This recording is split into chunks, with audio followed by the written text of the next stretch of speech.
Hey, and let's go live. Why won't it let me go live here? Hold on, let's check it out. Yeah, we're here. Wonder why it does that as far as shading most of it and just giving me a portion. I'm not sure. Let's see. Let's make sure that I could hear myself on Instagram and YouTube. How's everybody?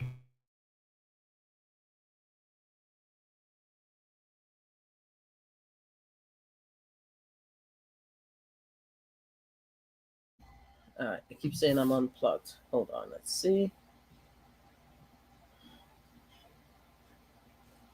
Okay, thank you for the lunch. We're going to go to YouTube first and we're going to check out YouTube. Make sure we're live on YouTube. Been a long time since I did a live, boy. Been a long time. We got to be careful because YouTube is very funny now. Hold on, let's see. Be careful because. Okay, great. I'm here. YouTube is very. Now I'm going to go on Instagram real quick. I'm going to show that I am on live on Instagram. Let me check Instagram.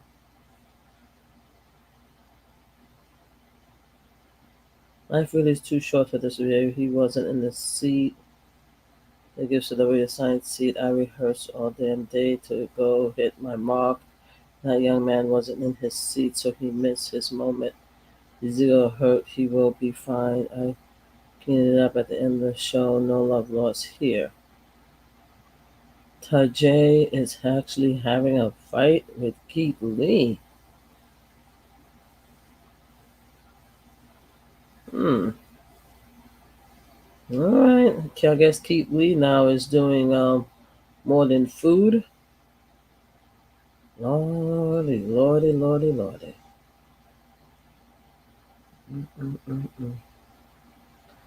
Condolences to Peggy on the memorial. Right now I'm checking Instagram out. There's nobody here anyway, so I'm just checking it. Yeah. You have this fool Waka Flocka who's telling supporters of President Biden to skip his shows. Man, you couldn't even keep your wife and your kids with all your shenanigans, and then you have the nerve to be talking to people about their political views. So that make me crazy. Went viral for posting videos that does his hair. He's been cleared of any wrongdoings and will return back to work. Congratulations on that. Okay. All right. Wait a minute. Oh, okay. That looked like Brian Christopher. Wait a minute.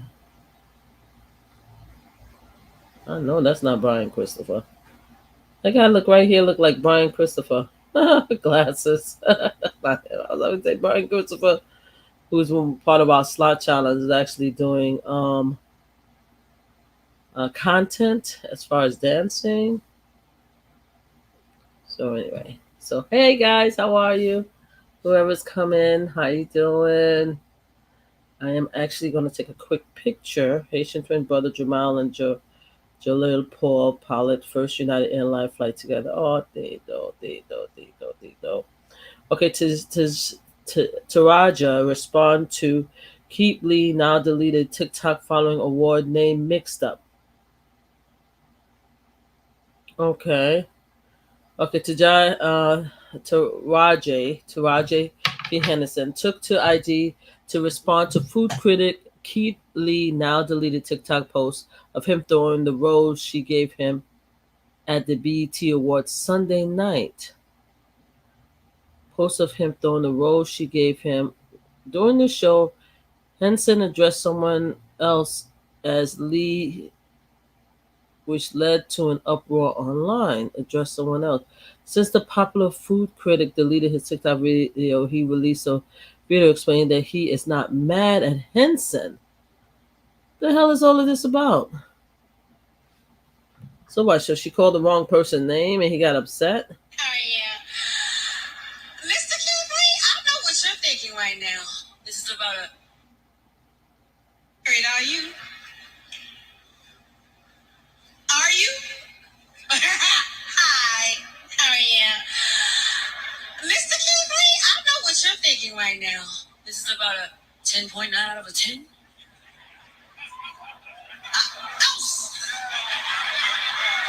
I got caught up in my own inner monologue. I'm so sorry. You're thinking this is a 10.9 out of 10. My bad. You fine too, so call me. Give him his flower. Let's give a flower here. Yes. So she got the wrong person's name wrong? So he got mad? Hold on. So Keith Lee throws shades at Taraji P. Henson for tossing the rose. By tossing the rose on the floor, our name will be known in every room to supposed to be when it's supposed to be. So life is really too short for this behavior.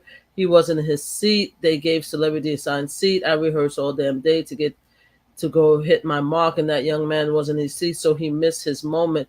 His ego is hurt. He will be fine. I clean it up at the end of the show. No loss there. Okay. Okay. Now, it's something on my mind. Let's talk about it. First and foremost, I want to start by saying I am not upset at Taraji. So if you're not upset about imagination, and okay, in my opinion, she smoked it last night. I don't think for 1 second Taraji had any ill will or any ill intentions behind the situation. The situation happened the way it did. Okay. It is what it is. I made a video last night where I had the rose that was given to me in my hand. Yes. And I let it fall on the floor. Why you let it fall on the floor? It had nothing to do with Taraji Henson. Okay. The reason I dropped it on the floor is that I wholeheartedly believe that wasn't my rose. That wasn't my rose. That wasn't my moment. It was given to me, but it wasn't mine. And I always say, I don't want nothing that ain't mine. I want what's meant for me, nothing less, nothing more. The entire segment on the production side felt extremely rushed. Not only did it feel rushed, it did not feel intentional. It did not feel purposeful. I'm forever thankful for every room that I'm in. I was more than thankful and more than grateful to just sit there and enjoy the show. Me and my wife, we looked amazing. We felt amazing. We was enjoying the show. I've always spoke about my social anxiety. And for me, just to get out and be in that moment was more than enough for me. I'm sorry, guys. I'm listening to this nonsense. Right now, it's something on my mind. Let's talk about it. First and foremost, I want to start by saying, so to take me and my wife out of our seats, put us in different seats, give Taraji no direction to who we are or what we do. What you do. Extremely unprepared and unprofessional. I'm personally a fan of Taraji. I've been for years and I always will be. Okay. I love to see her get the recognition that she deserves. So you throw the flower on the platform and the stage that she's always deserved. For this situation, to take away from her moment and our moment was unfair to both of us. Another example of this is a picture of my wife has been going around, and it was a small part caught from an entire moment, make it seem like she had an attitude with Taraji. My wife and myself understand the flirting that Taraji was doing was fully improv and fully joke. It was a hard situation for all of us to be in. We fully understand she made it up on the fly. I was there to just enjoy the show. I was invited. No situations in life in general. I never longed for the spotlight. If I wanted the spotlight, I would have accepted a quarter of the opportunities that's been presented to us. Yeah, but then you threw the rose on the floor, though.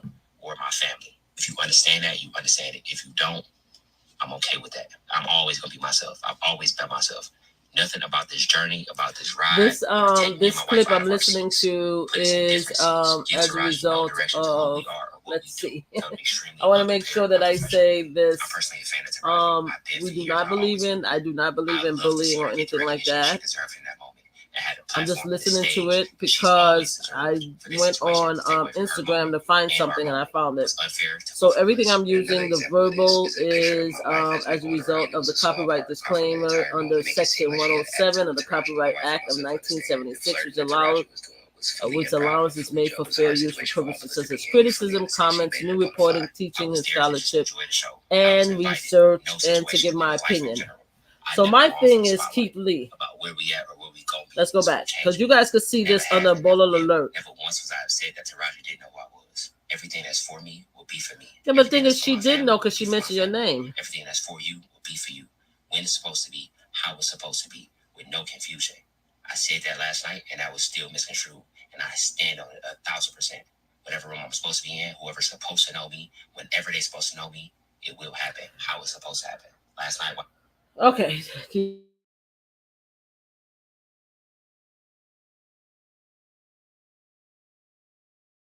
For some reason my microphone keeps shutting off and I'm not sure why it keeps shutting off. I don't know if I keep touching something.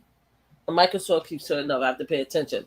So I was listening to Keith Lee. The reason why I went on because I wanted to take a picture of myself going on live. Give me 1 second, guys, and then posting it so that Instagram.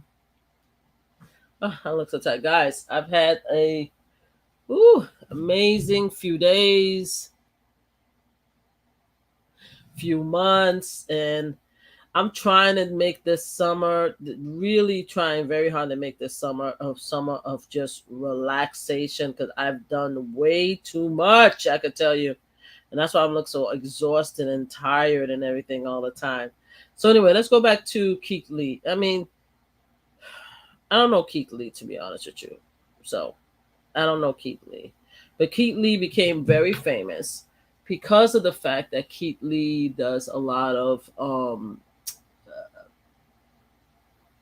reviews about food, where he goes to different locations and he does reviews about food. All right, so that's Keith Lee. So before I go there, let me show you guys what I'm talking about. Hold on 1 second. Where am I? Hold on. Hold on. Where is it? Where are we? Where are we? Okay, so let's take a look at this. Since I already started, I didn't mean to start with Keith Lee, but since I started with Keith Lee, why don't we just go in there and so you guys can see what I'm talking about. You guys know who Keith Lee is, right? So Instagram. Okay. I'm talking about this story right here. Okay. So apparently, I mean, everyone knows Taraji. I can always pronounce her name. Is mispronounce her name. I promise. She's extremely funny. I guess she hosts BT. I don't watch award shows. I have different biases about that. And apparently, she did a skit that included Keith Lee. And some people are saying Keith Lee was offended because she didn't recognize him, and she actually went to another person because the seats were removed. I mean, the seats was moved, and she ended up doing the skit and going backwards, saying "my bad," gave him the flower, did the skit, and then after all of that, he dropped the flowers and he posted the flowers. So this is what we're doing. He posted him dropping the flowers. Now, because he posted him dropping the flowers, a lot of people have something to say. And now he's saying that the reason why he dropped the flowers is because the flowers are not meant to be for him, etc., etc., etc.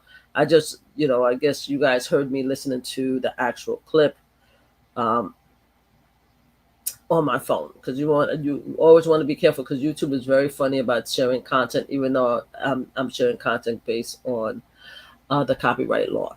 So anyway, my thing about Keith Lee is I don't know Keith Lee. Keith Lee doesn't know anything about me. He probably don't never want to know about me. My thing is, if it wasn't meant to be a controversy, then why did you post the fact that you threw the flower on the floor?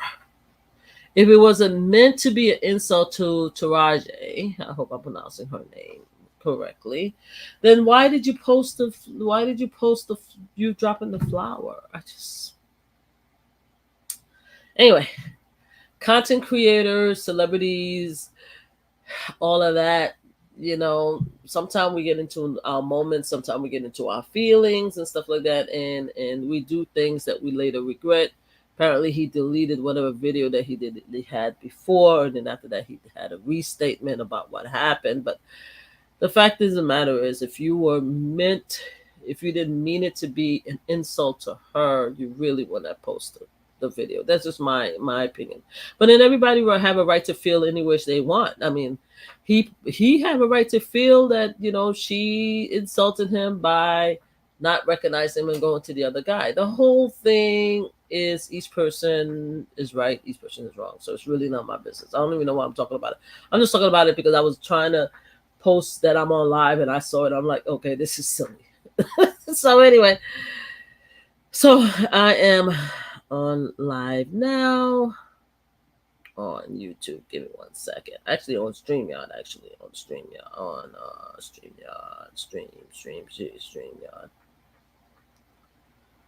StreamYard. On YouTube. Guys, there's so much to talk about. So much to talk about. So let me send this just in case other people want to join our live. And there you go. There's so much to talk about, guys. Let me make sure I have my emails out.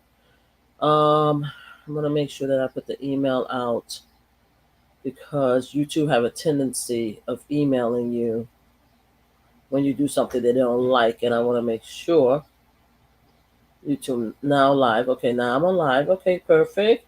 YouTube has me down on live. They haven't. YouTube. YouTube is something else.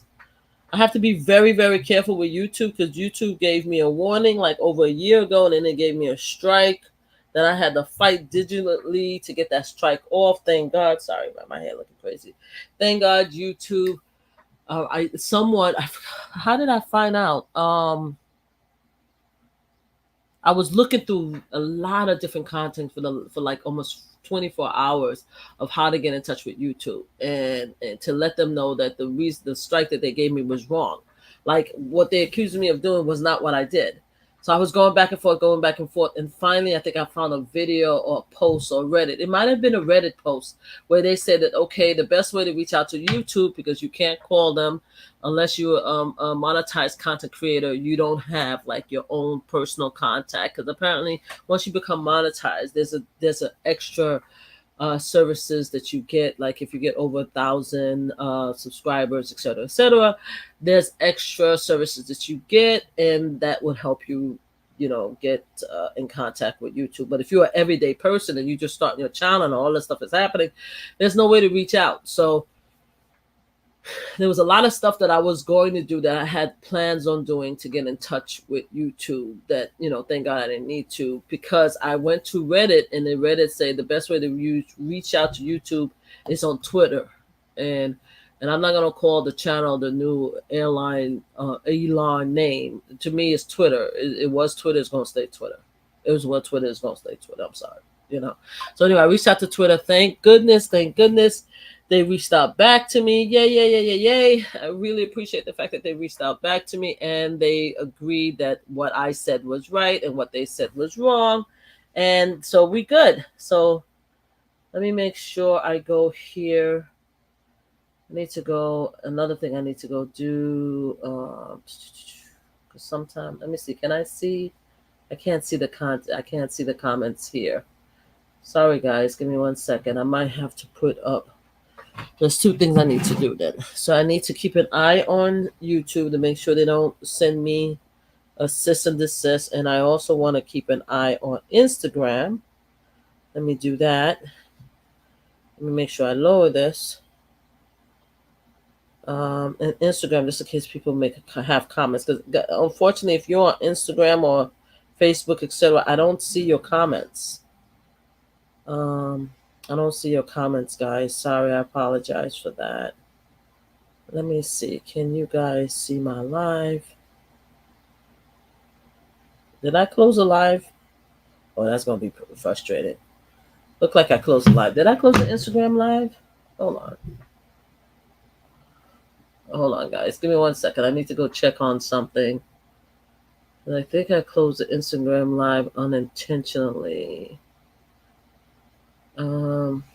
Let's go to settings. Because I don't see it now. If I have to go back in there and do this again, I am going to be so annoyed with myself. I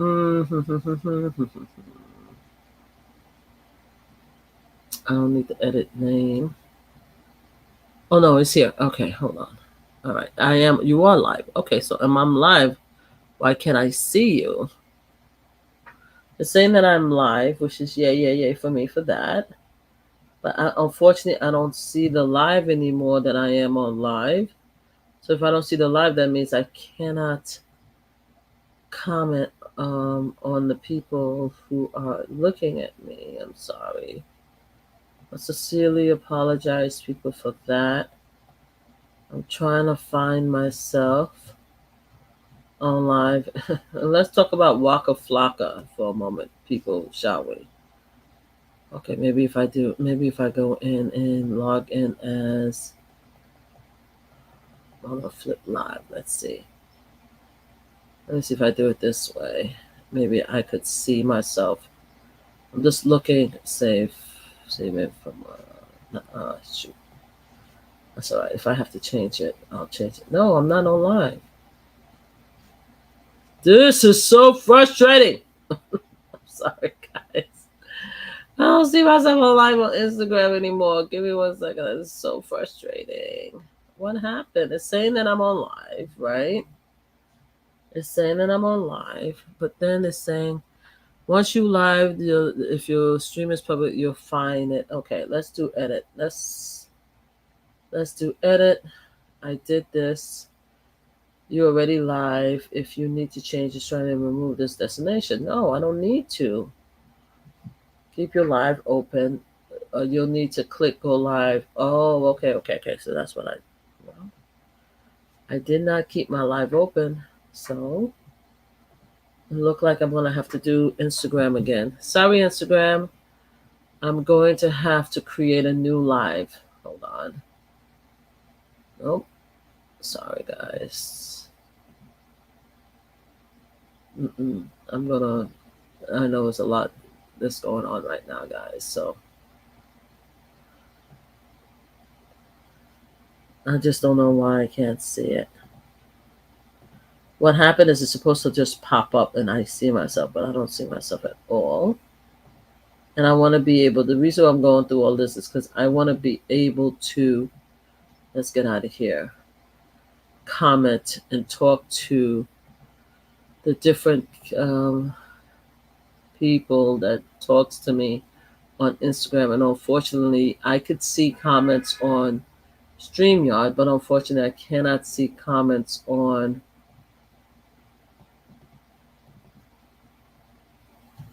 Okay, let's create a live. We gotta do this again. Sorry, guys. Okay. Unfortunately, I cannot see the comments on Instagram. Okay, so we're gonna edit you. Okay. And then we're gonna start. Let's do this again. Apparently I can't shut it down.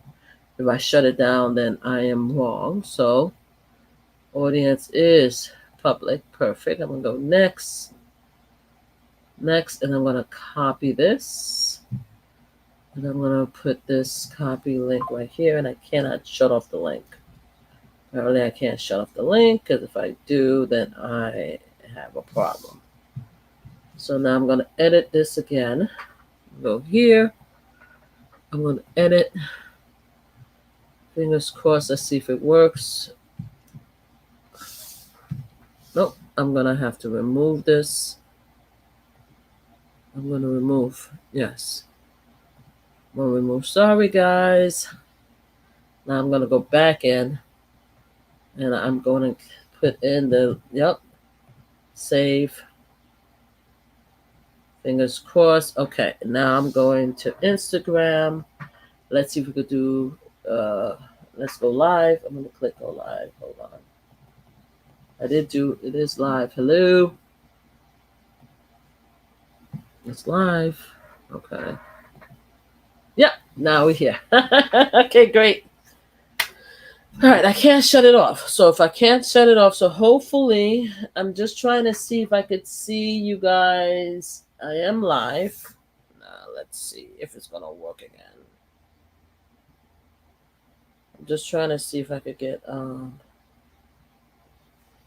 see what you guys are saying. No, I don't see it there. Let's go here. I don't see it there. And maybe I was wrong in the first place, because I remember. Okay, what if I get out of here and go here? Okay, see if I can see myself. All right, let's see.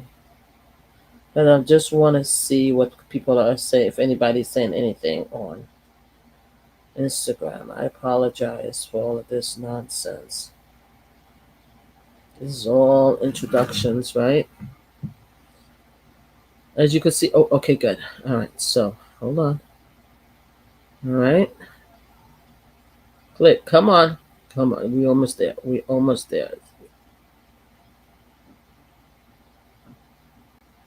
Interesting. It's saying you're all serious.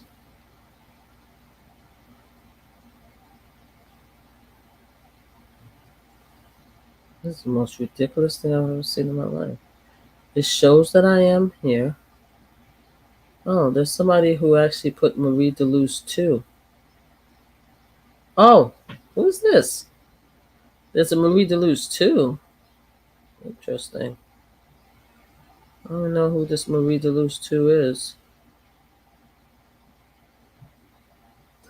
Guys, I'm sorry I'm going through all of this, but for some reason, I know I'm doing something wrong because I cannot see the comments. And I used to be able to go see the comments, and now I can't see the comment. Oh, okay, I got it. Oh, I think I got it. I think I got it. I got it. I got it. I didn't click go live. That's what it is. Okay, I'm here. Sorry. Anyway, I'm sorry, I got a hiccup now. Okay, I think I got it. I'm here. We are here. It took me like 15 minutes to figure it out. Hold on. All right. Guys, how are you guys? If I see 3 people here, 25 minutes, oh my God, of me just talking nonsense and stuff like that without even giving you guys content. So sorry about that and stuff like that. If you are here and if you could like, subscribe, and share our channel, I would really, really, really, really appreciate it. We're going to be sharing a lot of clips because we're going to be having a serious conversation about what's going on in a political environment, what's happening, and what needs to happen, at least in my opinion. I put the last, there's 3 topics I want to talk about. Katie Johnson, we need your help. Media ignoring Trump R allegation, and Dems are no, I meant to say not. Let me fix this. Not loyal. So let's talk about the them not loyal part of it first. A lot of people have seen, and no matter what your political views are, you guys have seen what's been going on among the Democratic Party. The Democratic Party feels, at least a lot of some of the Democrats feel, as a result of what happened to the debate between President Biden and Donald Trump, that President Biden should. Oh, did I do Twitter? Yeah, I think I didn't even check to see if I'm live on Twitter. President Biden should leave the race and should be replaced with somebody else. So let's talk about our friends, the Democratic Party. Okay, I've been part of the Democratic Party most of my life since I became uh, politically aware of the different parties. And the reason why I've always felt that I was a Democrat is because of the fact that Democratic believes in supporting different rights, whether it's LGBTQ community rights, abortion rights, women rights. That's always been my platform. Also, the Democratic Party, I felt, believe in helping others as far as, and this is just layman term, I'm just going to based on the Brooklyn terminology, as far as, if you make more money than others, the funds that you made should be used to help others in your community to have a better life. You know what I'm saying? That's how I think of the Dems, right? Always fair, pretty much always fair. Think of others, believe in doing what's right, right? And that's who I am as a personality. I believe, I will always fight for the underdog. I will always give back if I can, and I was always fight for what I believe is right, which I believe that everybody has a right to live a good and healthy and happy life without being persecuted, shot, killed, etc., etc. So that's where we are now. I also know that Democrats go too far sometimes when they feel that they have to do things that's right. You know what I'm saying? So, like, for example, the what is his name? Give me 1 second. You know, the Democratic senator comedian, which was told to leave the Senate. What is his name? Franken. Okay. For example, Al Franken is a prime example in my mind where I felt that Democrats went too far. Al Franken was a comedian, right, at one time. And I'm not saying that Al Franken videos wasn't, or his act wasn't considered raunchy, right? I'm not saying that. And I'm not even saying that some of the people that he worked with felt a little uncomfortable. What I'm saying is that at the time when we had a Me Too movement, right, which was women who's been considered themselves victims for many years, who wasn't being heard, all of a sudden we had this great big movement where victims are being heard. Al Franken unfortunately came into sight because of that. Because as a comedian, before he was a senator, or maybe while he was, maybe in the very beginning, he used to do comedy shows, and then I guess he hugged a little too tight, or he made some woman feel uncomfortable. It turned around that they said that the female that he made feel uncomfortable was actually a Republican. And a lot of people said, conspiracy was GOP, and she meant to take the seat away from the Senate. Whether she did or not, that's not the point. The point is that Al Franken was a good senator, and he had no intention of resigning until they put pressure on him. And they put pressure on him because of the accusation of sexual harassment, I guess, because he was too friendly. He was doing too much. His comedy was too risque. As far as, and then there was, I think there was one or two people who said the same thing, and all was behind his comedy act. I have not yet, because I was so annoyed about the situation that I let it go, because we were right in the middle of all the Me Too movement. So many celebrities, so many politicians, and then Cuomo got into it. So I kind of let that slid to the aside. But Al Franken to me was a prime example of taking a movement way too far, in my opinion. Like way, way, way too far. You know what I'm saying? There are such a thing as, and I believe all victims. So this is where it becomes always funny. When you want to believe victim, when you support victim, when you support others, and then you stuck in between a gray zone. And I think Al Franken was gray zone, because we really didn't know exactly what he did.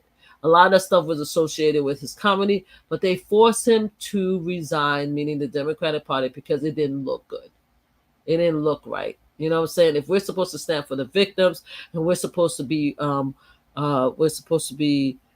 we're not supposed to have any gray. It's supposed to be white and black. All of our people who ever done anything wrong has to go, because the Democratic Party is supposed to be so pure and so righteous in this movement that we can't have any gray spots. You know what I'm saying? Anybody who bad, anybody that's proved to have any allegation, they gotta go. That's the Democratic Party, right? As a Democrat, there's certain things that I don't agree with, but I'm like, okay, something. If we're supposed to stand on the stance of righteousness, right, that we do good, and that we have no biases or limited biases and stuff like that, etc., etc., etc., then unfortunately, sometimes the people who are not to be meant to be hurt, and our movement is going to get hurt and stuff like that, and my bad, I'm so sorry, right? A lot of people felt that way. A lot of them felt that way. Again, during the Al Franken situation, we had so much other stuff was going on. I think I tweeted one or two times that, I don't think he should resign. This is about some BS. You got persecuted. I'm sure I did. But if I didn't, it was a lot going on. We were concentrating on Donald Trump, for God's sakes, So anyway, Al Franken left. So he was one of the ones. Another one that I felt a little iffy about was the whole Cuomo situation, until Cuomo started having like 13 people. Like, okay, 13 women. I felt a little way about Cuomo.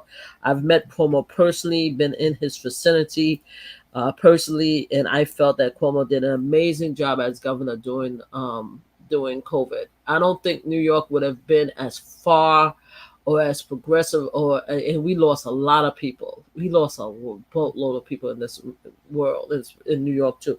But I don't think New York would have been as efficient without Cuomo during that time. Cuomo was the best governor during COVID, hands down. Hands down, he was the best. He's the one that ran things. He gave us all the information. I was here freaking out because my mother was dying in a hospital, and every day I was able to get on the news and hear him speak, tell us about the numbers, tell us about what needs to be done. He was the light at the end of a very, very, very dark road. He was the light. Very dark road. I mean, I'm sure a lot of people say there's things that he did he should have done with the nursing home, etc. My mother was in a nursing home, so there's a lot of different things he probably could have done during the COVID. But at the end of the day, this one man, I felt, was the best leader of the entire United States and other country during COVID. That's how I felt.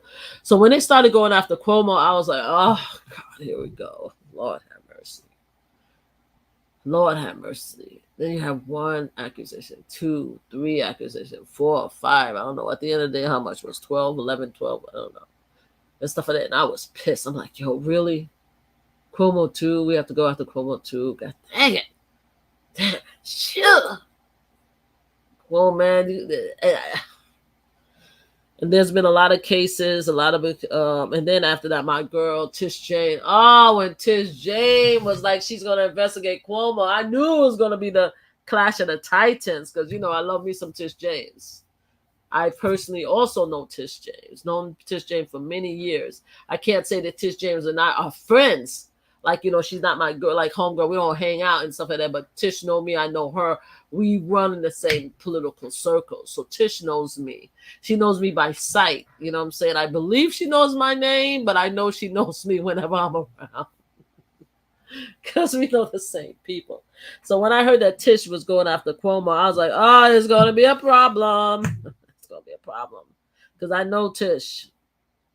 And I also knew the inside information about their relationship, as far as how they felt each other per the political circles. So I was like, it's gonna be messy, and then of course it became messy. She came out, she said what she said. She said she's not gonna prosecute, but there was inappropriate behavior. She believed that, etc., etc. I'm sorry if I'm coughing. So that wasn't good. And then after that, they pushed Cuomo out. I was not happy about that either. But then I stand with the victims. And if Governor Cuomo was misbehaving and acting out of pocket, then he has to go too. So I get that. But that doesn't mean that I like what happened. I just understood it. Because unfortunately, the people that you find as your leaders or you support throughout the years, sometimes they're not clean either. Sometimes they do things they're not supposed to do. You know what I mean? That because you're a good leader doesn't mean that you're a good person. You understand what I'm saying? So that was another one. I was like, oh, Cuomo. And then it started going down with different things. Now they started talking about the different actors and mostly men. There was a couple of women who are sex predators. I'm telling you, the Me Too movement really spread wide and then got a lot of people to pay attention to sexual allegation for many, many, many years. And then you have the different laws that came into place that says that even if you don't have a criminal case, then you could actually sue your sexual abusers in the past. And that's when New York had the law. And that's when it was under New York law that P. Diddy came into play. Oh, let's not forget that R. Kelly, Bill Cosby, all of that stuff started coming out. And a lot of these actors, after the Me Too movements came out, but let's go all the way forward. Then you have the P. Diddy situation now that came out because of the law. And now you have a law in California, and there's a lot more actors that are being held accountable for the sexual act, for their sexual abuse, for abusing women. Right? So we're there. So now we go through all of this stuff, and we're here in our time, and now we're coming up to a new election. Donald Trump was in the White House for 4 years. Whether he got there legally or not, that's not the conversation right now. He did take over the White House for 4 years. Then he lost the election. Now we're on 2024 election. We're in 2024 election, and we're right back where we were in 2022, where we have two candidates. You have President Biden for the Democrat, and you have Donald Trump for the GOP. So now,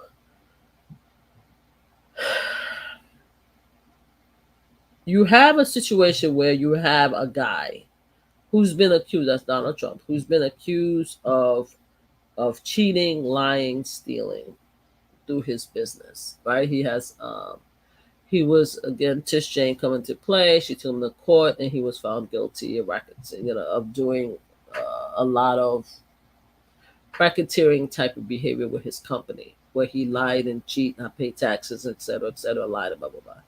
Some of his accountant went to jail, and he was found guilty, and he has to now pay New York back for all the shenanigans, bad business shenanigans he did. Then you have E. Jean Carroll, who took him to court because of for defamation, because he sexually harassed her. They found that she was credible, that he actually did R her at a store many years ago, and that he lied about it. He was found guilty of that. Okay, so we have that, right? And even one judge says that all his actions indicated to that particular judge that he R E.G. Carroll. She sued him once, she got $5 million. She sued him again. I think she got another $58 million because he didn't know how to shut his damn mouth, right? So that's Trump. During that time, you have a young lady named Katie Johnson, who actually went to court to file a lawsuit against Donald Trump for R-ing her when she was around 12, 13 years old. That case went to court, then it went out of court. Then it went back to court again, and then she left the court. And I've been not really paying too much attention to the story. I've heard the story, but I haven't paid too much attention to the story because of the fact that she kept on dropping the case, right? And a lot of people were saying that she's a liar, and then she's like, the reason why she dropped the case is because she was so scared, because she was being threatened, etc., etc. Kate Lee Johnson's story is what I want to talk about today, but I'm going to put a pin on it because I'm going to come back to Katie Johnson. That's why she's the beginning of my title, right? And the media is ignoring it. So, Katie Johnson was one of Jeffrey Epstein, and that is the billionaire freak pervert who actually killed himself, who actually arred and sexually abused many, many, many white young girls from the age of 14 to like maybe some of them was adults for many years, and has an island in St. Thomas, and he would traffic them. Also, the brother of the Queen of England actually was a part of it. It was just a nonsense mess. And he has a book out. I mean, a book. He went to court, and they had a lot of evidence that they covered up. So now the evidence is being released now. After many years, they're showing names. Everybody's name is on the black book. You have Bill Clinton was in the book, Trump, you have Beyonce, you have a lot of, no disrespect, Beehive, please don't come and attack me. I'm just saying what they said. I'm not saying she was involved in anything crazy. I'm just saying that she was part in the book of Jeffrey Epstein, of celebrities and famous people that he had. He invited a lot of these people to these parties and stuff like that. A lot of the same people went to Diddy party, but let's put a pin on it, And there was a lot of salacious situation, abuse, trafficking of young girls that happened with Jeffrey Epstein. No one knows, based on the book, who participated in what, because everybody's name was all in it. So it became like this big black book, phone book of celebrities. So you have that, right? So you have that. Now, July, I think 2nd or 3rd, a judge, a bunch of notes was released that was part of evidence. A bunch of notes was released, and a lot of people have shown that in those notes where Jeffrey Epstein was actually scheduling girls, Donald Trump name was on it, asking for massage.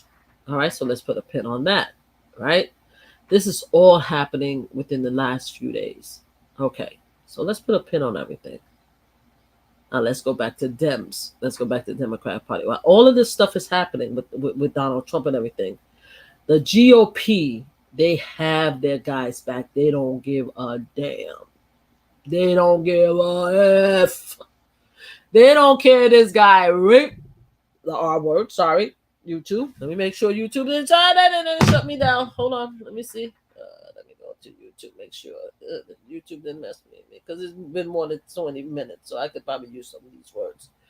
They don't care if he are some of these women. They don't care that Tish James found that he had corrupt business practices where he didn't pay his taxes correctly, where he was lying, where he paid a porn star, several a playgirl and a porn star. What's up, Stormy Daniels? Love you. To cover up the fact that he had a sexual relationship with them just before the election because he didn't want anybody to know. So that's, of course, that's election fraud. Okay, that's wrong. They went to court on that with Michael Cohen, Stormy Daniels, all those people. He was found guilty.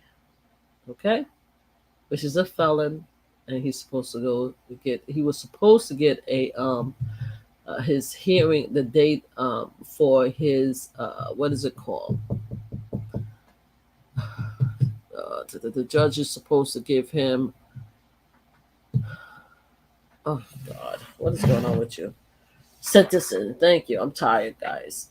His sentencing was supposed, I believe, was supposed to be either coming up, or I don't know if it's tomorrow, July 7th, but then the judge postponed it to September because the Supreme Court, in their infinite wisdom, decided to say that President has immunity, depending on whether what he does is considered official acts or not. So in a lot of people's mind, because a lot of people was freaking out, and by them freaking out, it freaked me out because I was hosting a party for my father's 80th birthday, so I was completely out of commission with all these everything that was going on until I started looking, and then all of a sudden everybody's freaking out on the Dems are going crazy, freaking out because they gave Donald Trump, the president, immunity, and of course I'm upset about it. But then I realized that the president of the United States is Biden right now, so we got a few months for Biden to decide what he's going to do with this immunity power that they want to give to Trump, right? So, okay, so we leave there. So a lot of people was upset about that. I'm upset about that because we don't know what happened. But then in my mind is like, Donald Trump is old, man. He's going to drop dead soon any which way. So the fact of the matter is, whatever they decided to do, meaning the Supreme Court, eventually the Democrats president is going to use whatever they decide to do. The Supreme Court gave power to all presidents. So you can't have just a Republican. You're going to have a Democratic president. So that's what this Supreme Court did. So now all of this stuff is happening in the last few weeks. And then around the same time, right before, there was a debate between Donald Trump and Biden, President Biden. Now, I didn't watch the debate. Again, I was in the middle of organizing my father's birthday. Also, I didn't want to see it. I don't know. Certain things I don't feel like I need to be bothered with. And I'm going to keep it real. I don't know, a lot of people feel that way. But for me, certain things I don't need to be bothered with because the fact of the matter is I know I'm going to vote for Biden either way. I know that. I'm definitely not going to vote for Trump.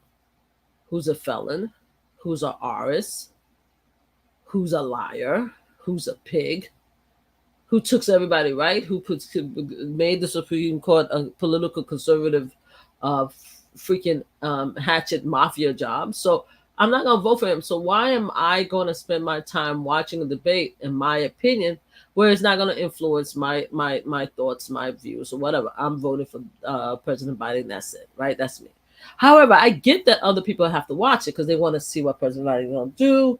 Sorry, guys. And they also want to, give me a second, I'm covering it because my nose, hold on 1 second. And they also want to make sure that whoever the candidate for the Democratic Party is going to be able to do the job. I get it. You want to watch to see what kind of shenanigans, what Trump is up to, what Biden's up to. My mother told me while she was watching, my mother didn't really watch, but my mother said YouTube is going up in flame because Biden did such a horrible job and everybody's upset. They're asking him to step down. When my mother said that, I was like, oh, Mom, come. That's ridiculous. I said, Mom, YouTube, you can't watch YouTube. Maybe you might get some of the stuff from the media or you might get it from Twitter. I say, normally I watch Twitter because Twitter, even though this conspiracy, Twitter is more even keeled as far as the bullshit that's happening. So YouTube is a lot more conspiracy. Twitter, you have both sides. So when I went to Twitter, because I think I was on my way home from, going back home now to back to New York, I saw the all of my Democratic, a lot of my Democratic fellow personalities on Instagram was losing their absolute god awful mind. They lost their freaking mind about the debate. So I'm like, okay, mom. So yeah, I'm looking at it. Yeah, a lot of people saying that Biden did a horrible job at the debate. Okay, all right. Well, okay, well that's fucked up. That's messed up. I hear you. Blah blah blah blah. Hey, everybody that's on Instagram. If you guys on Instagram, please go to my YouTube channel. Please like, subscribe. My YouTube, I really appreciate it. We are trying to get over 1,000 subscribers. It's taking us forever. Please do that. So anyway, guys, Biden did a horrible job, right? I didn't see it. I still didn't see the debate. Like I said, I'm not even gonna waste my time and my energy. I'm not doing all that. I'm not doing all that. What the hell I need to watch it? I already know what I'm gonna do. So we see our friends and the Democrats, people started fighting, right? A lot of people started fighting, arguing, and a lot of people started saying that they want Biden to leave, to step aside, and they're going to put somebody else in his stead. So me and my infinite wisdom was like, y'all some fools, y'all some asses. And this is me to the Democratic Party. Y'all some stupid ass mofos. Like, first of all, we what, 4 months, maybe 4 months into the new election, and you want to replace Biden with who? Who, what, where, why, who? How the hell you gonna do that? Like, why would you do that? That's crazy, right? This is me. Heated. I'm hot. Like, what the fuck are y'all doing?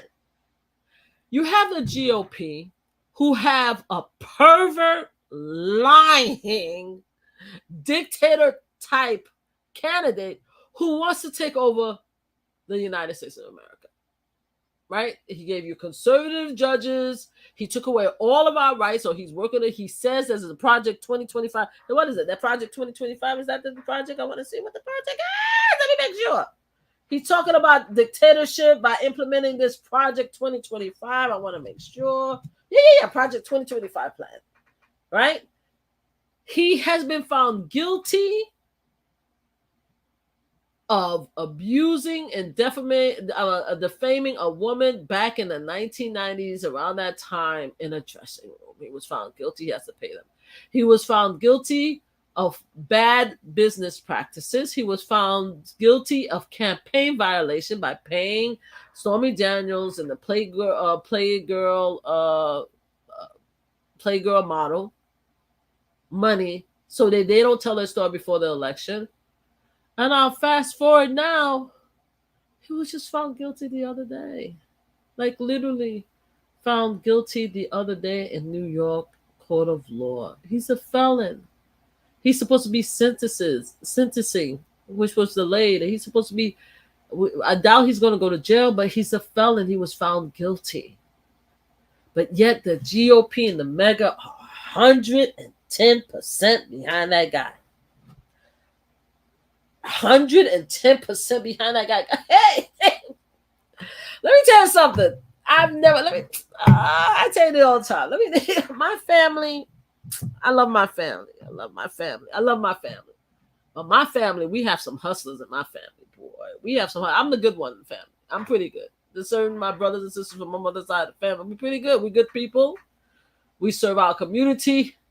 We don't steal. We don't lie. We don't do nothing illegal that I am aware of. We are upstanding citizens. But do I have some family members that are hustlers in these streets?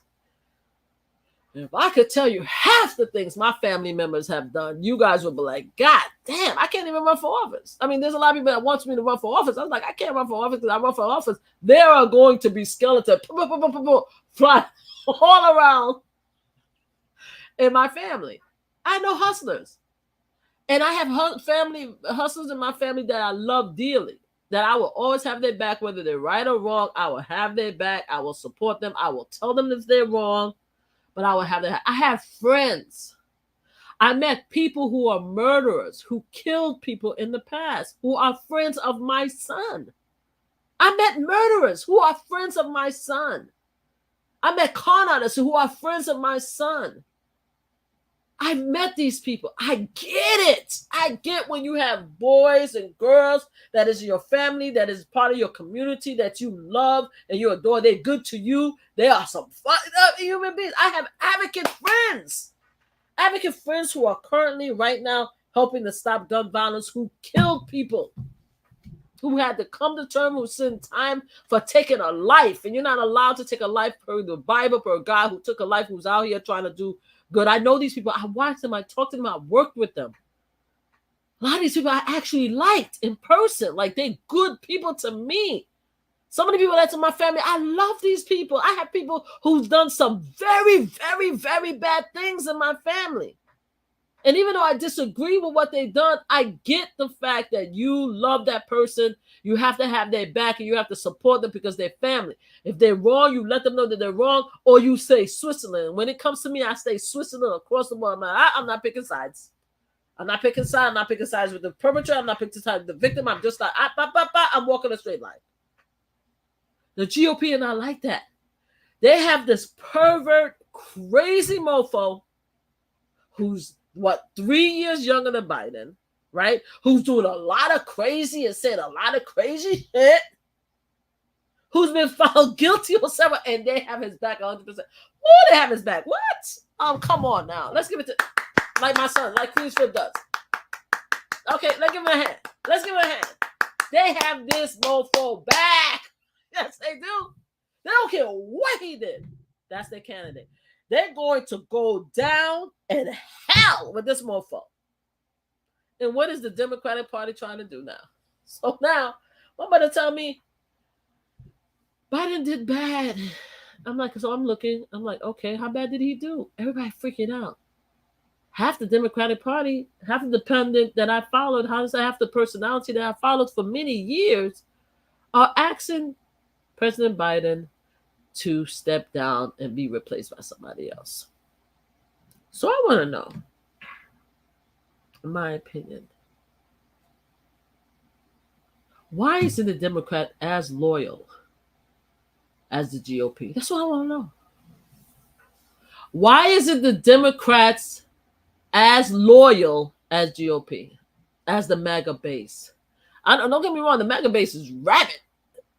But I gotta be careful because I just realized that I have MAGA family members. They're not technically my family, but they're practically my family because they've known me since I was a young person. So, and they love themselves some Trump. So I came to that realization like a couple of months ago, because for many years I was like, I have nobody in my family that I am close with that loves me, that support Trump, and I just realized that there's a good several people that I ride with since I was in my 20s who actually love me and show me mad love and support, that loves themselves some Trump. So I gotta be a little bit more merciful, right? Because I have people who love Trump, right? So we won't talk about it, but I had to come to the realization, yeah, I got people who loves me, who love Trump. Okay, fine. But these people, they will ride and die for this mofo. They don't give a damn. If you come to them tomorrow and say this man killed a 2-year-old, put a bullet in a 2-year-old head, they will say, what did that 2-year-old do? That's what they're going to say. Come on, let's give it 100. Let's give it 100. If Donald Trump walked and shot a baby in the head, most of his supporters is going to be like, what did that 2-year-old do? It's the mother's fault. It's the father's fault. It's not his fault. The gun, it was by accident. He didn't mean to shoot the baby. It wasn't his fault. That's how they are. So you explain to me why the Democratic Party are splitting themselves and fighting internal to try to get President Biden, God bless Obama, to step down. He's telling you're not loyal. Democratic Party, I'm watching you guys.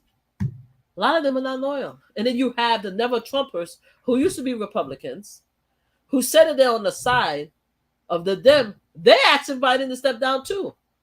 Now with them, we never know what was when, and I appreciate a lot of them. A lot of stuff that they did to bring people on their side, to show the threat of Trump. But you never know which way they stand anyway, because anybody will do, any Dem will do, anything against Trump will do. If you had a GOP like Nikki Haley who came out and said, I don't support Trump, but I'm running, they would probably have dropped Biden and go to Nikki Haley. So I get it. I get that, you know. And, oh, please, let's not forget about our progressive brothers and sisters. And I have very, very, very close friends that are Bernie supporters that I adore and love to this day. I love me some Car. And she know who I'm talking about. I love me some her. I love me her and I love her husband. I love them dearly. Biden supporters. Not Trump supporters, not Biden supporters, sorry, progressive supporters. They love them some Bernie Sanders. We used to have arguments when it was against Hillary and Bernie, who they support. They love some Bernie. So I have some progressive friends. But I saw some progressive people online talking about how let's pick anybody else. Let's figure it out. We should all come together as one, that whoever the candidate, we will all support. Here's the problem we have, though. Let's talk about the problem. The problem is that there's a huge amount of people in our United States, especially white women, white men, who don't want anybody, who will not think of anybody else as a possible candidate but Biden. That's the problem. That's the problem we have. All right. It's too late to bring the California governor. It's too late to bring him in. You definitely cannot bring the commissioner of sanitation because he's LGBTQ community. Hell no, they're not doing that. Right. You can't bring any black people. And let's talk about black.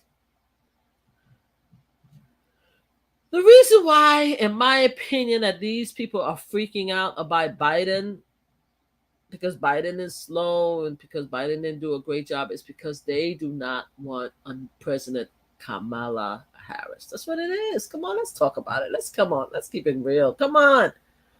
I was on Twitter seeing people on Twitter who I followed for many years on Twitter talk about, okay, let's talk about it. Why don't we just get Gretchen and this person? Or why don't we just get this person and that person? And then I saw Gretchen and Liz Cheney. Come on, people. Are we stupid? Are we actually talking about like we not intelligent to not see?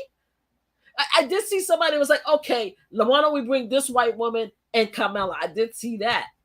But what's the problem is, the situation is, whoever you put with Kamala, you want them to be young enough so they could live out the 4 years so Kamala Harris could never be president because she's a black woman. Come on, stop playing with me, guys. Stop playing with me. Stop playing with me.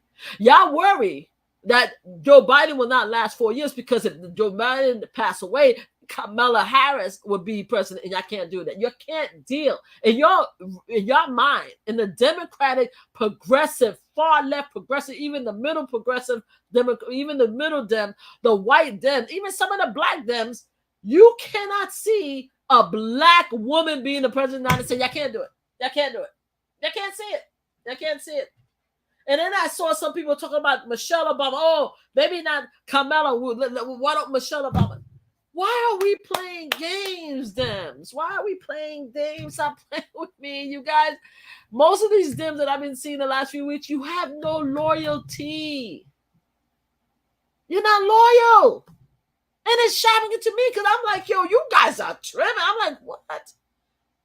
We are sitting here seeing the GOP, who I have never given any credit to except to say, yo, they ride hard for their boy. You see the GOP losing their ever-given mind. Every single one of them, almost every single one of them. The ones that don't have either left the GOP party or have been kicked out. You see all of them riding hard for a freaking R. Sexual predator, lying, non-tax paying, mentally disabled human being. They riding hard. You see the Supreme Court giving them extra power. You see the different judges like Judge Cannon, who's fighting hard so that his case doesn't go with Jack Smith. She's fighting against Jack Smith so that the case doesn't come in. You see all of this. You see all of this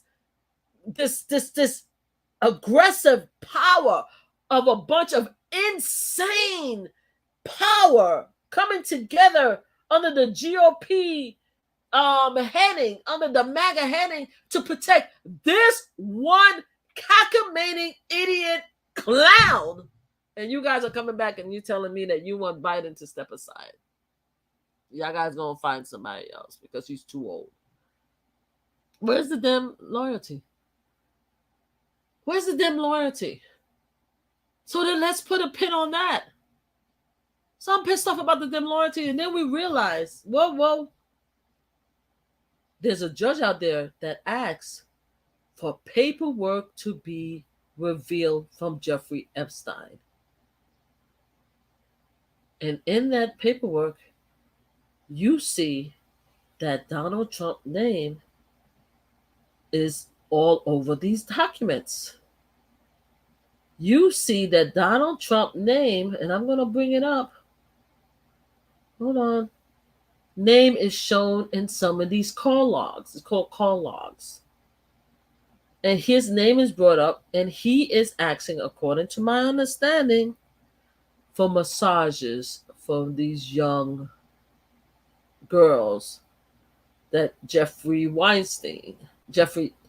Epstein, because I always get Jeffrey Weinstein mixed up with Jeffrey Epstein. His name was on there. So hold on, I'm going to bring this up because I don't want to play it, but I'm going to show you guys what's happening. So all of this is happening with Biden. All of this. He has to drop out. He has to drop out. The media is going crazy. That's another thing. So we have our Democratic pundit, our Democratic personalities, but you also have the media losing their ever given mind. So you have CNN who actually did. Okay, let's talk about for a second. Let's talk about the debate. So it was run by CNN. Now, anybody who knows CNN knows that CNN has been pushing more towards the right for quite a while, right? They bring a lot of these right Trump personalities to start talking, to be hired, to be personality, to be interviewed. So everybody know that they're going towards the right, not as far as Newsmax, not as far as Fox, but they're no longer centered. They're more right.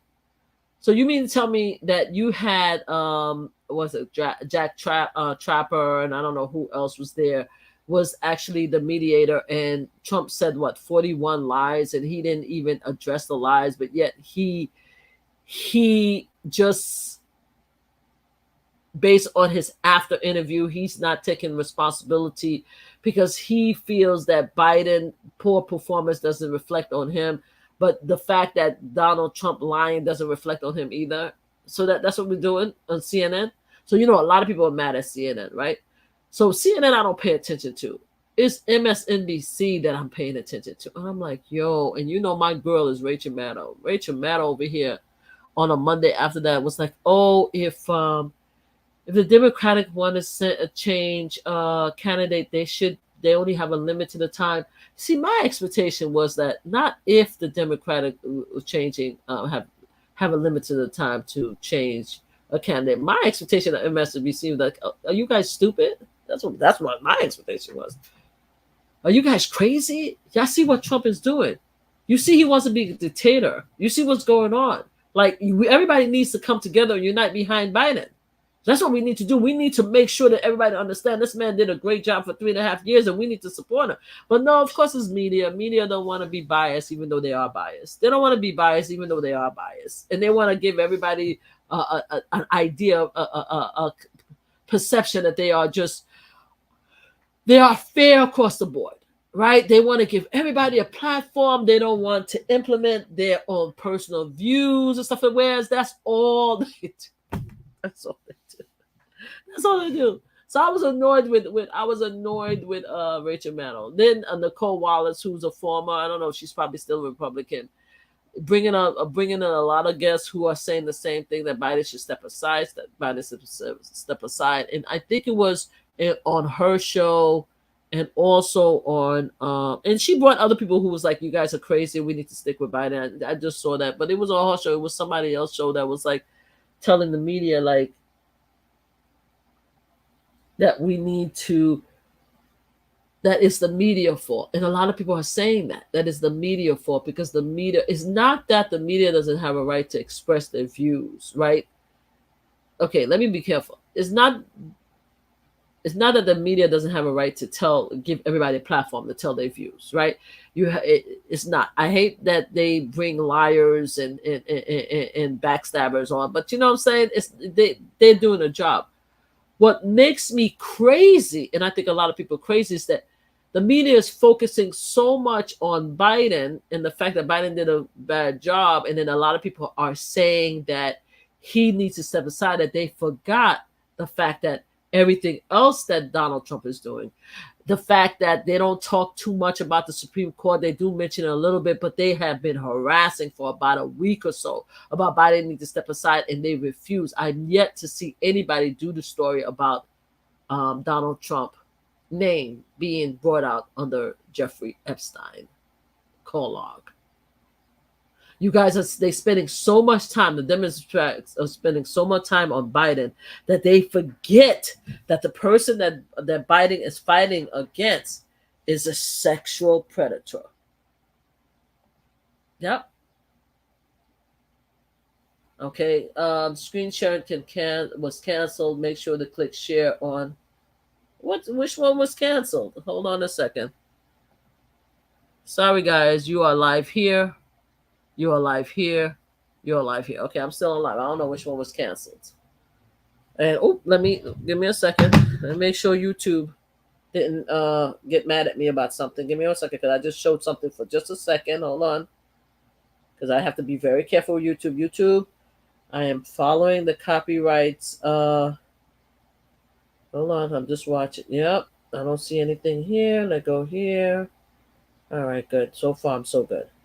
YouTube, I'm following the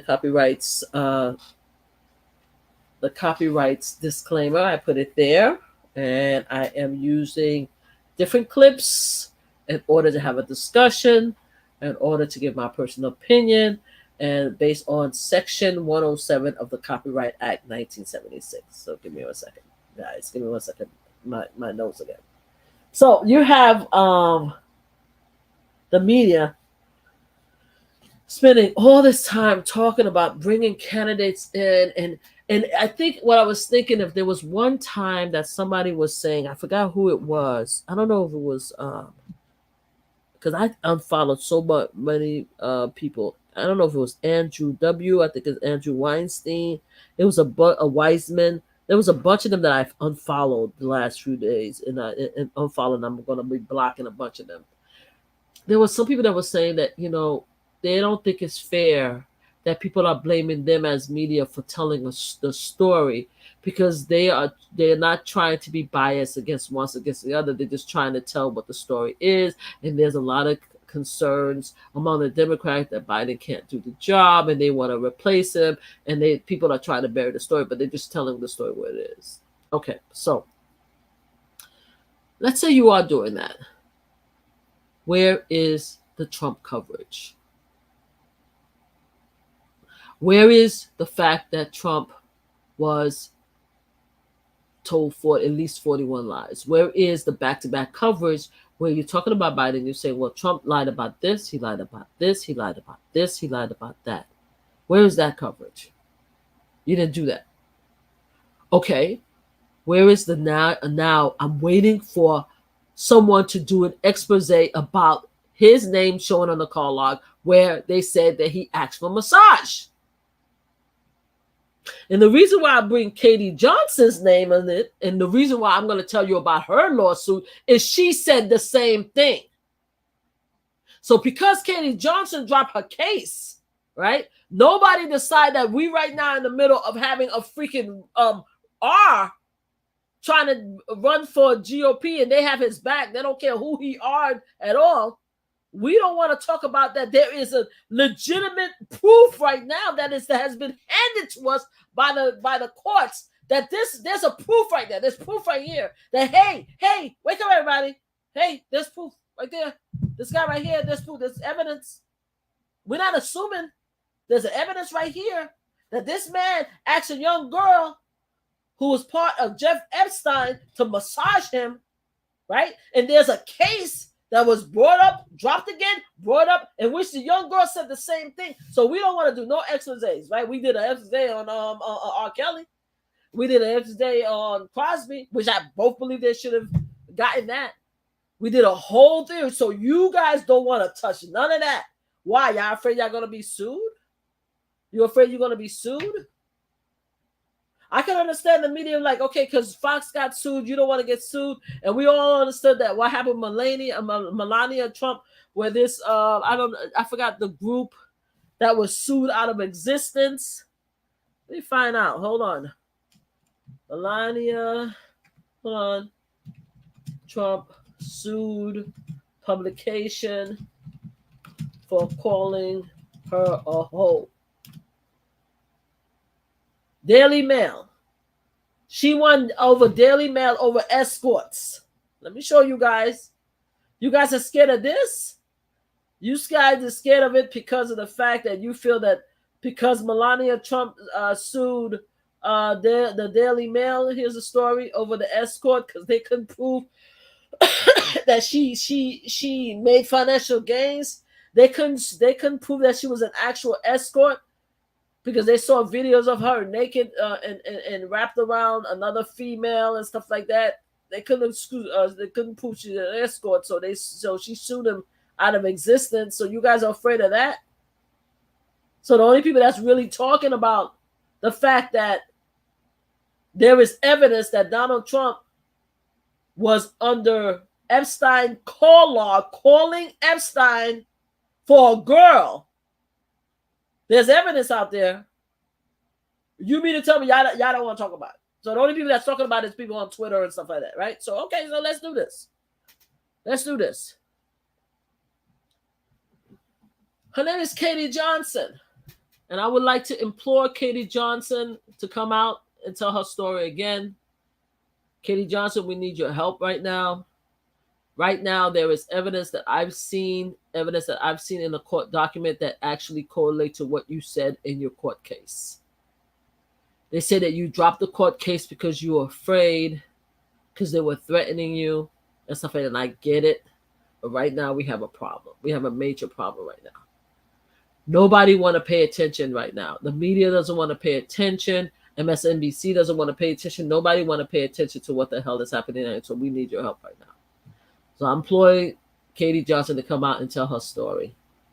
I don't care what anybody say, how they make fun of you, how they say that you're mentally ill, how they say you're a liar. There is now evidence, just like the evidence that Cassie had against P. Diddy. We knew she was telling the truth just by the details of her recollection of lawsuit. We knew that most of us knew she was telling the truth when P. Diddy paid her the millions of dollars of settlement before they went to court. But we absolutely knew it was true when we saw him chase her down the hallway in that video and bust her across the head and knock her on the floor. That's when a lot of people, most of the other people was like, okay, yeah, he effed up. We now have in this document that Donald Trump, two cases actually. We actually have multiple cases that could correlate to Katie Johnson. One, the condom uses or non-condom uses.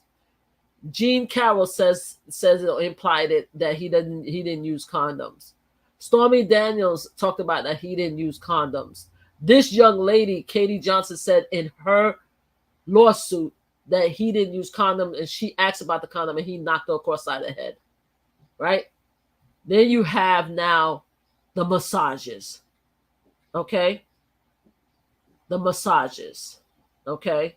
That was mentioned by the other victims of Jeffrey Epstein that Katie Johnson said in her lawsuit. So let's go look at everything, right? So let's go look at everything, because since the media don't want to talk about it, they're afraid, they're scared. Why don't we go over here and start looking at it? And then hopefully Katie Johnson would be able to come out and tell her story. And hopefully the other victims that was directly impacted by Jeffrey Epstein, maybe they could come out and be like, hey, you know something? Yeah, maybe we weren't there, but based on her recollection and her reveal is very close to what happened with us with other clients.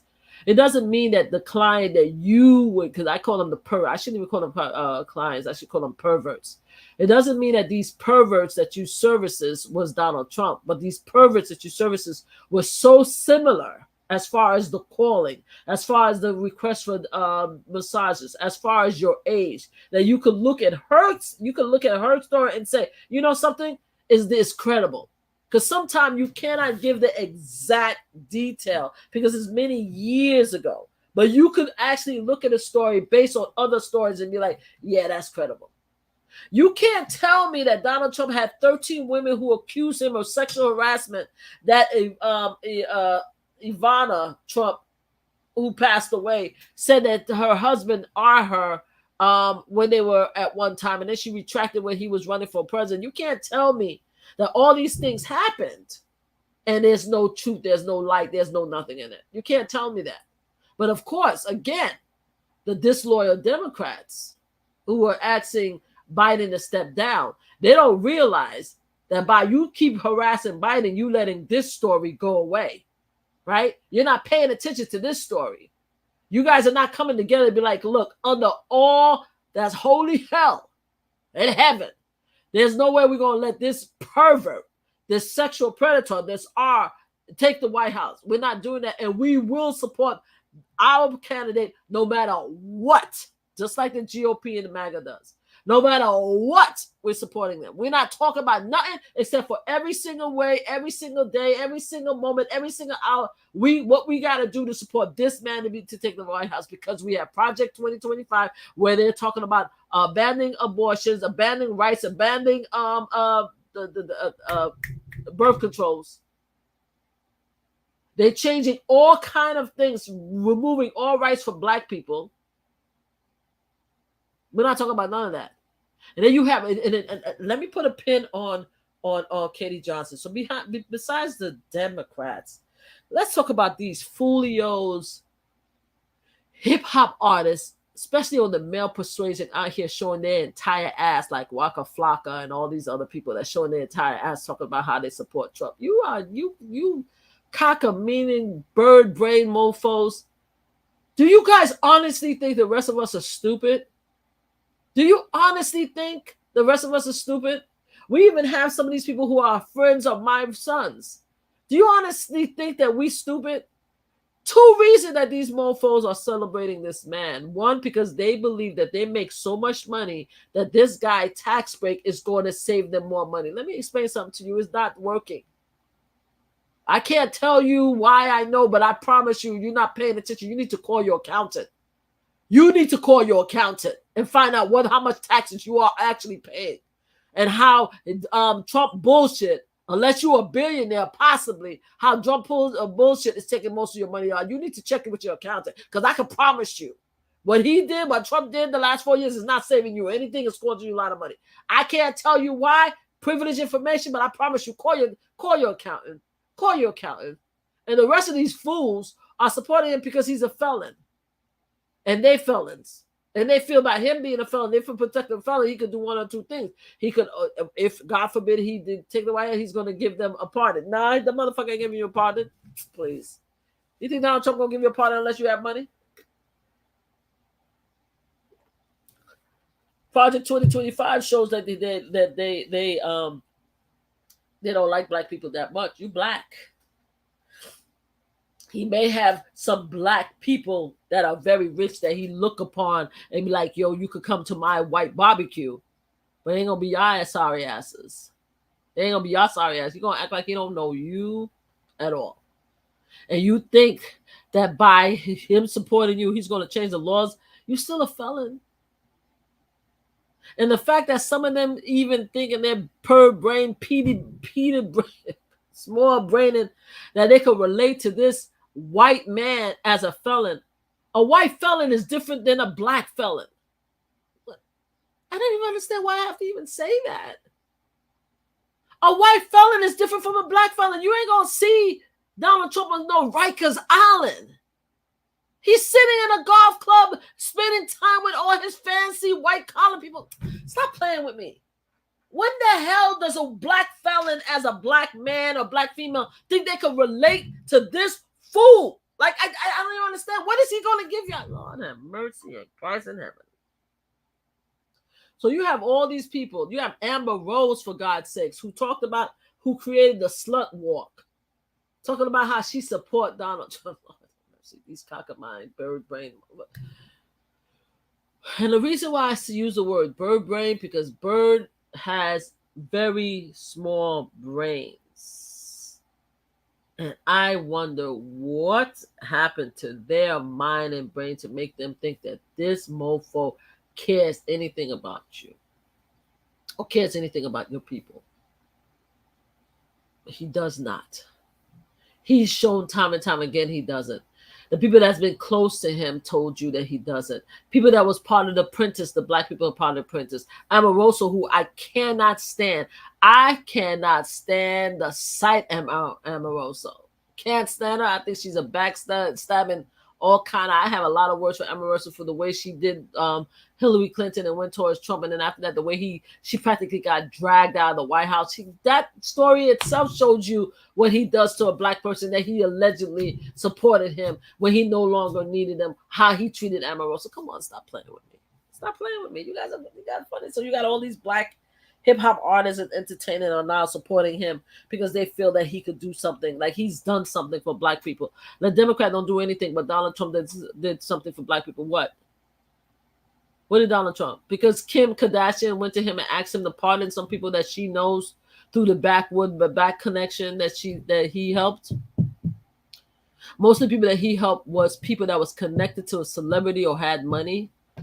There's so much black and brown brothers that are in the court system right now that had marijuana case that he could have pardoned. He could have pardoned hundreds of thousands of you guys to get you guys out of jail. He did not. He pardoned only the people that had rich connections. And you think now he's going to come out and support y'all? Okay. Y'all go ahead and do y'all. But anyway, Democrats are not loyal. Let's get back to Democrats. So I want to know what the Democrats are going to do about the Jeffrey Epstein story, the fact that Donald Trump is on the call out, because they're not doing nothing. All they're doing is wasting their time talking about how Biden needs to step down. That's all they're doing. The media are doing the same thing. So again, let's go to Katie. I was talking about Katie. So first, I talked about Melania. So here we go. According to, and I'm just going to bring it up. Give me 1 second, screen. Right here. And I'm using, again, I'm using it based on the copyright statute that says that I could use these clips in order to have discussions, in order to do some research. So I'm showing you guys these clips. These are not my clips. I am showing you guys these clips. So here we go. Yahoo News says that a federal judge unsealed names of nearly 200 those affiliated with Jeffrey Epstein. Based on analysis of court document, Donald Trump is Doe 174. Trump may have fought to keep his name redacted in the document before the judge unsealed it. Over the past week, thousands of pages of court document in the Jeffrey Epstein link lawsuit has been unsealed. The document named about 170 people who have come up in the legal battle between Virginia Giuffre, one of his accuser, and Ghislaine Maxwell, his former girlfriend, who in 2021 was convicted of trafficking girls to have sex. I'm going to stop sharing it, and I'm just going to continue to read because, again, our friend, let me put the link in. Maybe I could put the link in. Our friend on YouTube, they sometimes do not like you too. I'm going to post the link here. Hopefully this is okay and I don't get in trouble. You guys can click the link. Can't post comments of some destination. Okay, thank you. All right. You guys can click the link, right? It goes on to say, before now, the document had been either fully unsealed or partially redacted. Each of these roughly 170 people, a mix of Epstein wealthy friends, his victim, and other people merely mentioned in passing, had been identified as John Doe in arguments over whether the document should be made public.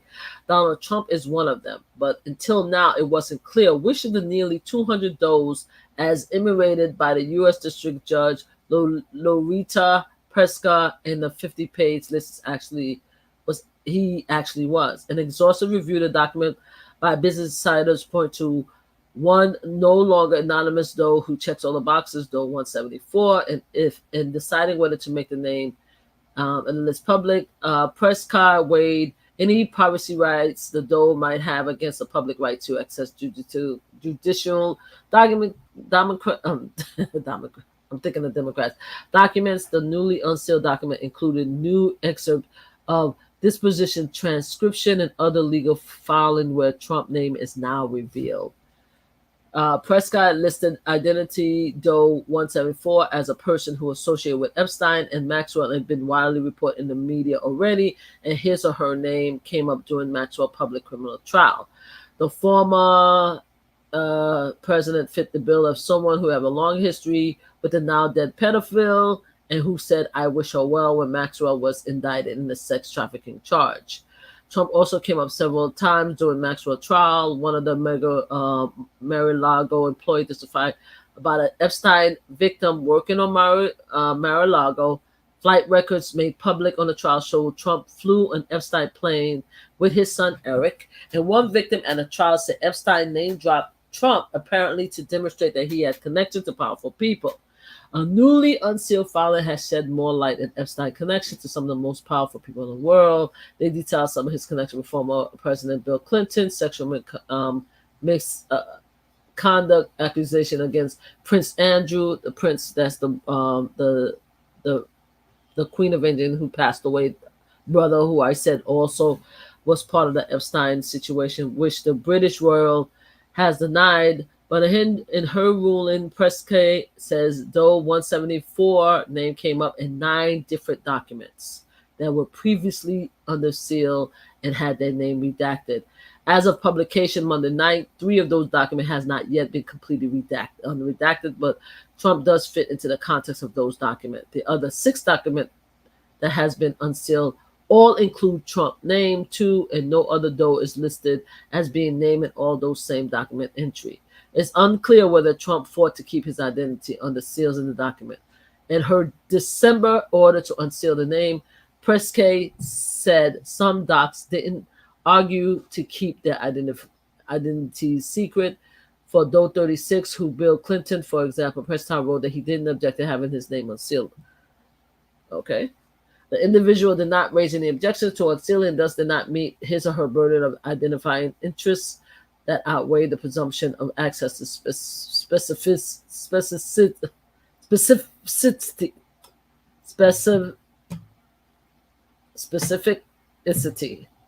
Sorry. Prescott wrote in Doe 36. Prescott used the same language in her ruling for more than 1/3 of the Does in the list to describe their lack of objection, but she did not include the note in her ruling of those 174, instead of writing that no interest that outweighed the presumption of access has been identified with specificity. I know I'm pronouncing it wrong. I apologize. The material should be unsealed in full. Prescott ruled an attorney for Trump did not respond to the request for comments from Business Insiders. Okay. So the unsealed documents are not all damning. Okay. 2 of the unsealed documents just say named Doe 174 are from the disposition of Joanne Cyber, who has accused Epstein of R and the Prince Andrew of groping her. The British royals had denied the claim. In the disposition, Cyber denied massaging Trump at any Epstein property, so there's not everything was against him. She also described flying to Atlantic City in Epstein private jet, where they visited one of Trump casinos. Okay, so they flew to one of Trump casinos. I just want to make sure that everybody know that everything that was done was not illegal, according to one of the victims. Jeff said, "Great, we'll call up Trump and we'll go to," I don't recall the name of the casino. I'm guessing it was Trump Casino. But we'll go to the casino. Suburb recalled in the deposition. Another document which was fully unsealed in 2022 and an already public 2016 New York Post article about the allegation against Epstein. It mentioned that Trump and Epstein were friends and spent time at a party together in Palm Beach. Now, a lot of the victims that's been R was R in Palm Beach, because Palm Beach was really the original state of the actual lawsuit or the criminal case against Epstein. So I wanted to say that. So the fact that they have here in this article that Trump and Epstein were friends and spent time at parties together in Palm Beach, where Palm Beach was one of the original states that actually had the case where a lot of the victims accused Epstein of inviting him to his estate and him honoring a lot of this 12, 13, 14-year-olds victim is telling. All right. So he was in Palm Beach. Okay. So again, all they have to do, somebody have to get together and just start putting all of these records and all these statements together. The three other unsealed documents are motions and letters from lawyers representing Epstein and Alan Dershowitz, where Trump is mentioned in passing. Right? Mr. Epstein's name has been widely linked in the press with prominent individuals as Donald Trump, Bill Clinton, Prince Andrew. His attorney wrote a motion that he should not be forced to testify in front of the jury, later adding his personal appearance in the trial case could predictably be the focus of massive media attention of both the mainstream and gutter variety. Let me tell you something.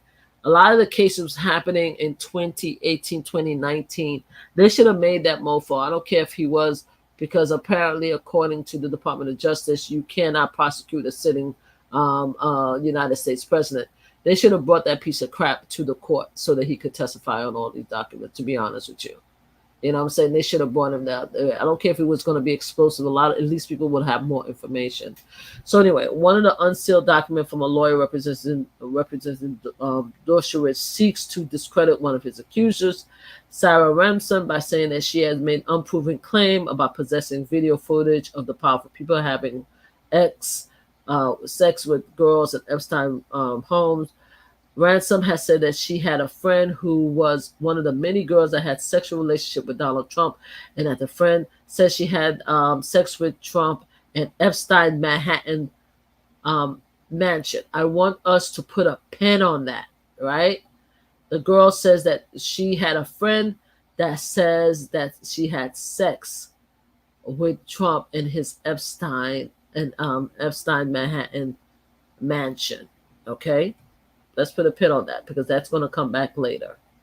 Now, the girl came back and she said, according to the writing, that she does not have a video. And the only reason why she said that she had a video because she was afraid that she was going to be threatened, and she wanted to make sure to keep them back. If they come back and say that if they threaten her, she could say that I have video. I have video. So and if you come to, you threaten me, I will release the video. That's what I'm guessing. So she told me how she kept going on about how he likes her sorry. A lot of these conversations I'm going to start reading. Let me tell you right now that I am going to start reading a lot of documents that has very sexual terms. This video is not meant for kids. That's why I put on my setting. This is an adult video. This is not meant for kids, because I'm going to go very detailed right now moving forward to the lawsuit so that everybody could see the compare the different documents, right? To see how similar the actions are. They need to see how similar the action are, because sometimes when you look at all these documents and you start reading them, you start seeing there is a similarity. Right? If there's not a direct evidence, there's similarity. And they talk about circumstantial evidence. The fact is that some of these similarity, you have to start reading them to realize, hey, this sounds awfully familiar. Right? So anyway, so she said she's told me she kept on going on about how he liked her pert nipples. Ransom say, purporting to cite a friend Donald Trump like flickering and sucking her nipples until they were raw. All right. Ransom later recant her claim about having the video footage. In her book, Silence No More, Surviving My Journey to Hell and Back, she said she told the full story as a sort of assurance policy, though she maintained that Jeffrey kept a trove of surveillance on every person who has ever visited his home. I was absolutely terrified that once I went public with my story, Jeffrey and Ghislaine, whatever her name is, would find and kill me. I wanted to send them a message by the press. If you wage war with me, I will return fire by releasing my evidence. That would be my leverage, my way of protecting myself. So she's saying here that the fact that she said that she had video was false. That's what she said. While 3 of the 9 documents naming Doe 174 has not yet been fully unsealed, in this article that I'm reading, when did this article came out? Because we had was January 2024. So I'm reading January 24 because I want to set you guys up.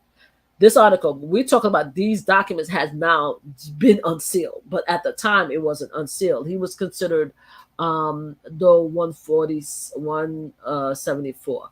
While 3 of the 9 documents naming though 174 has not yet been fully unsealed, the public doc include versions with some redaction. It's easy to see where Trump fits into them. There are all transcripts of deposition of ransom Jew, um, I think it's Godfrey, and Epstein Palm Beach housekeeper Wayne Alessi, all of whom were asked about Epstein's relationship with celebrities and other powerful people. I saw guests at the house that were celebrity. Alessi told the attorney deposing him. Who did you see at the house? The attorney asked. Alessi answered, as of Monday evening, remain redacted. So we want to see what did the housekeeper warn Alessi said. So we're gonna copy this right here. I want to see who he saw because as of now it was redacted, but he said there was a lot of celebrities. So that's going back all the way to January 2024, right before the redaction, right? So you have that. Now we have the redacted document, where in that case all of them was talking and referencing the fact that Epstein had celebrities at his house. He talks about Donald Trump all the time. He went back and forth about Donald Trump as his friend. He used him as a powerful person. There was this Sarah who said that a friend of hers said that she actually had sex with Donald Trump at Epstein Manhattan Mansion. We have also documentation that says that he used to go back and forth and party with Epstein in Palm Beach, where a lot of these cases originated from. So you have all of that, right? So let's go. So there's a TikTok where it said Trump showed up at the call log from 2004 to 2005 before Melania. All right. I am between girls. I need a massage. Okay. So now this is between 2004 and 2005. This is the new evidence that was just recently released. So let's look at this TikTok, right? And again, I'm using all these documents, all these pieces per the Copyright Act in order to discuss, to show you guys proof of what's happening. Okay, so we're going to TikTok right now. Is it TikTok? Right. Okay, so right now we're gonna pause this. This is by Bill Madden, is on Twitter, right? And this is something that this guy said. And it's for it's a minute and 45 seconds. So I am going to hold on. I'm gonna pause it. Now this gentleman is talking about the document dump that just happened the other day. So let's look at it and listen to him again. And I'm going to put the clip one on. I put the clip so that you guys can listen to it, because we're going to listen to it a little bit. And then after that, you guys could go in and see it for yourself. Again, let me go. We are going to Twitter right now. And it was a Twitter. Bill Madden has this TikTok, shared this TikTok post. Hold on. Let's listen to this. There was a big document dump down in Florida today. These documents were regarding Jeffrey Epstein and his grand jury hearing some 16 years ago. There's 200 pages to these documents, and here tell that some pretty crazy and disgusting shit are in those documents. There's also some names, particularly in the call logs. And to you Trumplafucks, guess who doesn't show up in those call logs? Joe Biden, Barack Obama, Hillary Clinton. They don't show up in the call logs, but you know who does quite a bit? Donald motherfucking Trump. Yeah, between 2004 and 2005, he was calling on the regular. That's just before he married Melania. He was calling all the time. There's all kinds of records of Donald Trump calling Jeffrey Epstein. And here's one message he left. He said, "Hey, I'm between girls. I just wanted to call to verify my massage." Apparently,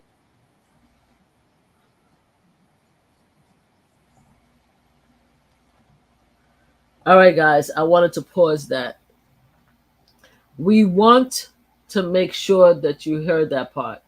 He said there's a documentation in the dump, in the evidence dump, where he says that he is between girls now, and he needs a massage. Okay, all right. So I want, again, we're talking about young girls. We're talking about Palm Beach. We're talking about Manhattan, a mansion where Trump had a tower in Manhattan, right? But Epstein also had in Manhattan. And now we're talking about massages. Okay? We're talking about massages now. So you have that piece of evidence. I posted it. Please take a look. All right, and they said that was 2004 to 2005 this was happening. Okay? 2004, 2005. And here's another thing too that we should talk about, right? And I want to go to the CBS. This is really, I need you guys, not CBS, ABC. I need you guys to go look at the ABC Epstein, the Epstein documentary. Hold on one second. This is very important. Hold on.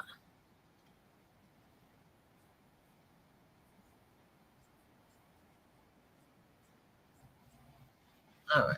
So I'm going to go back a little bit. I'm going to go back here. Again, everything is being used per copyrights. Make sure I'm taking a look to make sure YouTube hasn't stopped me yet. ABC did an article on Epstein that has a lot of different nuggets. A lot of different nuggets. This is the article right here. This is Maria Farmer. She first started working for Jeffrey Epstein in 1995, and he and Maxwell. I call her Maxwell because her first name messed me up. Maxwell actually assaulted her and tried to R her in the room, and I think she was 25 though at the time, and she was working with him because he met her. This is her. He met her at an art gallery, and he said that he loved her paintings. I think, let me show you a little bit of her painting. Can we see her paintings? Hold on, let's see. As I reported it so many years before, each person I'm drawing, I realized that's another person who was harmed. And each one of those should have never happened because I reported it so many years before. All right, so she's doing all these paintings of all the victims of Epstein. So apparently Maria Farmer's met him back in 1995, 1994. That's when they met. And he invited her to be his art collector, like to be his art expert, to help him collect and find different arts because he thought that, she had great talent. It turned around at one time, they went to Ohio, and he and Maxwell was there, and they invited her to the room, and she went in there, and then they both sexually harassed her, and she fought her way out of there. She said there was a lot of abuse in her body and everything, but she was able to get away, and she locked herself in her room, and I think she eventually got out of there. But she reported him and the woman in 1995, and she said because when she started working with him, it's like she was supposed to be his coordinator to get artwork, but she ended up being the door person, whereas she would see Maxwell bring in a lot of underage girls, and Maxwell was telling her that the reason why is because they were trying to hire these girls for Victoria's Secret.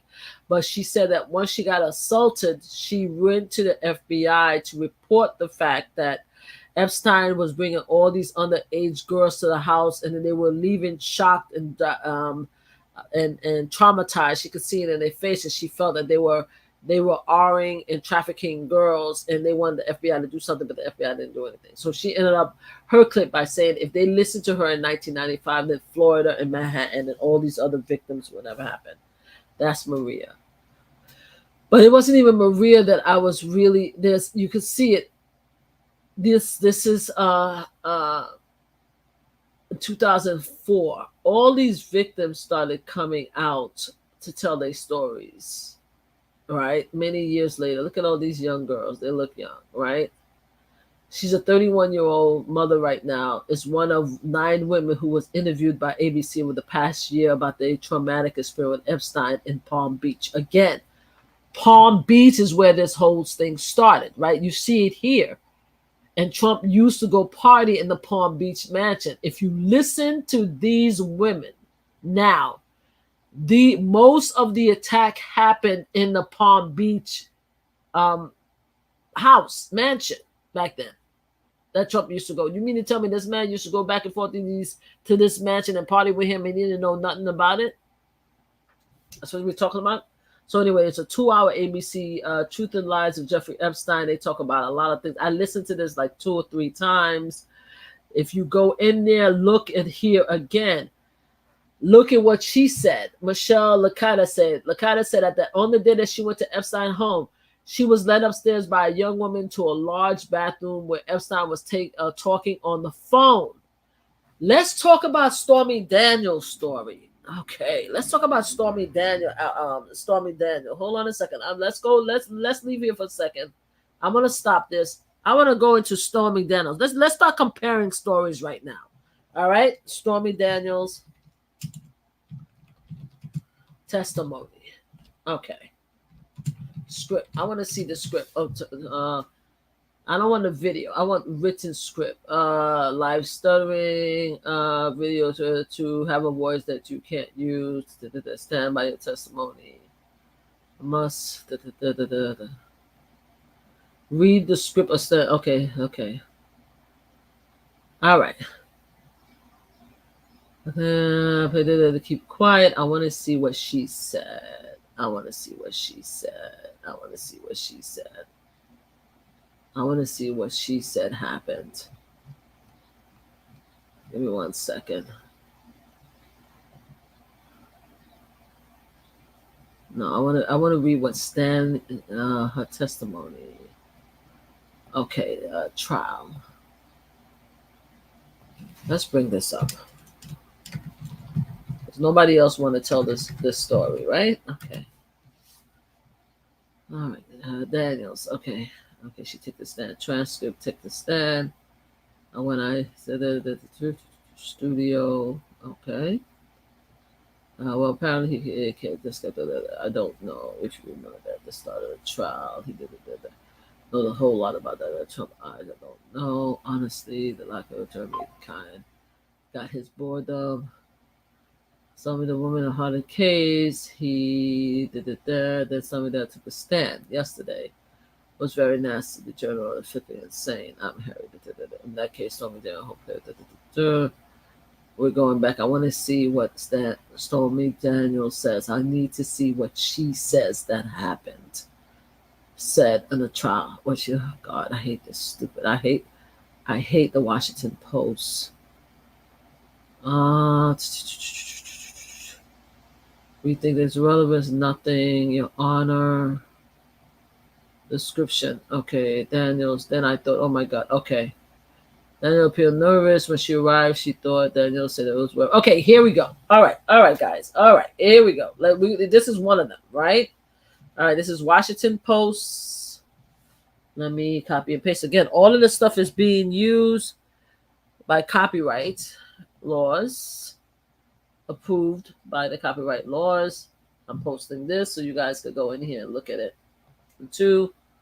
Okay. You guys, hi. Instagram, I can't see you guys. I see a lot of people on here. Hi, how are you? IsmB908. If you guys want to say anything so I can see your comments, please come into YouTube. I see you guys in here. I don't see anybody commenting, but I do see you guys in here. But I am on YouTube. So let's go. So let's look at this now. Let's present. Because now we're comparing stories. Before we go into Katie Johnson, let's compare stories, right? So now you already saw that I showed you. Hold on. I want to make sure that I have everything next to each other. Jeffrey. ABC, right? Let's go back to the ABC. And we're going to go back and forth. And then after that, we're going to compare it to Katie Johnson, okay? So the survivor. Let's go to survivor. Lucia said that on the day she went to Epstein's home, she was led upstairs by a young woman to a large bathroom where Epstein was talking on the phone, already laying down, face down on the massage table. The woman set a timer, she said, and left Lucinda alone in the room to begin the massage. After he flipped over, when he got off the phone, he told me to take my clothes off. He was touching me. He was touching my boobs. He was touching my hips, my butt. Lucinda said Epstein appeared to be I'm sorry. You see the word. I don't know how much stuff I could say on YouTube. Self actualization. That she kept her eyes focused up high, scared to look down. His face was enough to terrify me for the rest of my life and haunt me for the rest of my life. After it ended, Lakita said Epstein gave her 300, 200 for her, and 100 for the girl who brought her there, who was waiting downstairs to take her home. I put my sunglasses on and I cried all the way home, she said, and I was just thinking, I'm never going to let people touch me again. I don't want anybody to touch me. I don't want anyone to touch me. That's what she said, right? So that's her. Okay, this is what happened with her. Okay, now let's go look at Stormy Daniel. Okay, let's go look at Stormy Daniel. Let's open this up. Let's just see. Let's just start comparing stories. Let's start comparing stories. Stormy Daniel. This is with Washington Post. Daniel, who appeared nervous and spoke quietly, gave an incredible detailed account of the evening she went to Trump's suite at Lake Tahoe Resort following a golf event where she said they had sex. When she arrived for what she thought was just dinner, Daniel said that Trump was wearing silk or satin pajamas, but that he changed it to a suit after she made a joke about it. When they sat down at the dining room table, Trump asked her questions about the adult film business, including whether she tested for sexually transmitted disease. She said at one point, she said she spanked them with a rolled-up magazine. After emerging from the bathroom, Daniel said she was startled to find Trump on the bed in a T-shirt and boxer short. Trump told jurors she did not want to have sex with him. Right? Daniel said, then I just thought, oh my God, what did I misread to get here? Because the intention was pretty clear. Somebody stripped down to their underwear and posing on the bed like waiting for you. All right. Jeffrey Epstein stripped down, facing, waiting for a massage in the bedroom. Trump, similar MO. I guess that's what all sexual predators do. I don't know. I'm just saying. Let's just see. Okay, Daniel says she never felt physically or verbally threatened by Trump, but did feel a powerful imbalance between them. Trump was bigger than she was, and there was a bodyguard outside the door. Now, mind you, the young ladies in the allegations, a lot of them says that Epstein didn't say anything. What he would do is he would tell them that, hey, take off your clothes or massage my back. And once they start massaging, then he would strike. You know what I'm saying? And sometimes he didn't even have to say anything. They just was intimidated because they were stuck in a room with this old man. And because they were young and they were 14 years old, they just felt powerless. It sounds similar to me here. Sound very similar. She felt the power imbalance between him. Trump was bigger than her. Also, there was a bodyguard. And some of these women said that the Maxwell was either in the room or outside the room, or just led them to believe that she was there, that they were powerless. Wow. The next thing I know, I was in the bed somehow on the opposite side of the bed from where we have been standing, and I had my clothes and shoes off. I believe my bra, however, was still on. Daniel account. Okay, I'm going to stop showing it and I'm going to continue reading it because YouTube. So Daniel account also but I shared the link. You guys can click on the link in the comments on YouTube so you can read along. Daniel account also included how she stared in the ceiling during sex and she was trying to think about anything other than what was happening there. Now let's go back to the story of the young lady. Let's go back. She said while he was self-actualizing, she said she kept her eyes focused up high. You see how it is with victims? You see how victims' story sound very similar in comparison to each other? You're talking about Stormy Daniel, who's an adult many years ago, who was being sexually assaulted by Donald Trump, and she was found credible. And you see this young lady who was sexually assaulted by Jeffrey Epstein, the similarity in their characters. When you start listening to victim of sexual um, harassment and sexual abuse, you start seeing similarity in their story. And I haven't even gone to Katie Johnson yet. I'm just sharing these stories until before we read what Katie Johnson had to say about what happened with Trump. His face was enough to terrify me for the rest of my life and haunt me for the rest of my life. At the end, he gave her money. So that's him. So let's go back to Donald Trump now. She said, she said, after the counter, Daniel's account also included how she stared at the ceiling during the sex since she was trying to think of anything other than what was happening there, to which the judge sustained an objection. She also said Trump did not wear condoms and described the position in which they had sex. After the encounter, Daniel said she remained silent as she gathered her possessions. The young lady said that at the end, she said Epstein gave her $300, $200 for her, $100.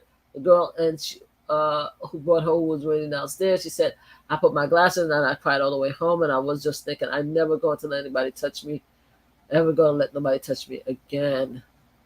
Right? So let's go back to her. Let's go back to Danielle. She said, my hand was shaking so bad, I was having a hard time getting dressed. He said, oh, great, let's get together again, honey bunch. We were great together. I just wanted to leave. Danielle said they stayed in touch because she hoped Trump would let her appear in his reality show, The Apprentice.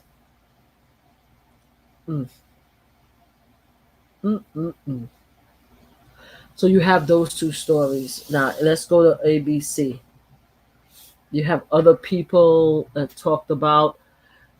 Then you have Michelle Rector, the chief of police in Palm Beach at the time of the Epstein. The girls were certainly afraid to talk all along the way. They said this was a very powerful guy, feared, and the belief that nobody would believe their story made most of them very reluctant to cooperate. That's the victim. The victim reluctance come forward along with the shame of many of them felt for being lured into the situation. Experts say like allowed Epstein's scheme to go undeterred in Palm Beach for years before the police began to investigate. A lot of the girls felt it was their fault. Then you have Jenna Lisa Jones. She said being in such an expensive house and just where he lived in general showed you that he was above us already. She was 14 years old when she said Epstein assaulted her doing a massage. Another massage. It made me feel like I would have told anyone they weren't going to believe me. So that's another massage that was mentioned in the story. Then she go on to say, I wanted my story to be heard, said one woman. Okay, so this is another woman. Even today, some of the women who spoke to ABC would only do so if their identity was concealed and their name was withheld. So this is a woman who her name is withheld. She said, I want my story to be heard, said one woman who went to Epstein once and never returned. But at the same time, I am a mom. I have a career. It's an embarrassing situation. It's something that still bothers me.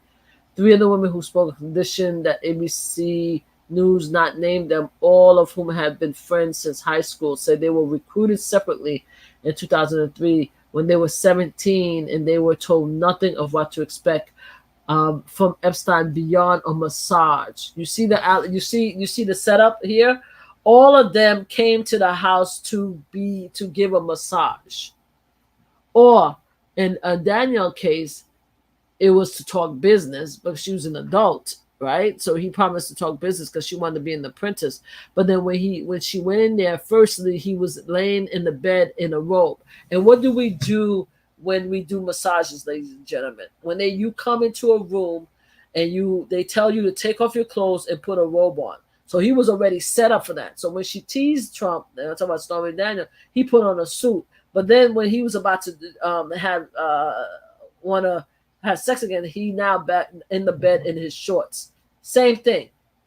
So anyway, they said they were told nothing about what to expect of Epstein. He reached around and grabbed my butt, said one of the three. And I remember smacking his hand away and telling him, don't touch me. And then he did it again. I said, I told you not to touch me. He immediately got off the table and said, you're done. And all I remember is thinking, this guy is going to arm me. I mean, he already touched me twice, and I told him to stop, and now he's angry. She said she escaped the situation, but said she didn't tell her parents or the authorities but about it until years later. I almost felt scared to talk, like I was going to get in trouble. Did I do something wrong that I could be arrested? The unnamed woman said. I was young. I had blamed myself all these years. I was definitely scared to talk. She at least got away. She got away. One of the things that they say in this report with ABC is that Jeffrey Epstein has a habit of knowing how far to take everybody, right? So he's a manipulator. So he would do one thing like, okay, massage me. Then he say, okay, take off your shirt. They take off the shirt. Then he know he could go a step further. All right, take off your bra. They take off the bra. He know he could go a step further. So he would just go step by step.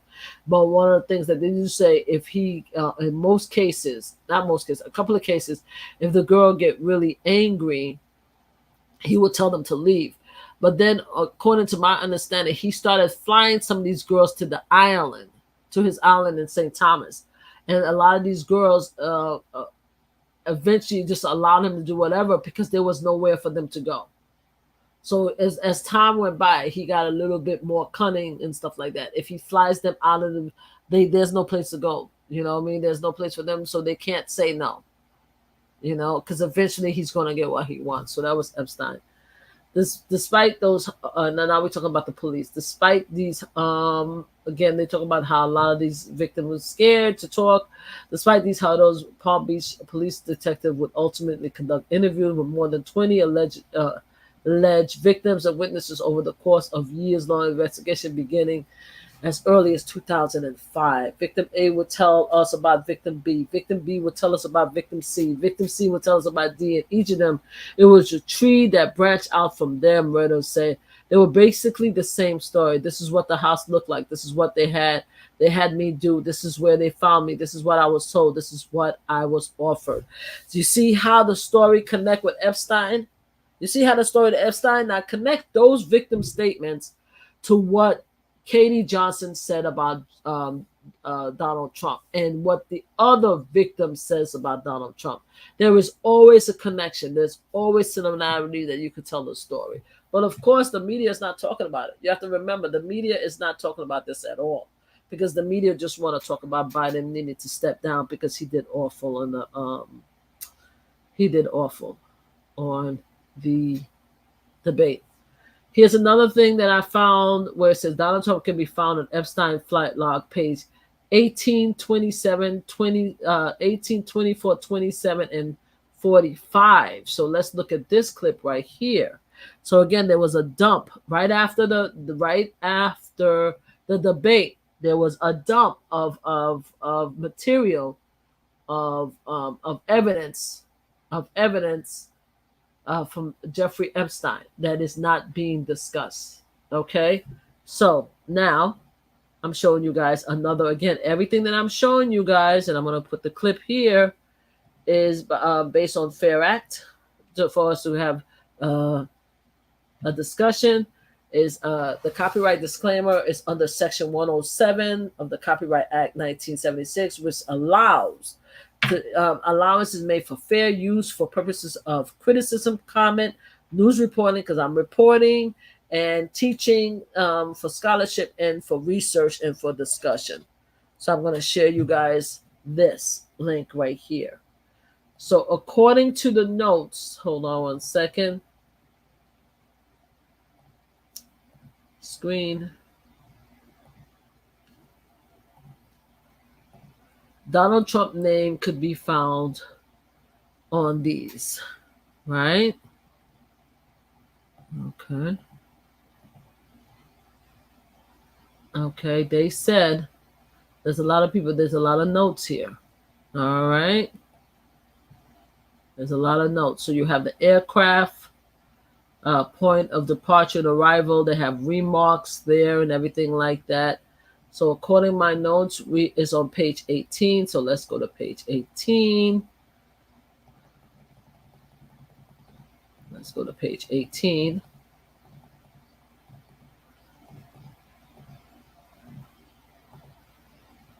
There's a lot of people that we talk about Donald Trump. So here we go. Jeffrey. Total sent. Okay.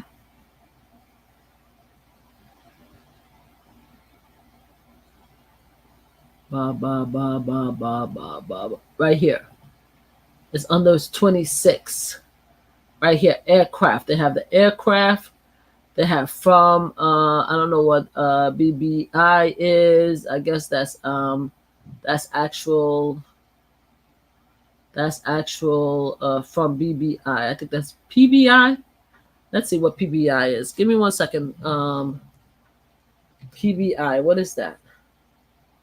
Airport, Palm Beach. Okay, now there's again proof that Donald Trump was close friends with Epstein, right? Okay, if you look at line 26, you would say that you could see it says PBI is Palm Beach, right? To JEB, arrive at JEB. Okay, let's see what JEB is. JEB is JEB airline destination.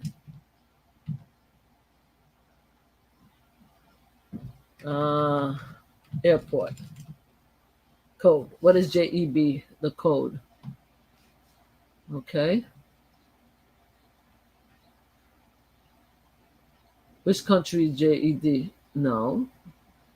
I don't think it's Saudi Arabia. Guys, hold on 1 second. Let me take a look. Okay. Am I getting it wrong? 26. It looked like JEB. I put JIB. What is I put JEB? JEB. That's what I put. JEB code. Airport. It says. That's weird. It's saying it's Saudi Arabia for some reason. JED. Interesting. But that's not a D. That's a B. Unless I have TEB. Is it TE? I think it's TEB. Sorry, guys. Let me look. Let me put TEB. TEB and see what it gives me. TEB. The handwriting is a little crazy. TEB. Okay. TEB is Terrible Airport. And that's in New Jersey. Oh, interesting. New York and New Jersey. Okay. Look like it's going to New York, according to this. So you look at line 26. Hold on. I was just there. The date is 1993. Okay. 1993 is January 26th. And Jeffrey and Donald Trump in 1993. You have him in 1993. So he knows this guy since 1993. And again, don't forget, the first victim who was assaulted, that case goes back to 1995. You have to remember that. This goes from 1995 all the way to when Jeffrey Epstein killed himself in 2019. So this is 2 years before the woman was accused, that was working with him, was accused of being sexually assaulted. But he was flying back and forth with him since 1993. Let's go. So that's Donald Trump. Let's go. We're looking at the next is page 24. All right, let's go to 24. Let's go to 24.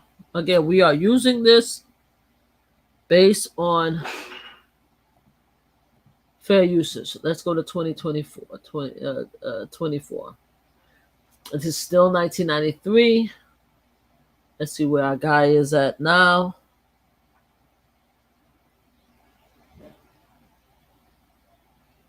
Right here. All right. So we have a bunch of names and remarks.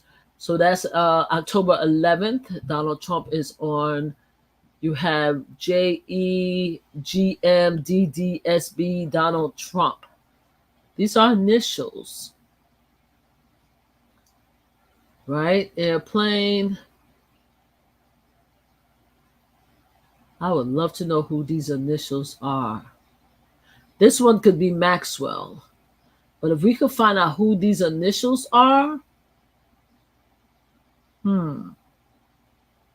because most likely these are names.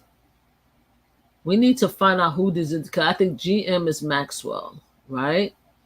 But you see, I would love to know who the rest of these initials are. SB. Here's an SB up on top. Hold on one second. Who is this? Sophia B. Saddle. Who is Sophia? Is that Sophia?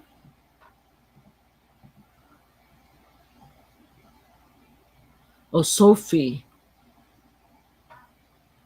I want to see who Sophie is. Hold on one second.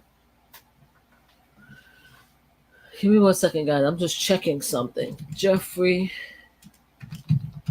Epstein and Sophie. Sophie Biddle.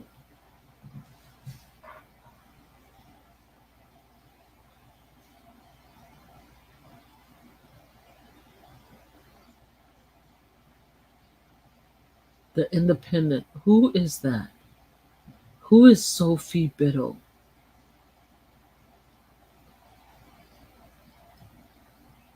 Give me one second, guys. I'm just looking at something. Because it looked like that's the same. So it was one of massage therapists. Sophie Biddle was one of Epstein massage therapists. It mentioned often while other women named Dawn said it's also referenced in previous. 6 days after the flight, Mr. Trump is listed as returned to Toba. Okay, so this is the story right here. Okay, so there's another story right here that goes back by the Independent that went to 2021. Okay, so let's go here. I'm going to show you what I'm reading out. So we're going to stop. We're going to stop this one, and we're going to go to this article right here. Let's see what's going on here. So Trump was going to these islands for massages. Okay, this is what's being told, right? So Trump, everybody think that Trump is going there for massages. So why don't we just go here and just read it? All right, you guys just saw the clip on page 24 where it shows that his name is showing on page 24. Okay, I was able to find an article after 2021. All right, again, this is all fair for fair usage. Okay, let's see. Let's look at this. All right, flight log released by prosecutor in Maxwell trial show Donald Trump flew on board Jeffrey Epstein private jet with his former wife Marble Maple and his children Eric and Tiffany, as well as a beauty queen and a senior aide to Bill Clinton. Tiffany as well as a beauty queen. Okay. Logs from the Epstein pilot David Rogers was entered evidence by the U.S. District Attorney as part of a case that alleges Miss Maxwell helped to groom and traffic young girls for abuse. Miss Maxwell, 59, had pleaded not guilty to 6 charges. She recruited and groomed young girls from Epstein to abuse during sexualization massages. Please see that from 1994 to 2005. Sexualization massages. We all saw this, the massages, okay? Donald Trump and his robe, massages, right? This whole thing as far as sexual predator. I'm just building a case. The defense says she was a scapegoat of Epstein's sex crime. He killed himself in 2019 at the age of 66 while awaiting trial for sex trafficking.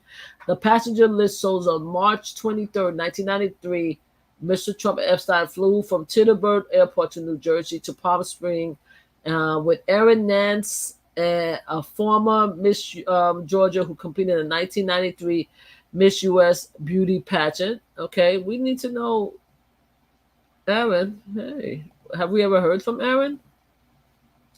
Let's just put Erin's name down. I'm curious to see what Erin has to say about all this. We're putting Erin's name down. Okay. Again, this is 1993. Now they talked about, now we want to go.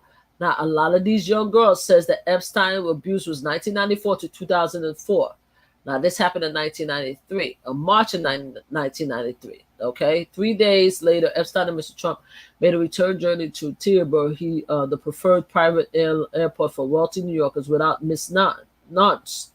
Under Miss Nance's first entry in the flight log on 4 January 1993, she is referred to as Miss Georgia, runner-up of Miss USA. She also appeared in other flights without Mr. Trump. Okay, we need to find out what's going on with this girl. Miss Trump owned the Miss USA pageant from 1996 to 2005. So he was doing this before he owned the pageant. Okay. All right, flight log that show Trump flew with Epstein and Aaron. No, it's right here. Donald Trump and Eric name appears in this entry on March 1995. All right, now let's say we could do away to 1993. Let's just say that. Let's say, okay, the 1993 was before the court case. The court says that there was sexualized massage. What was he doing on the flight in 1995 after the victim says that the sexual these victims says that these sexual massages, these sexual predator behavior started in 1994. And also I showed you in the ABC News that the young lady said that she reported Epstein in 1995. The ABC News says that let's keep going back.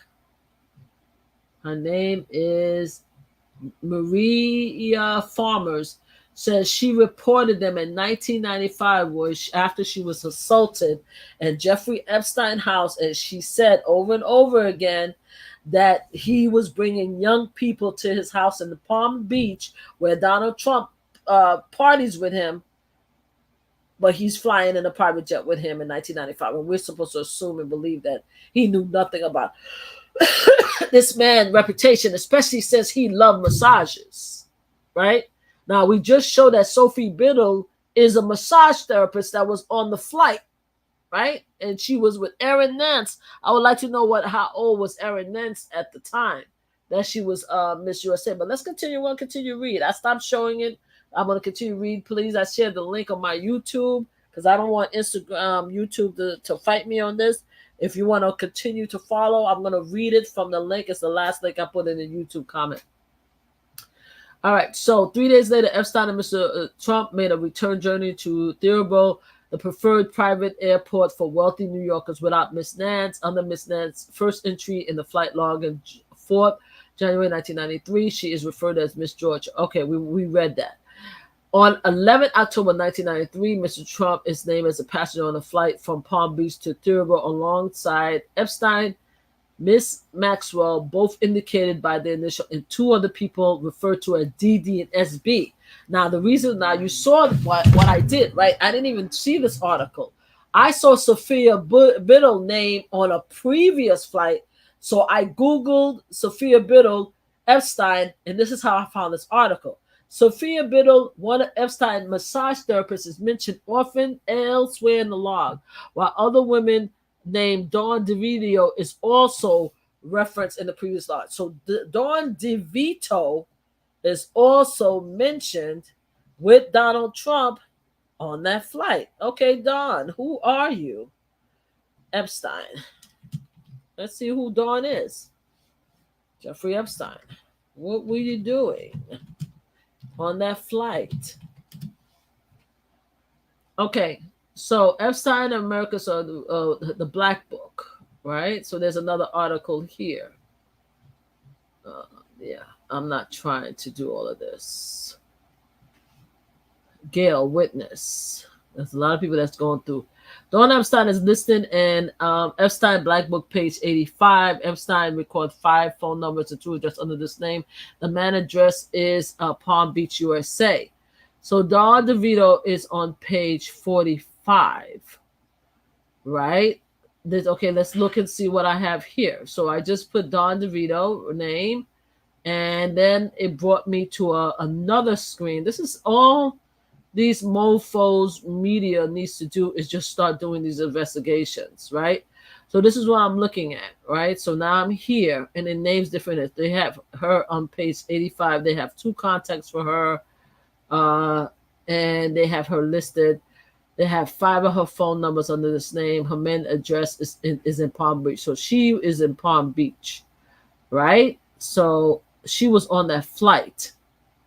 Let's look at it. She's right here. I don't want to share too much of it, but this is her address. Sorry, guys. Let me stop because I don't want to get in trouble. That's her address. They have her phone number and everything. Everything is open any which way. So I just stopped it because that's her whole address. And well, wait. So right here, they said that she has an address in Florida. She has an address in MA, or a phone number in MA. Boston and Rhode Island. Okay. But I want to know, who was she to him and why was she on the flight with Donald Trump?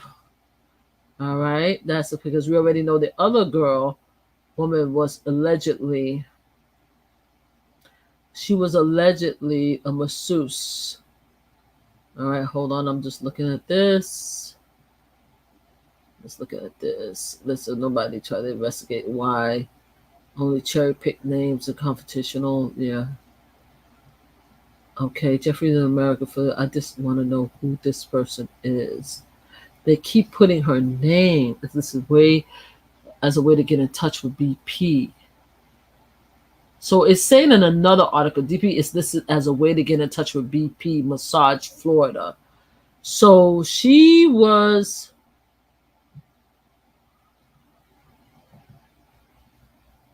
a way to get in touch with the police? Police BP. This is interesting. There's a lot more going on with this girl. Because she is listed, Dawn is listed under massages.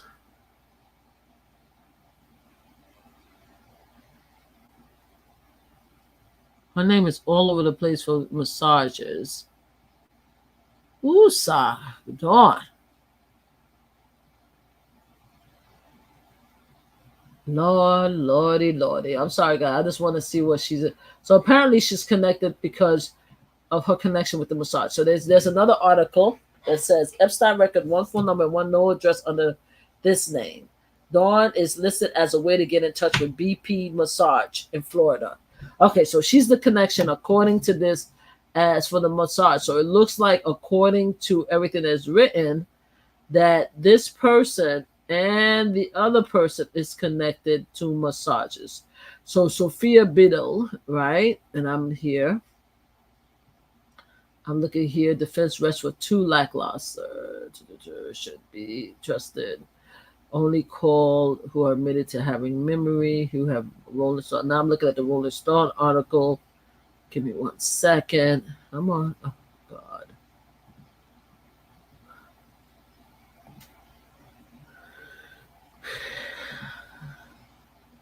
Give me 1 second, guys. All right. I have to take off the... All right, guys. Sorry, I have to take out whatchamacallit, which is the ad blockers. I want to see what. I don't want to zoom. I want to see what Biddle.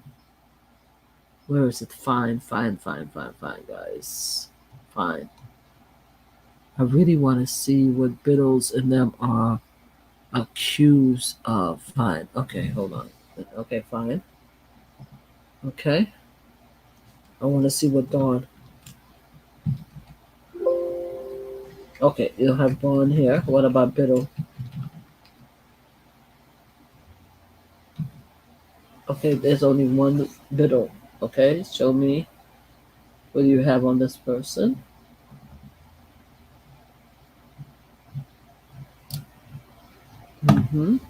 Sorry. This is when the problem is when you take off the damn.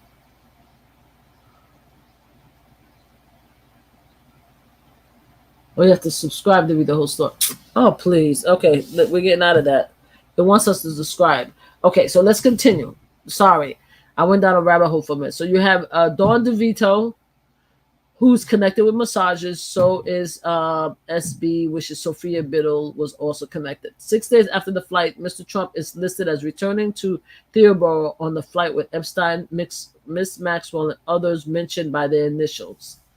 On 15 May 1994, Mr. Trump is listed on flight on Epstein Hawker's Sidley jet with his then wife Marla, their daughter Tiffany, and Mark Middleton, an aide to President Bill Clinton. The group flew from Palm Beach International to Ronald Reagan Washington National Airport and returned the same day without Mr. Middleton.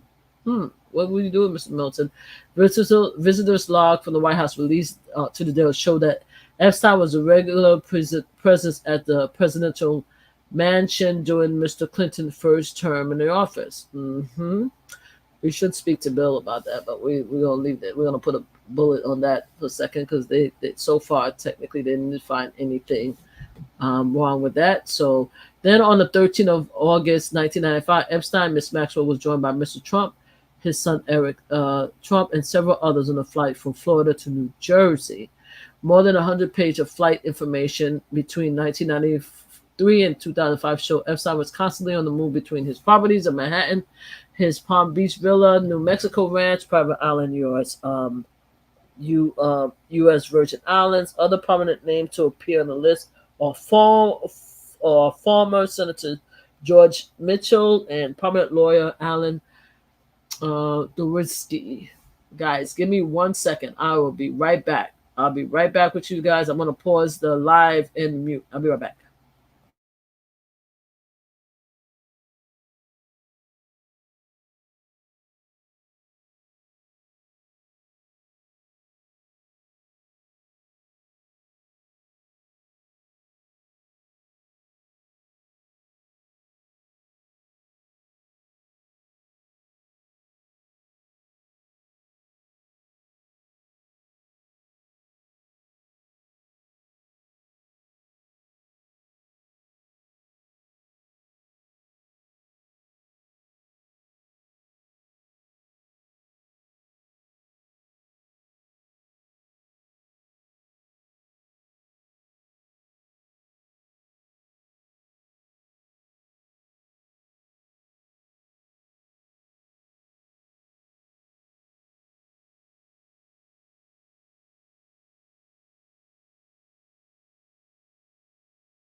Sorry, guys, I'm back. I had to run to the ladies' room real quick.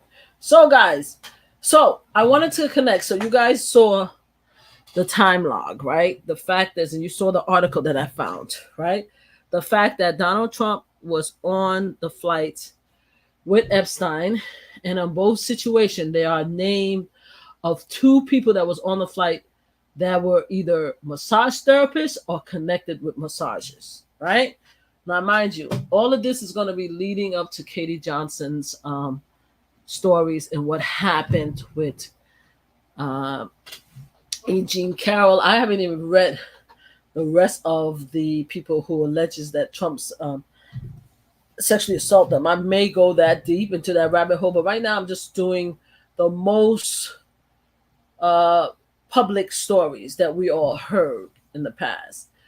With E.G. Carroll, I wanted to talk about and show the aggressive nature of Donald Trump, where she says that he saw in the store and he asked her about the shopping, and I'm just giving the summary. I haven't brought it up. And then after that, he said he wanted to see what she bought, and she was teasing and laughing with him. So he went into the dressing room with her, and then he attacked her, and he ended up just having forcibly having sex with her in the dressing room without any condom, right? And then Stormy Daniel, this is where the non-condom come into play in her story, where he didn't want to have sex with any condom. That's Donald Trump. Also, the whole layout was almost as if he was getting himself ready for a massage. Like at first when she came in, he was in the room with a robe on. Then she teased him, and he put on his robe. He put on his suit. Next time when she was in the bedroom, he was in the bed with the shorts. Like the expectation was there that to come in, they were non-threatening per se. They're just sitting down and they're waiting for the people to come to them, right? And then based on what E. Jean Carroll said and what the, Stormy Daniels saying, it's like there is no direct threat. It's like manipulation, right? There's no direct threat like I'm going to kill you if you don't do this and that. Once they get the people in their web, there's been a lot of aggression and holding and forcing themselves. But initially, you don't know exactly what's going on until it's too late. That kind of, and then when you're there, you think that there's an overpowering energy where you feel like you're a victim and you don't have any control of the situation. So I'm just giving you the layout of all the stories and what I feel is the similarities between the stories of the behavior of these men, right? So now one of the things that they talk about in Katie Johnson, and I'm going to read her, is about the whole massage situation in the condoms. This is why I brought up these two stories so you can see some similarities. Now, again, in the call log now, it talks about that he was in the plane with two massages, with SB, which is Sophie Biddle, and Dawn, I guess, what did I say, Dawn Davis is the name, right? SB, which is Sophia Fiddle, and Dawn Davis, I believe is the name of the person. So again, that's on page 24. Let's go back to it and stuff. And I read, and I'm going to go back to the article too. Is this it? Yeah, here we go. All right, that's where you go. You have, they say that this is that's Jeffrey Epstein with J.E. GM, that's Maxwell. DB, that's Dawn Davis. She's a massage. Allegedly, she's connected with the massage. SB is allegedly connected with massages. And then that's Donald Trump. And again, this is in 1993. Most of the cases against Jeffrey Epstein, later on, they call these massages sexualized massages. And I showed it to you in a previous article that it was defined as sexualized massages, right? So I'm going to stop this. I'm going to continue to read, and then we're going to go to the next page. We read that early in the trial fellow. Okay, so then more than 100 pages of flight information from 1993 to 2005 shows Epstein was constantly on the move between his properties, Manhattan, Palm Beach, Villas, New Mexico ranch, and a private island in U.S. Virgin Island. He had other prominent people. Mr. Rogers testified that he flown Epstein on 1,000 flights between 1991 and 2009, with Ms. Maxwell joined him on 100 of those trips. Early in the trial, fellow pilot Larry Vyszynski testified to flying Prince Andrew, Kevin Spacey, and Mr. Trump during his more than 2 decades of working. Now, isn't Kevin Spacey a Trumper? A mega? Isn't Kevin Spacey, hold on. Kevin Spacey's a Trumper, ain't he? No. Kevin Spacey is not a Trump. Whoa. I'm sorry. Kevin Spacey is the one that's right now is one of the Me Too that's been accused of sexual allegations against him. He was at the House of Cards. And of course, he was in one of my favorite movies, The Unusual Suspect. He was also in Seven, American Beauty. He was part of a lot of different things. So let's see. Kevin Spacey allegations.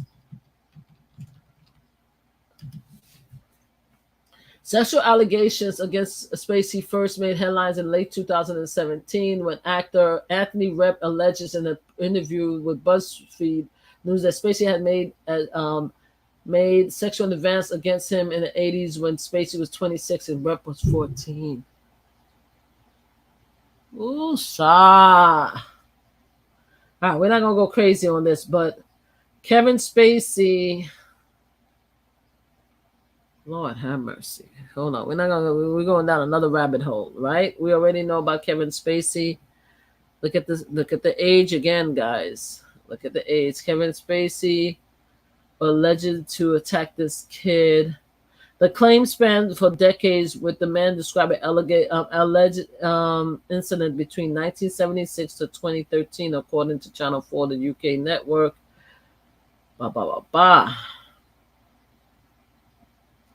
Sexual allegation against was made headline in late 2017. He said he was 14 years old. In the wake of Rapp accusation, several other men came out with their own story. The scandal led to swift career downfall of the two-time Oscar winner. Soon after Rapp allegation broke, he was fired from Netflix House of Cards and removed from Ridley Scott film All the Money in the World. That we talk about Spacey. His agent and publisher dropped him. I'm just reading. The first major publication against Spacey came in BuzzFeed's new interview. In the interview, Spacey alleged that attempt to seduce him at a party in 1986. So this happened in 1986. So this is way before 1993. These guys be going crazy with these perverted behavior. Lord have mercy. So anyway, so Kevin Spacey, Lord have mercy, have mercy. So anyway, wow. So Kevin Spacey was one of the people that flew in the jet with Jeffrey Epstein. So anyway, we're going down a rabbit hole. So I want to look at the other entries. Okay, so we have on page 1824. I want to look at page 27. See what they have him under on page 27. I'm talking about Donald Trump.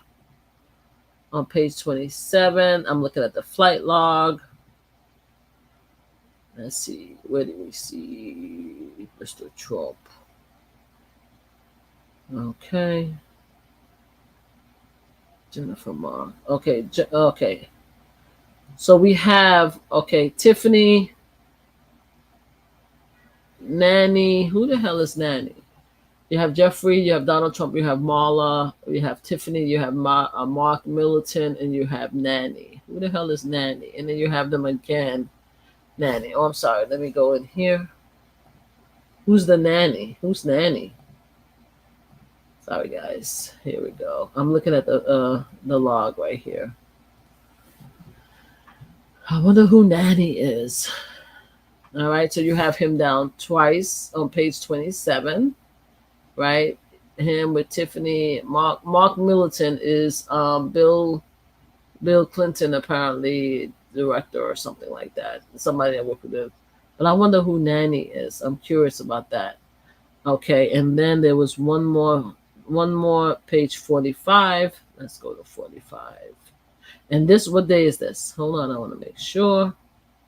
This is 1994, May of 1994. Okay, all right. Now we're going to go down to 45, right? Let's go to 45.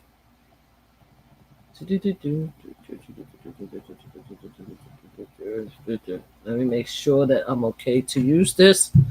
Let me keep an eye on Instagram. The Instagram is not stopping me. Give me 1 second, guys.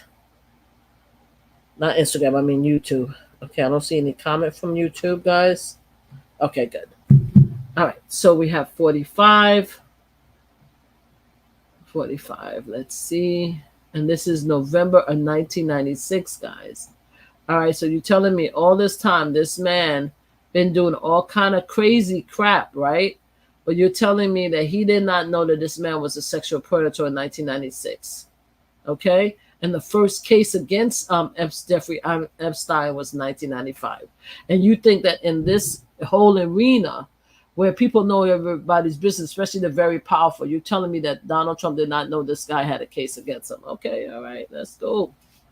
So let's look here. Okay, so this one, Donald Trump, right, is on EW, JE. This is Maxwell, Donald Trump, Mark Epstein. You have here Eva. Who is Eva? Hold on a second. Eva. I see Eva here. I want to see who Eva is. I'm going to look.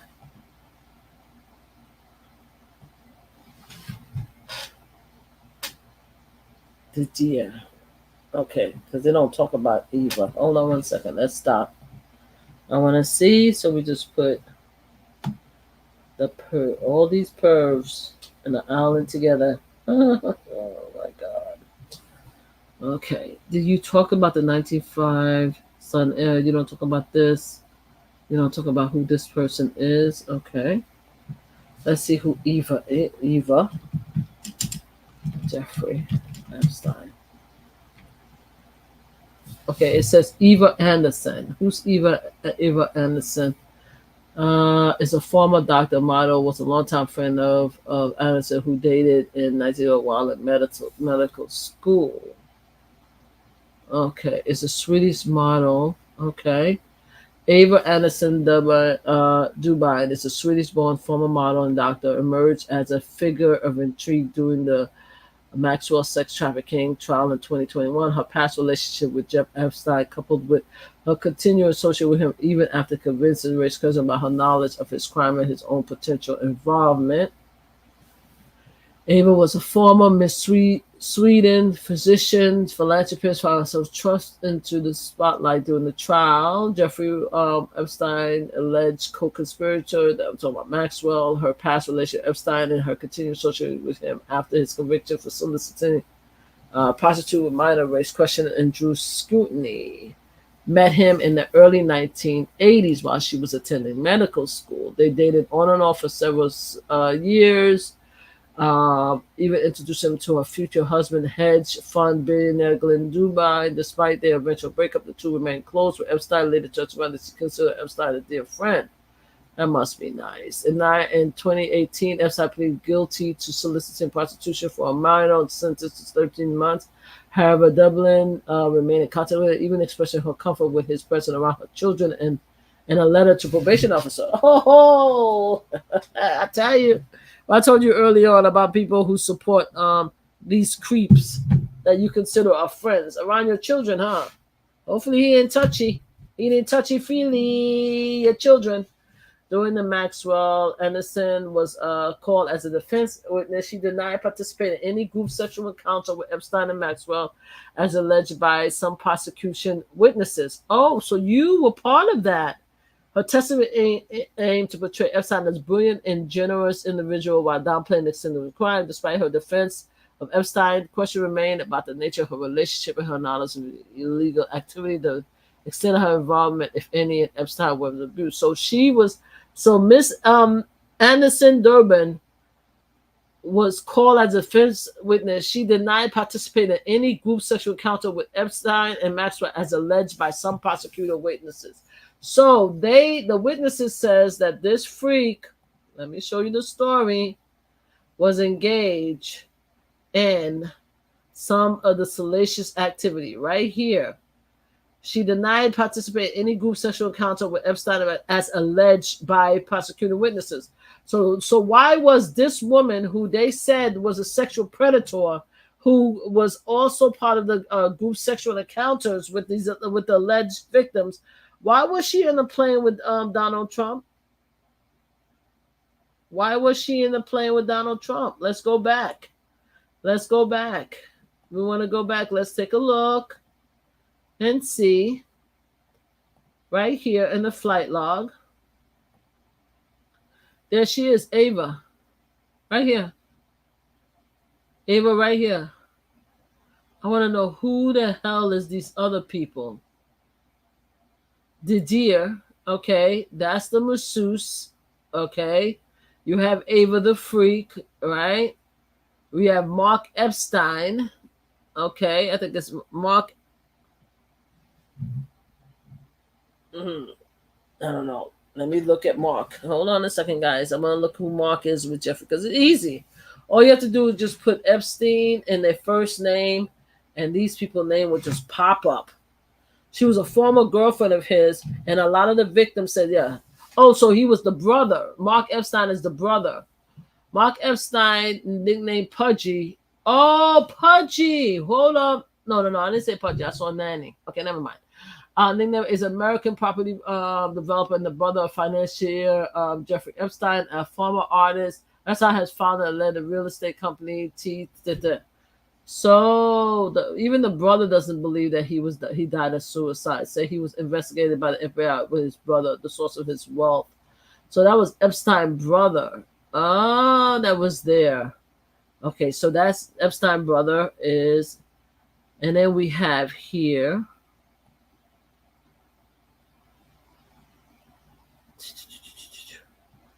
The deer. But you already have one of the victims' people. Can you imagine? She was on the flight with Trump. And she was accused of participating in the sexual abuse. That's crazy. That is nuts. That is cuckoo for Cocoa Puffs, guys. That is crazy. If you just look at the log, you could just, wow.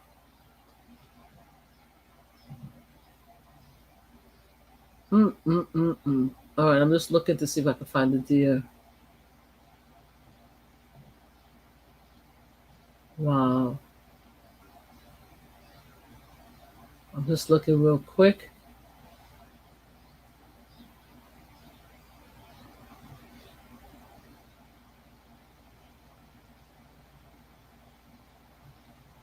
All right, so the other names, I cannot make exactly.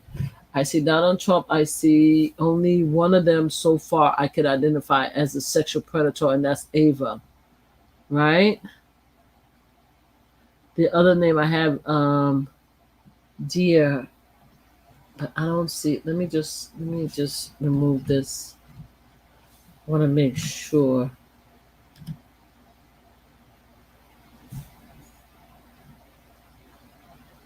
I don't want to put people's name in there.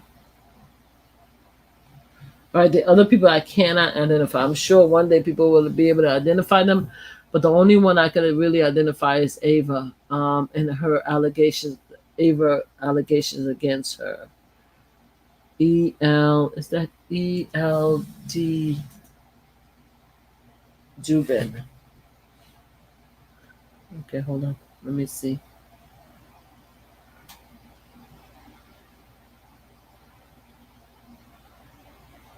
LDNA. LDNA. I'm just looking one more thing, guys, and after that we're gonna move on because I really want to move on to her story. Dubin.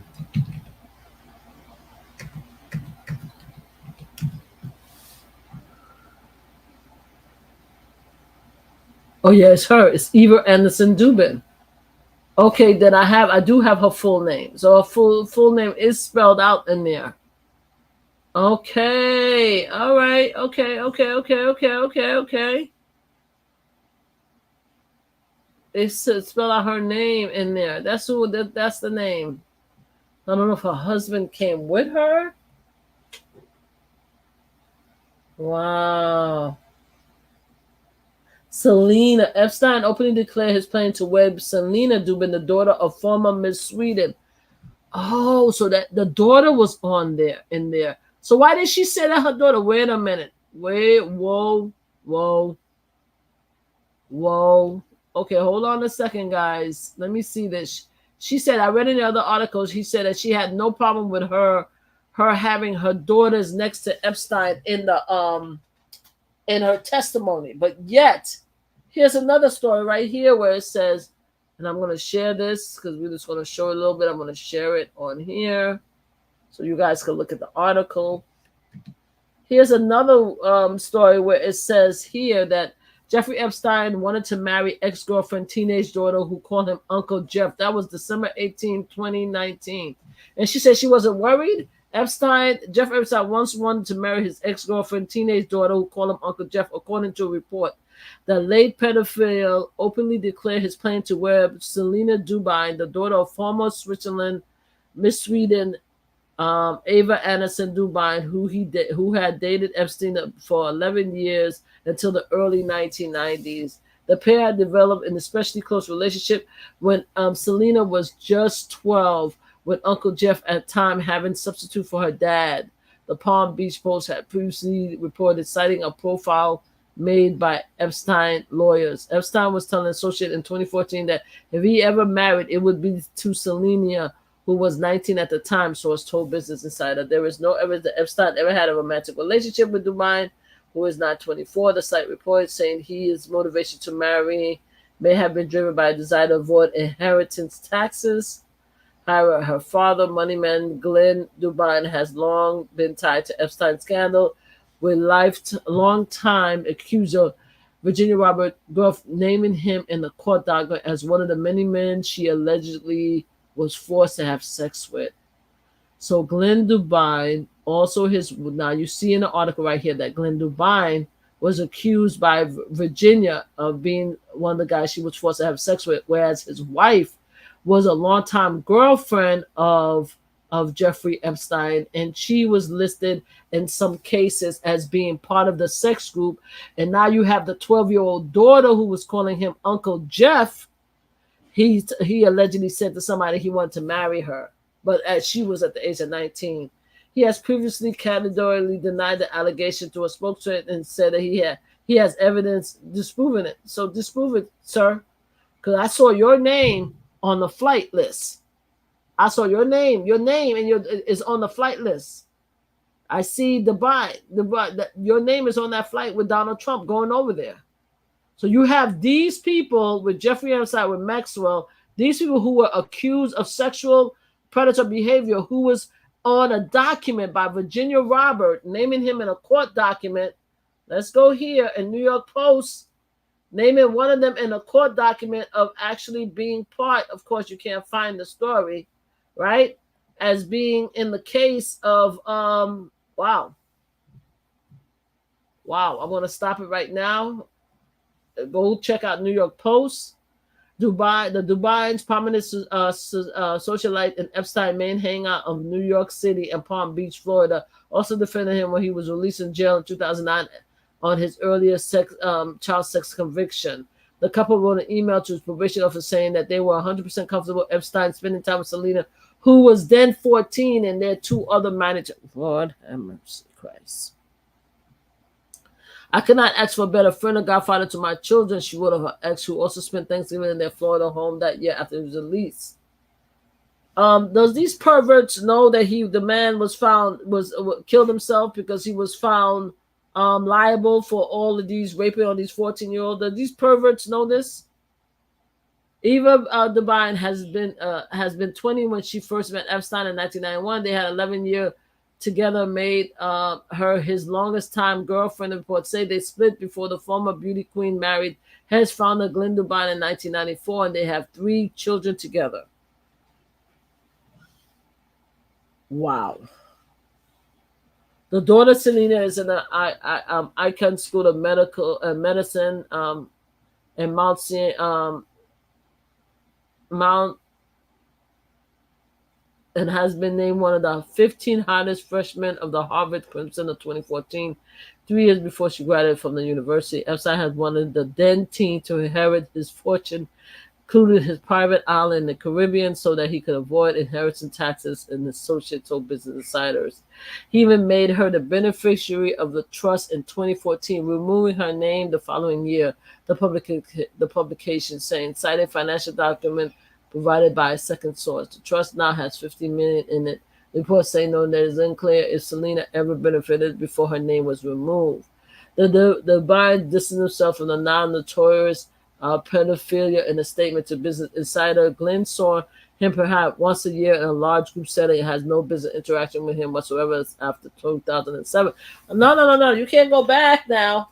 You can't go back and say that Glenn, that he had no association when you wrote letters saying supporting the man and him saying all kind of. So now you backtracking now? Wow. Anyway, those people was on the plane with Donald Trump. That's the whole point. Oh my God. They said the doorbell was horrified by Jeff Epstein duplicity conduct. Yes, had they been aware of it, they would have cut him off instantaneously. Oh, thank you, darling. Thank you. You can leave it right here. Thank you. Tell him Mom, thank you so much. I love this. That's my favorite drink. Thank you. All right, babe. Had they been aware of it, they would have cut off ties immediately. That's a damn lie. You were on the flight. Ooh, anyway, Trump was on the plane with those creeps. And that is what page is that? That's page 45. All right. So I told you all of these cases. We could prove again that Epstein liked the whole massage thing, right? Epstein liked to bring people into his web. And he pays them for massages. He tried to make them comfortable by not actually attacking them, by him sitting down and waiting for them to come to him, right? You see all that? And then when the victims is there, they feel like they don't have any control and they can't get away. He likes very young people. That's Epstein and stuff like that. You see that there was a close relationship between him and Trump and him and other people, but we concentrate on Trump right now.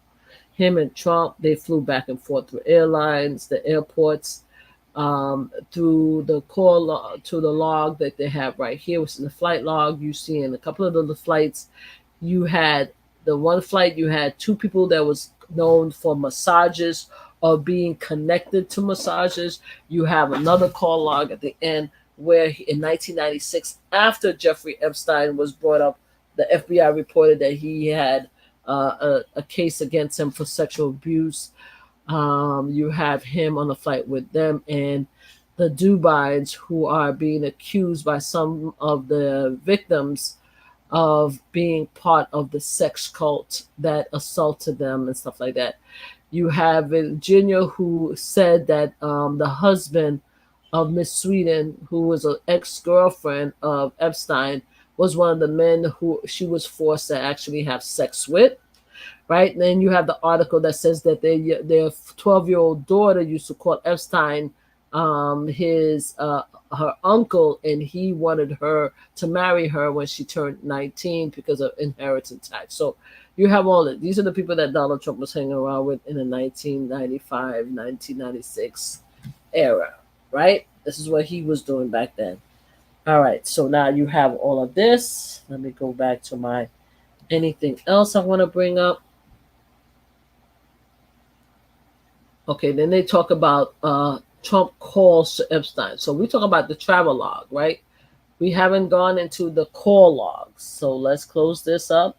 Let's close this up. Let's close this up. I'll leave that one open.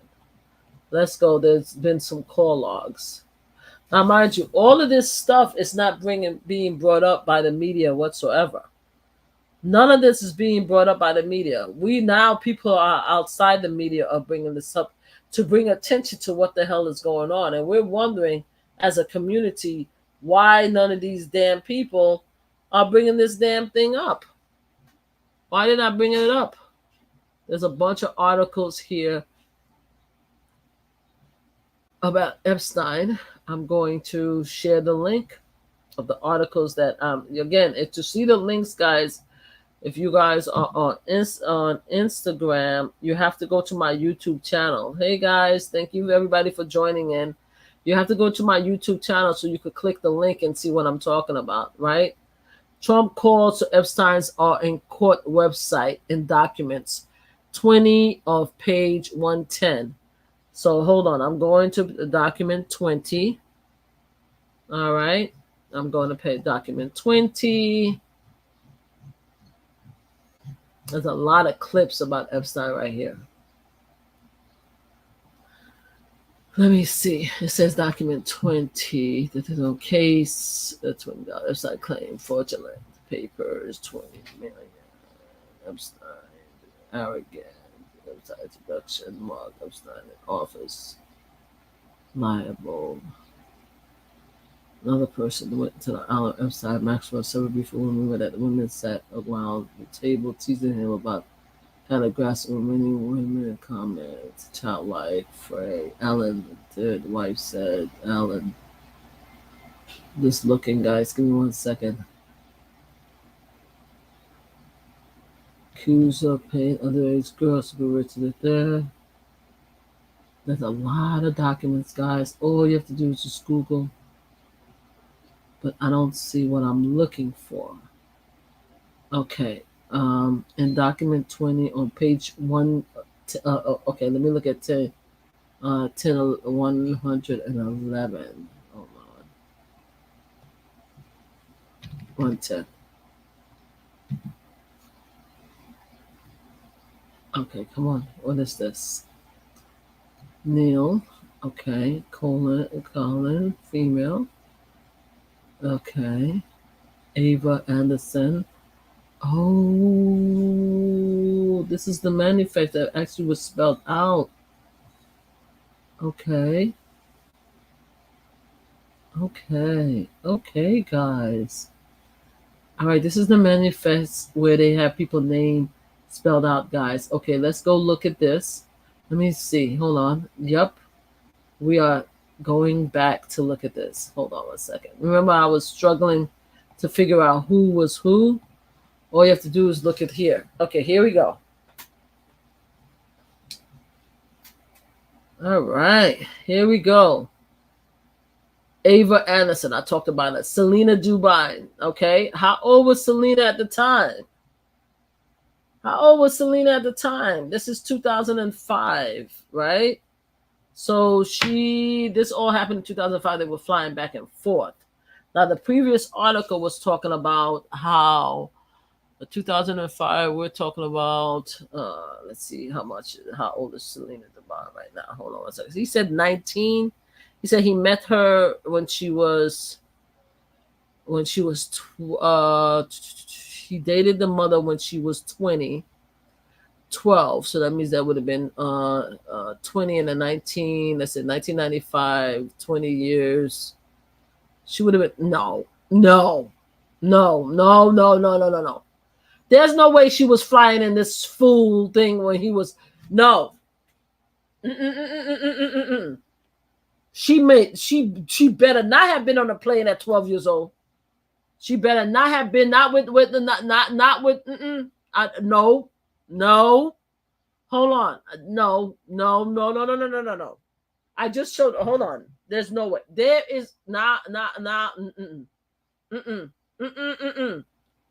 I'm getting upset. Now I'm about to lose my hitch right here. I need to make sure of something. Okay, I need to make sure of something because I know that's not what I'm seeing right now. All right, want to go? Okay, I'm going back to New York Post. All right, she's saying that she was the pair had developed especially close relationship when Selena was just 12, and Uncle Jeff at time having substance to her dad. Right, Epstein was telling Associated 2014 that no, she was 12 years old when she was on that plane. Epstein was telling Associated in 2014 that if he married, it would be Selena at the age of 19. You telling me that this 12-year-old girl was flying back and forth in a private jet with the father who is being accused of sexually assaulting some of the victims, right? You tell me she was on the plane, and we all know based on stories, there's a lot of stories. If you go through the victim, the ABC link where a lot of the victims were saying that that his Epstein MO was to get girls of certain age to bring their fellow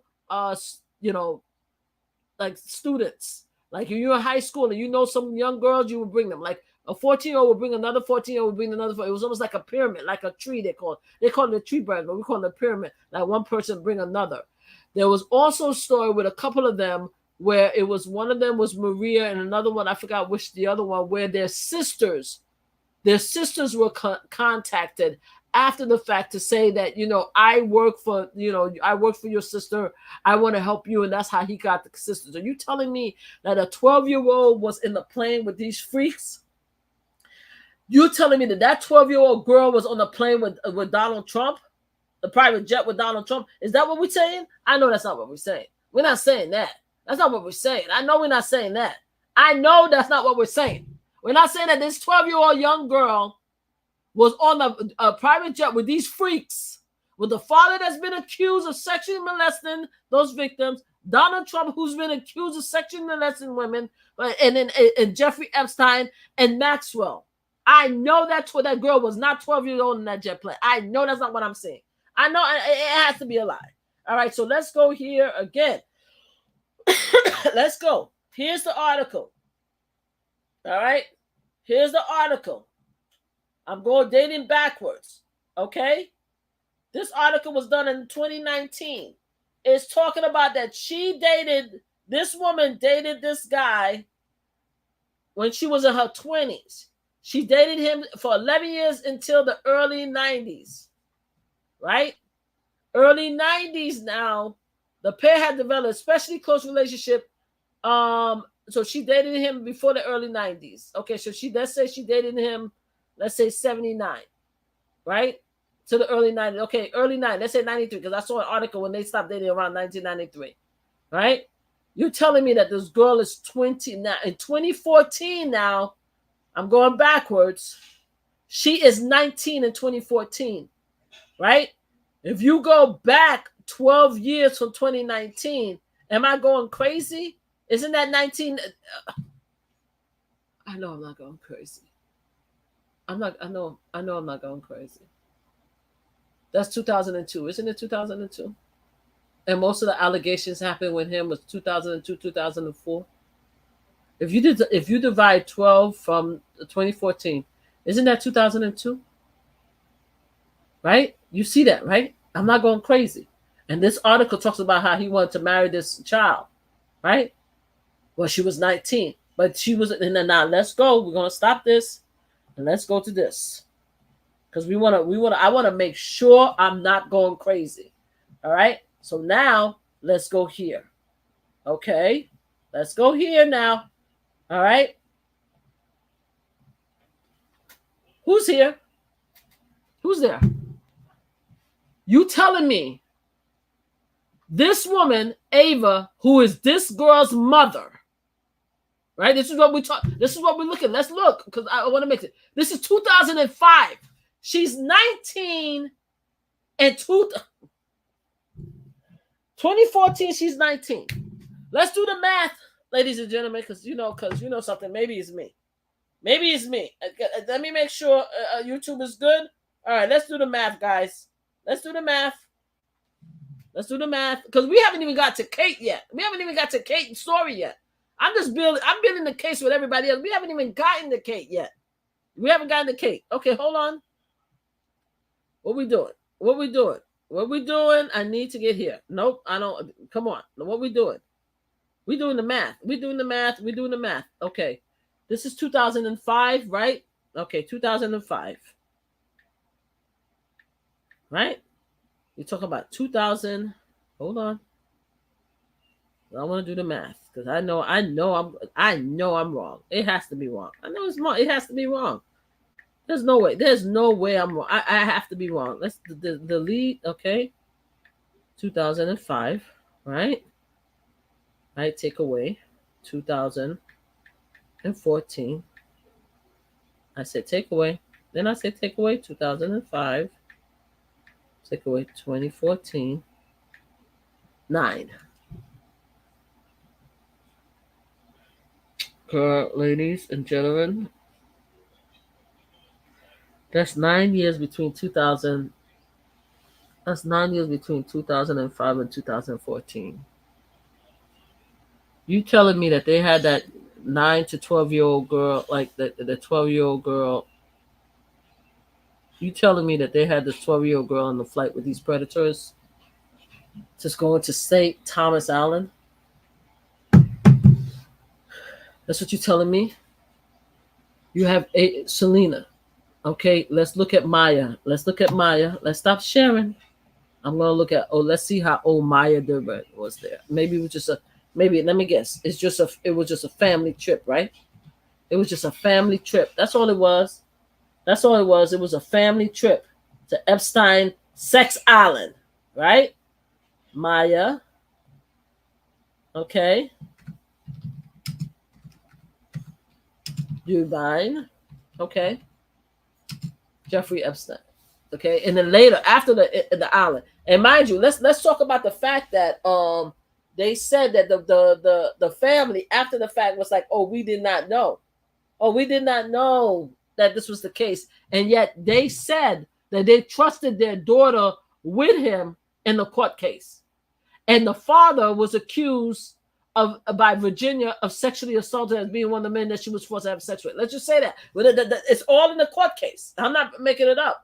All right, so let's see. So in January 2024, Daily Mail did an article of Glenn Dubine and his wife Ava. All right, we're taking this. We're gonna copy it into my notes. I haven't even gotten to the main story, which is Katie Johnson. I haven't even gotten to her yet because I'm seeing all this nonsense right now. Hold on a second, guys. Let's see it. All right, hold on. Let's refresh this. All we need is media. Somebody in the media to pick up the story, to start telling the story. That's all we need. We need somebody in the media. That's all. Billionaire investor. Okay, this is the article that I am looking at right now, guys. This is a mess. All right, let's look at the billionaire investor. Okay, all of these are being used as far as research, discussion, right? Based on the copyright laws that allows me to use this. And let me make sure I'm going to YouTube. YouTube has not made a note yet. I'm still looking at. All right, guys. So let's look at this article real quick. And then after that, I'm going to stop. All right. You guys saw my emails. You know, a lot of people could send me emails now, right? Okay, let's see. All right. Hold on. I want to stop this. All right. This is where I am. Okay. I want to pause because I don't want to see this. Lord have mercy. Can you stop? Oh my God, stop seeing this ad. Okay, billionaire investor Glenn Dubine and wife Ava was seen in public for the first time since their ties to Jeffrey Epstein was disclosed in unsealed court document. Spotted Glenn and his wife unsealed revealed that Jeffrey Epstein victim Virginia Gurov claimed Dubine was the first person she was ordered to have sex with. Virginia was a kid at the time when she had to have sex with this guy, and you're telling me that his 12-year-old daughter was on the plane. Ava Anderson Dubine, a doctor and former Miss Sweden, admitted to dating Epstein on and off in the 80s and the 90s prior to her marriage to Dubine. Right? Was seen public. The document unsealed this month, says Virginia. In 2015, against Maxwell, included testimony by Virginia claiming Dubine was the first person she was told to have sex with after she had completed her erotic training. In another deposition, Maxwell, who is currently serving 20 years of prison for a role as Epstein madam, called Dubine wife Ava as a close personal friend. All right, I'm going to stop this and I'm going to continue reading. Right? Let me show. Wait a minute. Before I stop it, why don't we just show their pictures? Hold on. Before we stop it, let's show their pictures. Okay. And the reason why we're telling them is because Trump has a close connection to these people. These people was on the plane with Trump. All right? These people was on the plane, on the jet, but going with Trump. I'm just saying. Okay, so here's their pictures. Here's the former girlfriend. And here's the husband, I'm guessing. Right? And this is the guy that had sex with the 14-year-old girl. Okay? After her erotic training. Okay? This is what we're hearing, right? This is all alleged. I'm saying alleged because I wasn't there, but this is all what I've read. Okay? So let's stop for a second. Let's continue. So, Ava Dubana, Dr. Fauna Dalashi emerged stone-faced this week from the couple luxury apartment building near Central Park. Right. Until Dr. revealed Jeffrey Epstein, Virginia, claimed Glenn Dubai was the first person she was ordered to have sex with. That's her husband. Right? She admitted she was dating Epstein off and on in the 80s and 90s. She's a freak. Just casually. I'm just going on and on and on and on and on and on. 68. Her husband, 66 years old husband. Happened to the private chauffeur vehicle and headed uptown to Mount Sinai Hospital. They are known as philanthropists. Oh, they are co-founder of Robin Hood Foundation. Oh hell! And I got stocks under those people. Lord have mercy. But their name has been dragged along with other leading figures, from former President Bill Clinton to Prince Andrew, after their associate Epstein, with detailing thousands of pages of until redacted documents. Virginia defamation case was settled in 2017 in the Southern District of New York. Finally made a document public this month after the deadline appeal passed. In the 2016 deposition and lawsuit, Virginia discussed her claim that Maxwell doled her out to Epstein, a powerful acquaintance, for sex. When they say massage, they mean erotic, okay? So it's, again, massage came up again. I want you guys to make sure that y'all keep hearing every time I mention massage, please. Mention massage, okay? That means erotic, okay? That was their term. She said under oath. Virginia said massage was their erotic term, okay? Donald Trump was on the plane, the jet plane, with two people that their information was unredacted, that have them associated with massages, okay? He also was on a plane, and I'm going to go back and look. I want to make sure, because I saw her initial, but I want to go back to that document that have their full name with that 12-year-old girl, okay? I'm just saying. When they say massage, and I'm telling you that William told me to go to Glenn Dubai and give him a massage, which means sex. All right, let's go back. I'm going to bring it back up again so you guys can see what I'm reading. I shared the link, but let's see what I'm reading right here. This is Virginia. I call her Virginia because I can't pronounce her name. She says right here, in her defamation case settled in 2017 in the Southern District of New York, right? She said in 2016 deposition of her lawsuit, she said, when they say some massage, that means erotic, okay? That means that's their term for it, she said. And I'm telling you that Maxwell, I call him Maxwell because I can't pronounce her first name, told me to go to Glenn Dubai and give him a massage, which means sex. I know Glenn Dubai was first. She continued, offering up the information that the billionaire businessman was the first person to whom Maxwell sent her after she finished her massage training. So they were teaching these young people to do massage training, which was considered sex. The Dubai, a well-known New York society philanthropist, co-founder of Robin Hood Foundation. Can you imagine? She actually testified for the defense during Maxwell 2021 trial.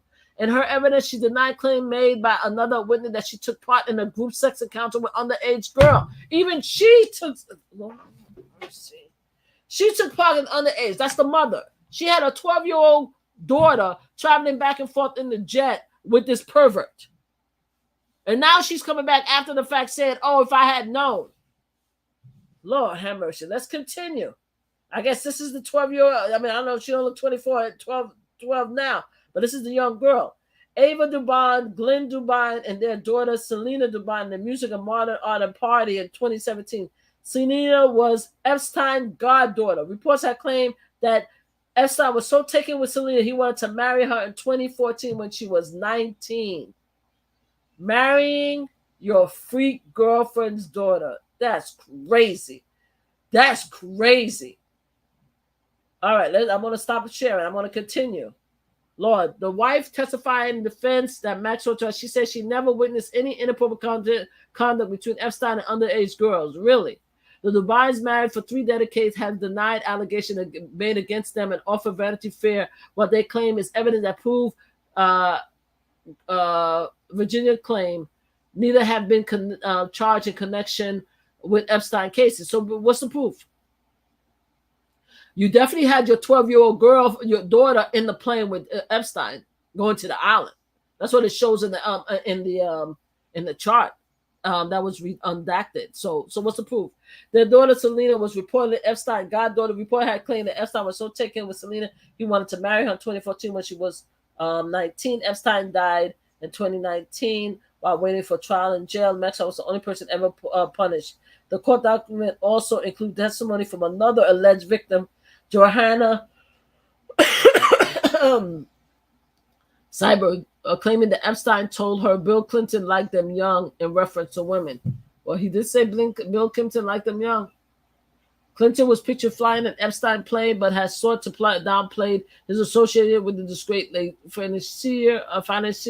A fresh statement issued by CNN saw Clinton claim to have been almost 20 years since he last seen Epstein. All right, that's a fresh statement. Among the other files are copies of an email from Epstein apparently asking Maxwell to kill a claim that Professor Stephens Hawkins had participated in underage orgy at Epstein house. Another among the files are copies of email from Epstein apparently asking Maxwell to kill claims. Who the hell is Professor Stephen Hawkins? Ooh-sa. The English physician who died in 2018, age 76, visited Epstein Little St. James in 2008. He spent a final decade of his life paralyzed from motor neural disease, which left him relying on wheelchair and move and a computer talk. I don't know who the hell this fool is, but yeah. These people are freaks, man.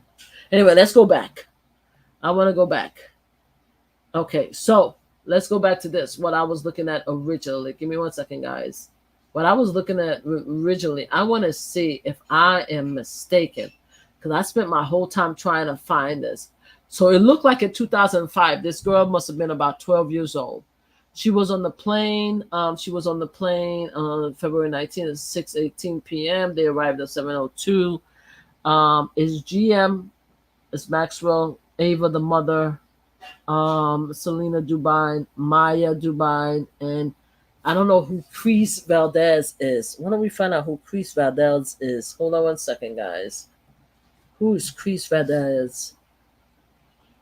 Cis Valdez. Okay, let's see. Who's that? Who's that? Who's that? May have knowledge. Okay, hold on. Yahoo. That's how let's read here names of the people that allege it. Okay. Jeffrey Information Liz, you have Jeffrey Prince Andrews, we have Prince Andrews, lawyers identify sex trafficking, Virginia, Kathy Alexander, Miles Alexander. Oh, this is cool. Oh, I like this. Hold on a second.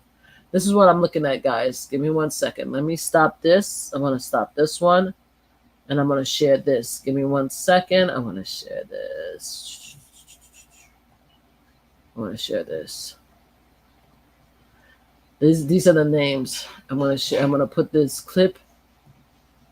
All right. And StreamYard. You guys could share it with me when I stop. Okay. Hold on. All right. Let's go here. There's a lot of people that's been doing these stories. You could just put it together. James, Philip, Evelyn. I'm looking for Valdez. I want to see who that is. May have knowledge concerning plaintiff false claim against defendant. Okay. What is the knowledge? Considering fact relevant, has knowledge to dispute and miscarry. So that's it. May have knowledge. That's it. We don't know who they are. Oh no, I don't like this. No, never mind about this article. It's just talking about Miss Williams may have knowledge concerning matters and issues.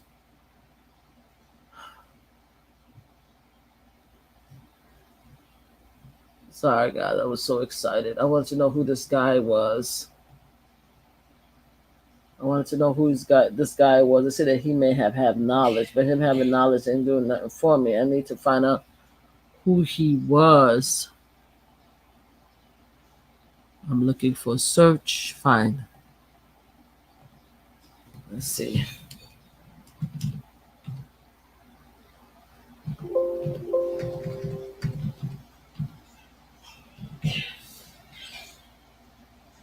Yeah, I want to know who he is, though. All right, we're going to stop sharing because I want to know who he is. Him, I need to know who he is. They say he may have knowledge, so that means that he is there. He was the witness for the defense. Who are you?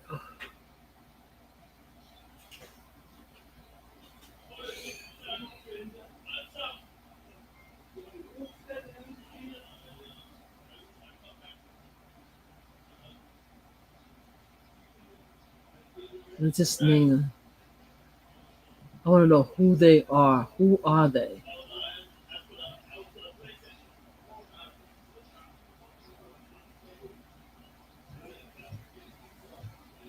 There's a lot of people whose names was redacted. I want to know who he was to them.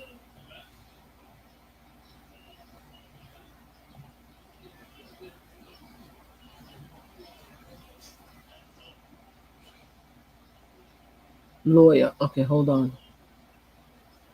Hold on. Okay, I see this one. His client list right here. Hold on, guys. I'm just sharing this right here with you guys. Okay, let's open this up. Okay. I want to see who he is. Because he was on the flight with that young girl. Who are you? Who are you? Fine.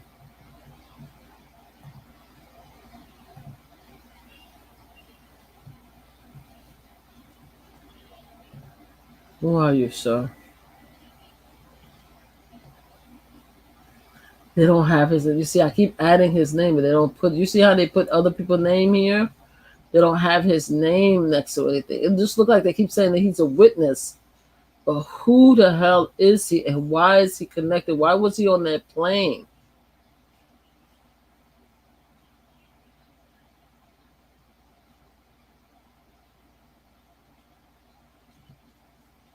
Maybe if I say, who is he? Who is?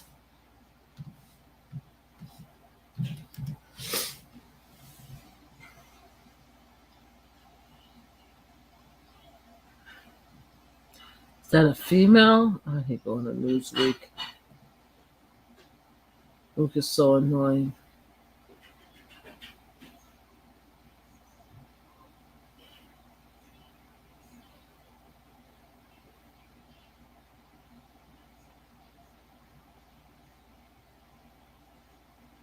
These were such freaks. They're such freaks. It's just ridiculous.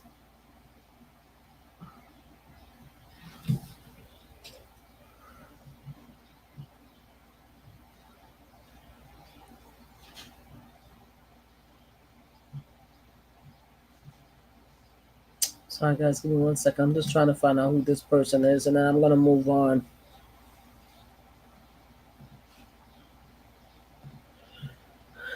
I'm going to move on because I can't. All they have is the person's name, Crescenda. It's maybe possibly a female, but that's it. I don't see anything else with this person's name on it, so we're going to leave it alone. We're going to leave it alone for now. The name may come back up in the future, but yeah. That person was on the flight with the Dubines and that 12-year-old Dubine girl. All right, so let's go back here. Okay, we're going to stop. Did we stop? Yes. Now, okay. So they all was on the plane at one time. All right. Stanley.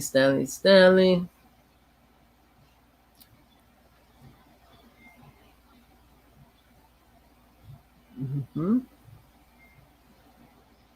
I'm just looking now, guys. Give me 1 second. Mm-mm-mm-mm. Mm-mm-mm-mm-mm. Sarah Collins, Diane Burns, and then they have one male, one female. That's crazy. I'm just looking at the list, guys.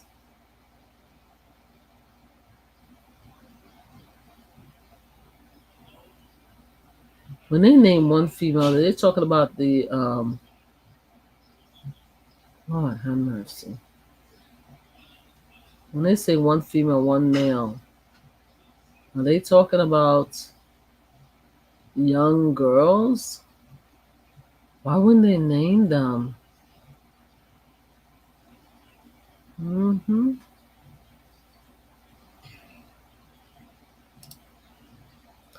These are all in 2015. Stop. They covered this person's name. Why is this person's name? Oh, this say no passenger. No passenger. Wow.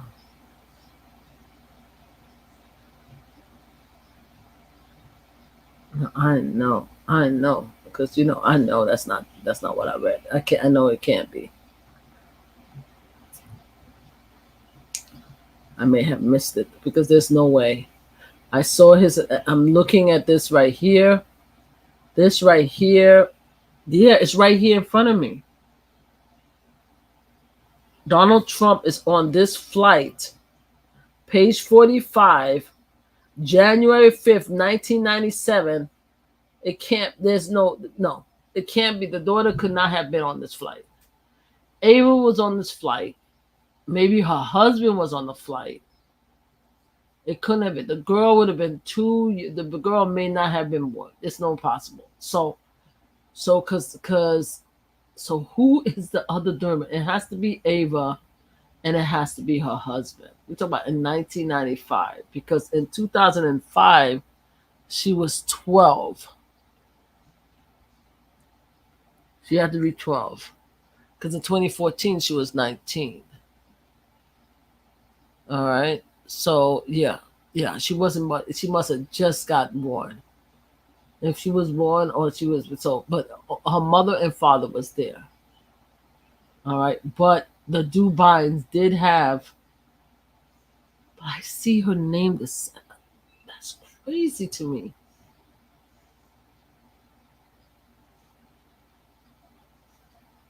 Anyway, I'm going to leave that alone. Selena, CELD.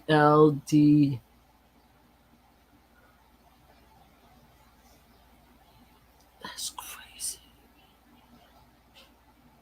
Anyway, Ava was on the flight with Trump. Let's just say that. And Ava and her husband was accused of sexually molesting Virginia. Virginia says that when she was taught to be a massage therapist, which was considered a exotic massage, which means that she has to have sex with the Dubine husband. He was the first client, and there is proof that he was on a flight log with Donald Trump, going back and forth, right? We have that, and that was in 1997. So we have they travel with each other. I'm gonna leave it right there and there but years later, it looked like they were traveling back and forth on the flight with their 12-year-old daughter with Jeffrey Epstein. But my issue right now is not with Epstein. My issue right now, because he's dead, my issue right now is with Donald Trump. So on that one, when the mother and father was flying back and forth with Donald Trump, the pervert and the creep, it was, let's see, they were going from Palm Beach to Jersey. That's what it looked like.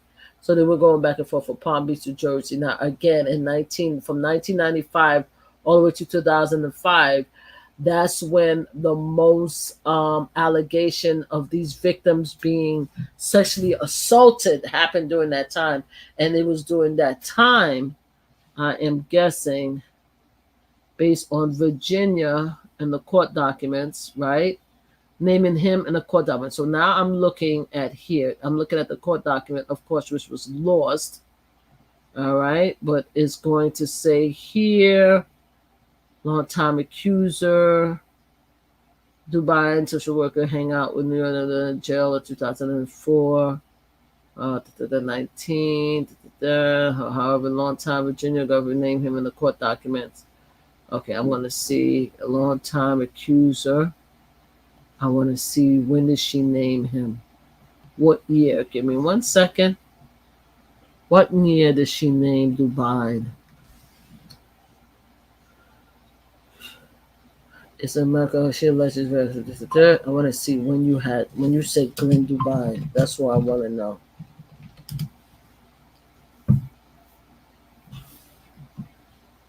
So she said in 2024. Okay.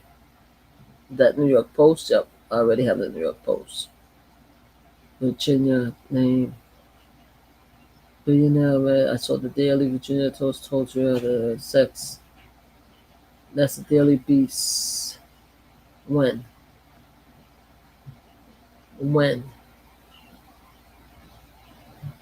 We saw that, but when was it, Virginia?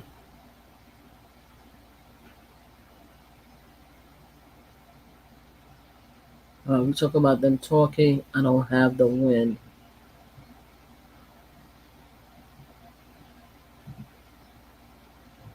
When did you say you had sex with us? Dubai, 3 decades ago. I both mentioned a newly documented 2006. Exotic. Am I telling you that they told me to go to and give a massage, which means sex? Dubai, his wife would do allegations. Information. Dubai. hundreds of pages and stuff like that. Allegation 2017 and stuff like that. I don't have the exact date and year that she said. Right here. Whoa. Okay. Billionaire Glenn Dubai has forcible sex with teen while pregnant wife slept in the next room. Lord have mercy. All right. Here's another article. I know. The only reason I'm going in hard on these people is because they were on the plane with Donald Trump.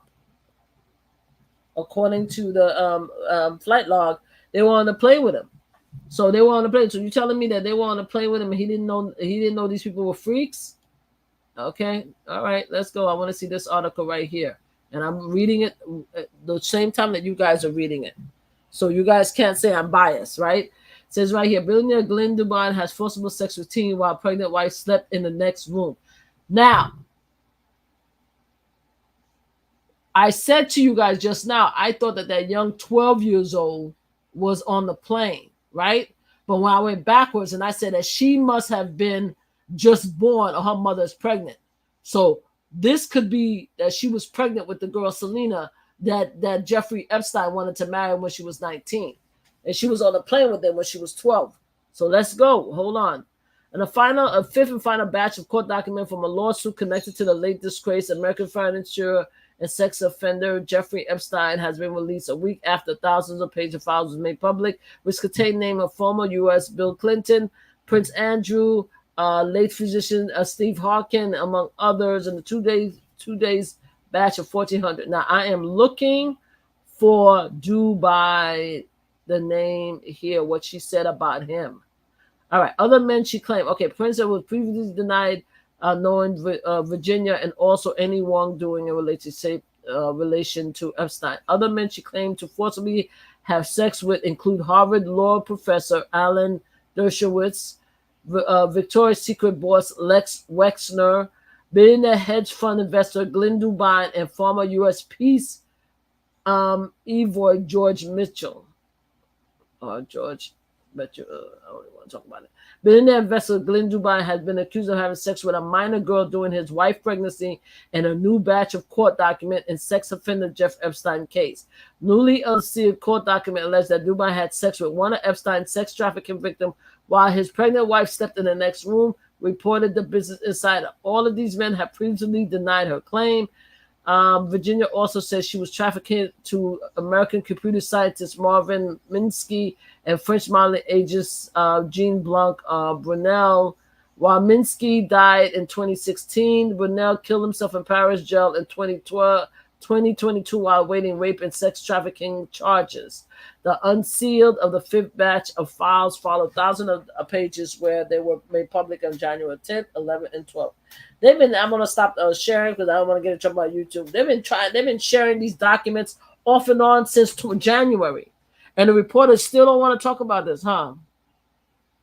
They said the other names that has been surfaced in previous unsealed file document, jail movie mogul, Harvey Weinstein, late pop star Michael Jackson, famed magician and illusionist David Copperfield, Hollywood actors Leonardo DiCaprio, Kate Blanchett, Cameron Diaz, Bruce Willis, and Kevin Spacey. Epstein was indicted. He died. Wow. Okay. So we went back and forth with this, right? I think Virginia is the one that had the most direct connection with this whole massage issue.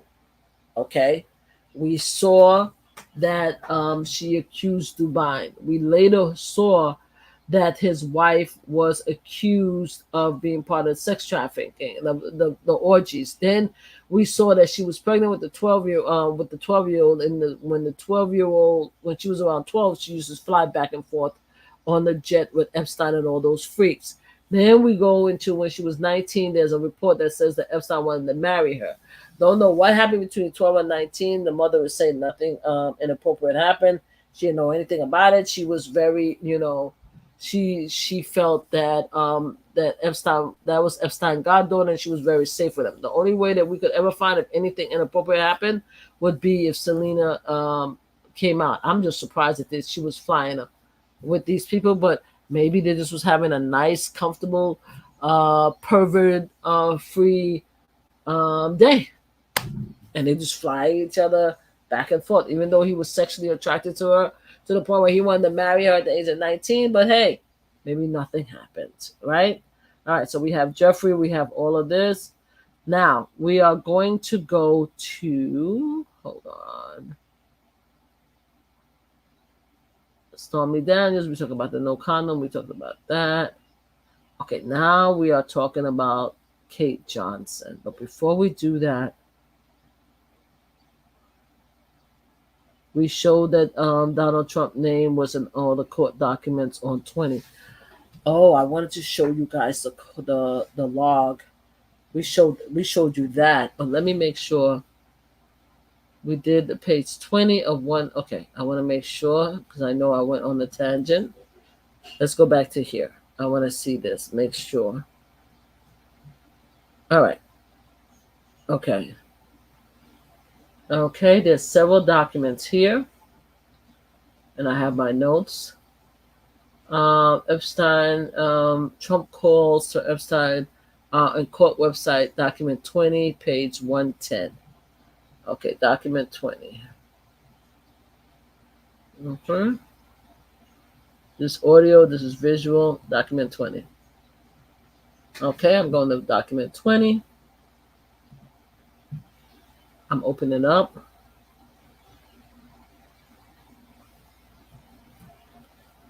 These are the documents, and I'm going to 110. Okay, guys, so hold on. Let me show you what I'm doing. So we guys all on the same page. So you guys see I'm not trying to sneak nothing. All right. So we're going to go backwards, right? This is court case, public records, documents. I am going to post the public record documents in my post. As we go. There we go. I'm putting it here if you guys want to follow, because I don't want them to cause me any drama, because I'm sharing a lot of information here. This is all based on Copyrights Share Act. All right. So then I click here. Then it says these are all different names, right? Please, messages. You see all the messages that they were talking about. Epstein, Mark Epstein, talking to his brother, Jeffrey and Tannen, right? You have here Jeffrey and Dr. Moskowitz. Mind you, Mr. Moskowitz said that he didn't have anything to do, right? will be available. Now look at this here. Will be available at this number for 30 minutes, otherwise tomorrow. Okay, Jeffrey Maxwell, returning call. Tandem is available at 9. Okay, Eva Dubai again. Eva Dubai. Okay, I don't know why. The only reason I'm focusing on Eva is because she was on the plane. You guys saw it. I showed it to you guys. She was on the plane with Trump and her husband. All right, she was on the plane. They said at the time she was pregnant. Okay, but some of there's allegation that she was part of the freak off, as they say. Here's Eva in 2004 on the phone with her boo, her former boo. Look at all these. These are all important messages here. Would be helpful to have somebody come to Palm Beach today to stay here and help train new staff. Who's this person name is Doc? Who's going to be helpful right here to help new staff train? What are you training? And remember what she said. Virginia says the training was exotic massages, which is another way of saying sex. Hello. Okay. Please call his number if needed. All right. Kim wants to work. Who's Kim? She want to work how? How she want to work? Hello. There is a beep continues coming from computer in Cabana. He just did a good one. 18 years. She spoke to me and said, I love Jeffrey. He just did a good one. Jean Luke. He just did a good one. She's 18 years old. She spoke to me and said, I love Jeffrey. What did you do with the good one? She was 18 years old, so legally she was legal. She was legal, though. Here's Ava again. Calling at nighttime. Hey, Ava, why are you on the phone with your boo? Your former boo all the time. But yet nothing happened, right? Okay, Ava. Okay. Right, here's Sarah. Joanne. Chris Condone. I'm listening. I'm watching. Larry. Brenda Mr. will be available to test drive a car. Okay, that's a car. Sitting in third place. There's a lot of call me. Just reaching out. All right, I'm going to stop it because I'm going to continue to look. And then after that, I am looking call, but not very important. Call back will come at 11 a.m. today. Call saying someone called from Palm Beach. She'll be nice at 5:30. She'll be nice at 5:30. That's Tandem. He got that. He said that he got the call from Baron. I'm not even gonna. I need a work. Do you have some work for me? That's Caroline Ambrosio wanted to know that she needed work. Do you have work for me? He said that he got a call. She has a person available for 4 p.m. Her name is Sabrina. All right. She got a Tandem. Tandem, you have a person available, huh? Can't even pronounce these damn people's name. Let's go. Please call when possible. She's working from home today.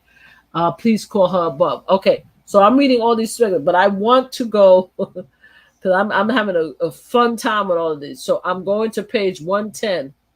All right. So let's go to page 110 because I'm going to be here all day reading all of these. So let's go to page 110. Okay. So 101. Okay. Let's see 110. Okay. Okay. Here's Donald Trump. All right. So Donald Trump is at 5:15. All right. Wondering if you want her to work tomorrow. What time? All right. He has the info. Please give him a call. That's Darren. Okay, hold on. Hold on. So we're just going to see this right here.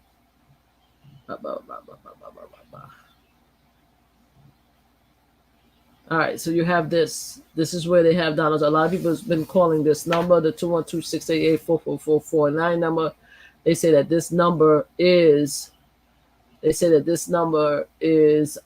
still available. This is Donald Trump number. That's 515. Here's Donald Trump calling again at 5:18. So he called at 5:15. He called at 5:18. Right? Here we go. That's Jenny returning your call.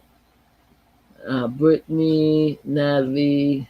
Oh, Jeffrey. Oh, here's Harvey Weinstein. 11/21/2004.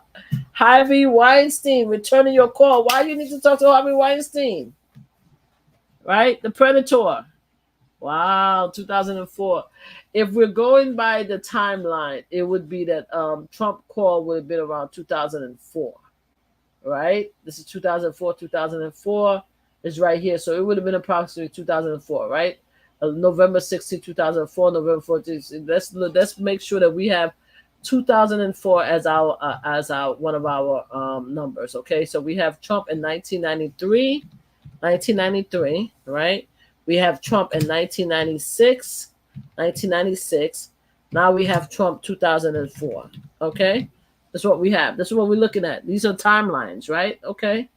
All right, let's go back over here. Where were we? Okay, we're ready. Hold on. We still here. Yep, Donald Trump. So he's in 2000, right? Because it was right in 2004. Returning calls, Natalie, Brittany, Harvey, Jenny. She will go to the island tomorrow morning. We'll have her pick up and her in the architect. She'll go to the island tomorrow. Whoever will pick her up and arrange the hella for her and the architects. Who's the architect? David Copperfield. It's important. Hey, David. What's important, David? James Sanders. Don't even. Jamie Sanders. Nope. I know one. I know a Jamie Sanders. Nope. I know. You have Glenn Dubai. Please call. Glenn was around. Let's see here. We're talking about November 2024, 11/20/2004.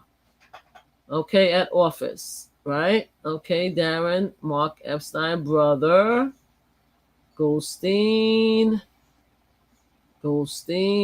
Sarah. Okay, what is what? All of these redacted name. We need to figure out who these redacted name is, because it has to be somebody else. Who's redacted name that's here that hasn't been released yet?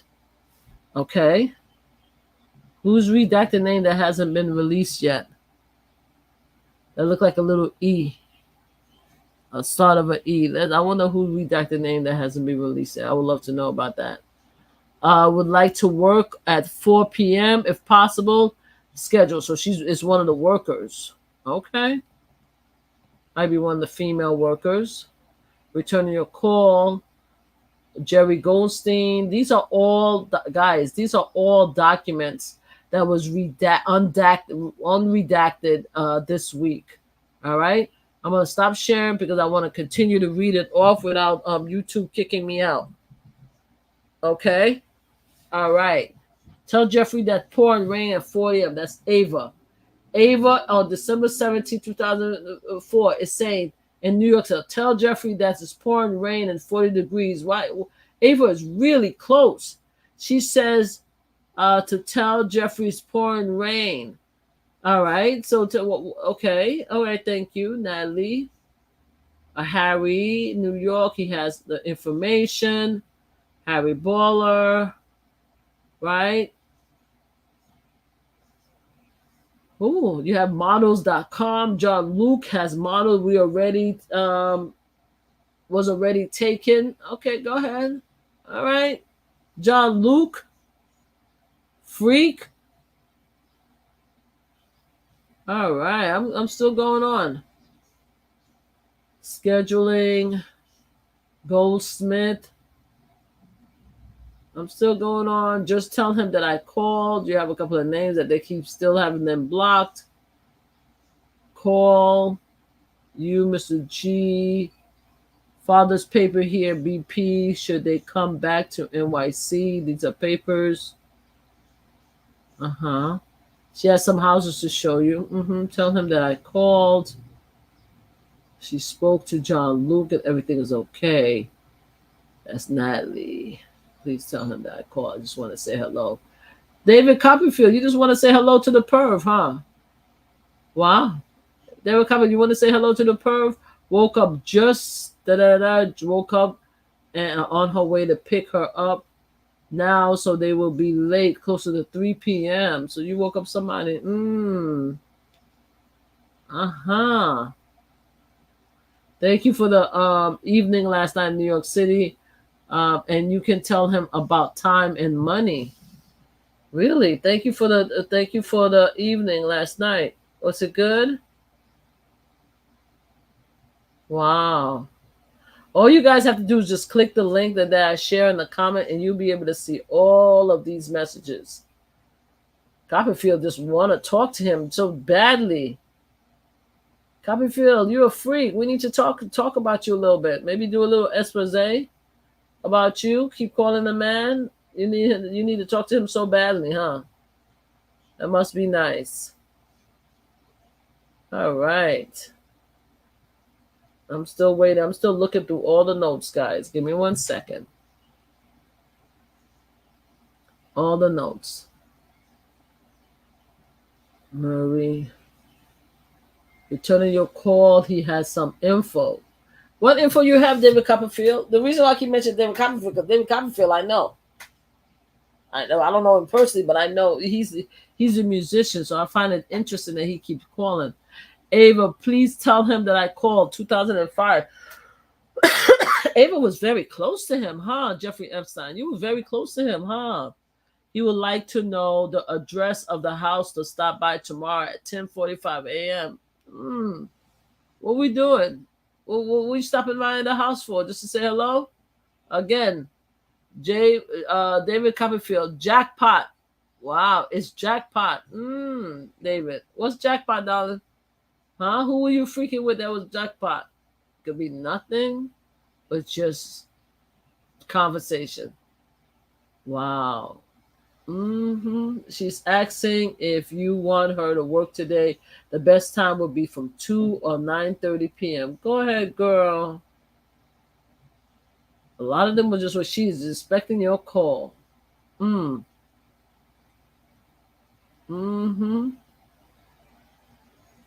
Wow. She is confirmed from 5:30. Who are you confirming 5:30 with? Wow. Sorry. They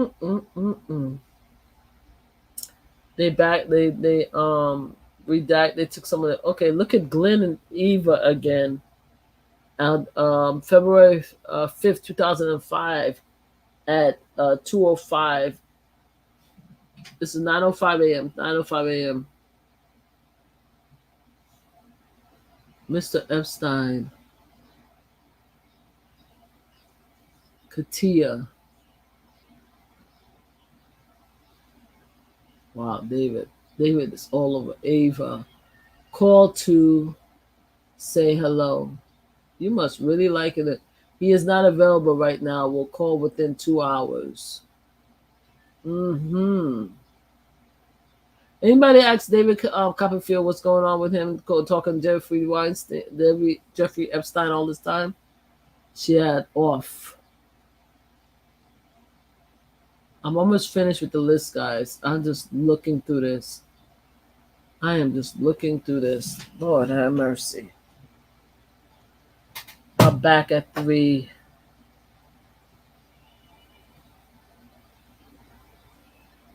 I sent Lucian mail to the correct just I scheduled the Cape company. Shuttle company will be both companies. Shuttle company. Please call pickup. They will be picked up and picked up. That's not. Lord have mercy. Lynn had pulled music off hospital. Just looking for anything. Ava called again.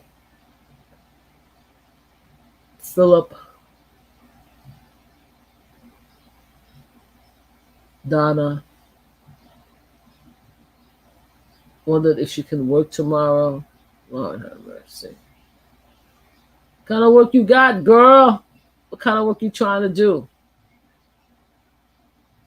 This is crazy, guys.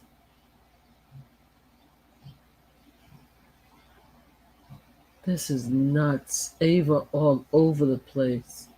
And she wants us to know that it was all innocent. All of this was innocent. That's it. That's just your friend. That's just her friend that she's talking to. It's all innocent, guys. Somebody needs to bring this woman. David again. Somebody needs to ask this girl, a woman, a lot of questions about what the hell was going on with her. John Luke. It's crazy. I'm almost done, guys. I just want to look down, make sure I don't miss anything else. Ava and Selena called in 2005. Now Selena is calling in 2005. Selena is 12 years old, 12, 13 years old in 2005. Why is she calling this pervert? I don't know. I guess that's her godfather. So, wow.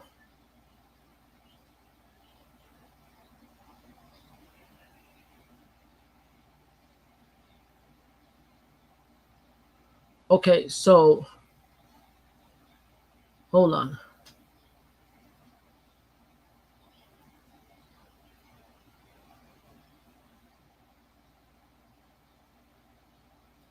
All right, I'm just gonna show this to you guys, and y'all let me know if I'm crazy. Okay, hold on. I'm showing you guys something. You tell me if I'm nuts here. Okay. Here we go. John Luke. Here's a message on 2005 to Jeffrey. He has a teacher for you to teach you how to speak Spanish. She is 2 times 8 years old. Isn't 2 times 8 16? Am I crazy? Is it 2 times 8 is 16? Let's do the math because I want to make sure I'm not crazy. Let's do it, okay? So hold on. 2 times 8, 16. Not blonde. Lessons are free and you can have first today if you call. Sending a 16-year-old to this man's house. Wow.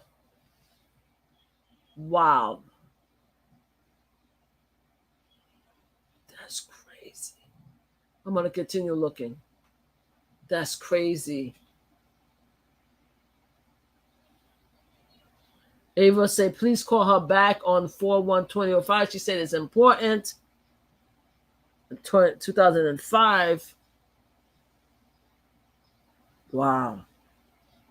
Sorry, my eyes, guys. Allergies. Wow.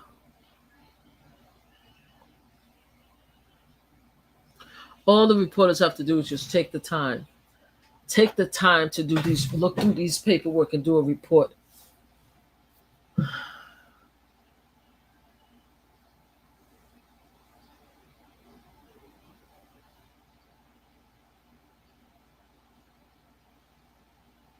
He spoke to Inc. Oh, this is John Luke.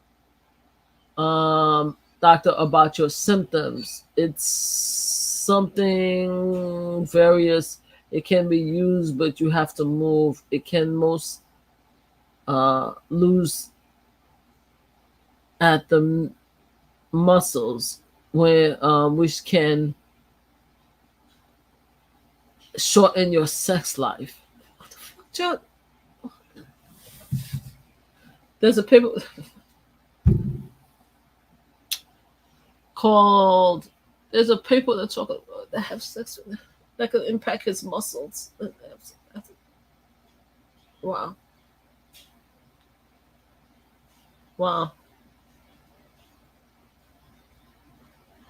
Oosa.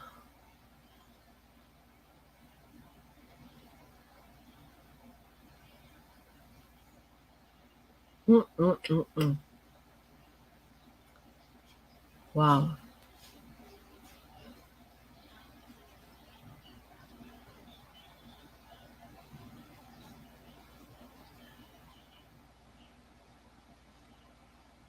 I'm still going through it, guys. Almost finished. All right, I did the whole thing. Wow, that's a lot. So at least you saw. Okay, you saw a couple of phones for Donald Trump. You saw the messages. I am looking for the one. I'm gonna go there. I'm gonna go there in a few minutes, guys. I want to go because I was supposed to lead you to Kate Johnson. I just want to. I keep going to all these rabbit holes that is making me crazy. Oh my gosh. Okay, that's hers. We are almost at Kate Johnson's lawsuit.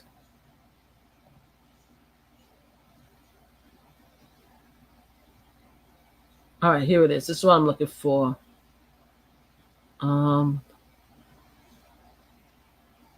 We have him. Yeah, we went through that. Marla, we did that. Okay. Kate Johnson lawsuit. That's what I want. Call Epstein website on page 20. We saw that one. We didn't go to those lawsuit. We saw that one. I showed them this. All right, Donald Trump. Okay. Donald Trump. Okay, we do that. Okay. All right, we did all that right here. That's AE.org. We have all of that. That's 688. A time, call him. One time, we have him twice. Thank you for that. And then we have here, okay. I think we are almost to the point where we could talk about Kate Johnson lawsuit, guys. Just want to make sure I have everything around so I can go back and forth. I have everything open. Just in case if I need to go back. Okay, here's another one. This is what I need. Please call me back. This is Trump. That's one page. Okay. Wondering if you want her to work tomorrow. That's this person. Here's another Donald Trump. That is this. We saw that one. Yeah. So we have those two. Yep. We have those two. Okay. Almost finished. I'm looking at all the links that I have, guys. Give me 1 second. I have a lot of links open.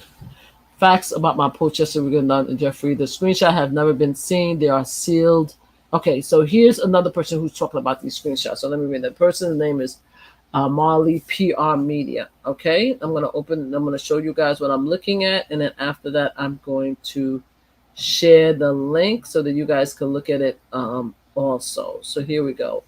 Again, a lot of media do not want to talk about this. They're not addressing this. So there's a lot of people on Twitter, and there's a lot of people pretty much on Twitter that I see that's actually addressing this. Not too many people want to talk about this.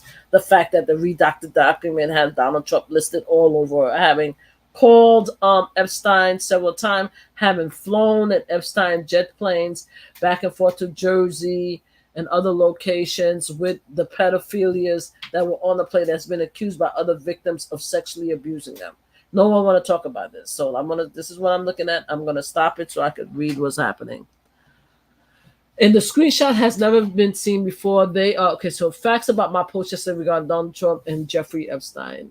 Number one, the screenshots have never been seen before. They are sealed in 2008 by as part of Alexander Acosta sweetheart deal for Jeffrey Epstein. They are just released for the first time by the state of Florida yesterday, July 1st, 2024. That's when everything started coming out. And two, it is notable that these specific messages are included in the original Jeffrey Epstein indictment dating back to 2004-2005. Trump was not a political figure. The DA did not include all phone messages to Epstein, just one they believe were important, including Trump's. The screenshot are not fake. You can view them as from the state of Florida here in part 20 in the release file I showed you guys just now. The Trump messages were filed triangle, which was code for Epstein case. Okay, there's a triangle there. The cropping of the original screenshot were relevant, but I have included them full here. The conspiracy theory running around XR. Wow, here are the facts. Okay, the facts is agreed order seal. This matter comes before the Honorable Judge Deborah Dial, and I spoke to her June 30th, 2018, during the plea conference. The above case supplier, the court being fully appraised of the documents hereby, etc., etc., etc. And she say phone message log has a triangle. Then she shows the messages that has Donald Trump was one. Two messages that he has here. Okay, so we have two messages. We showed all of these. Is that anything else that I need to add to this? Okay, the reason why she showed that is because a lot of people are saying that she was photoshopping the information. She showed already that she didn't photoshop the information. She's just one of the people, our YouTuber, I mean, our Twitter content creator who actually, and we saw this one, who actually showed that this has been released. I'm just looking at a couple of other releases that I showed. Most of the stuff that you guys has already seen already. Okay, call to activism. Okay, holy moly. Okay, here's another one. Let's go here. These are all people that's out here trying to bring light to the story that is not being paid attention to. Now, this is call to activism, right? Let me copy and paste and put the post here so that you guys could go and read it yourselves. All right.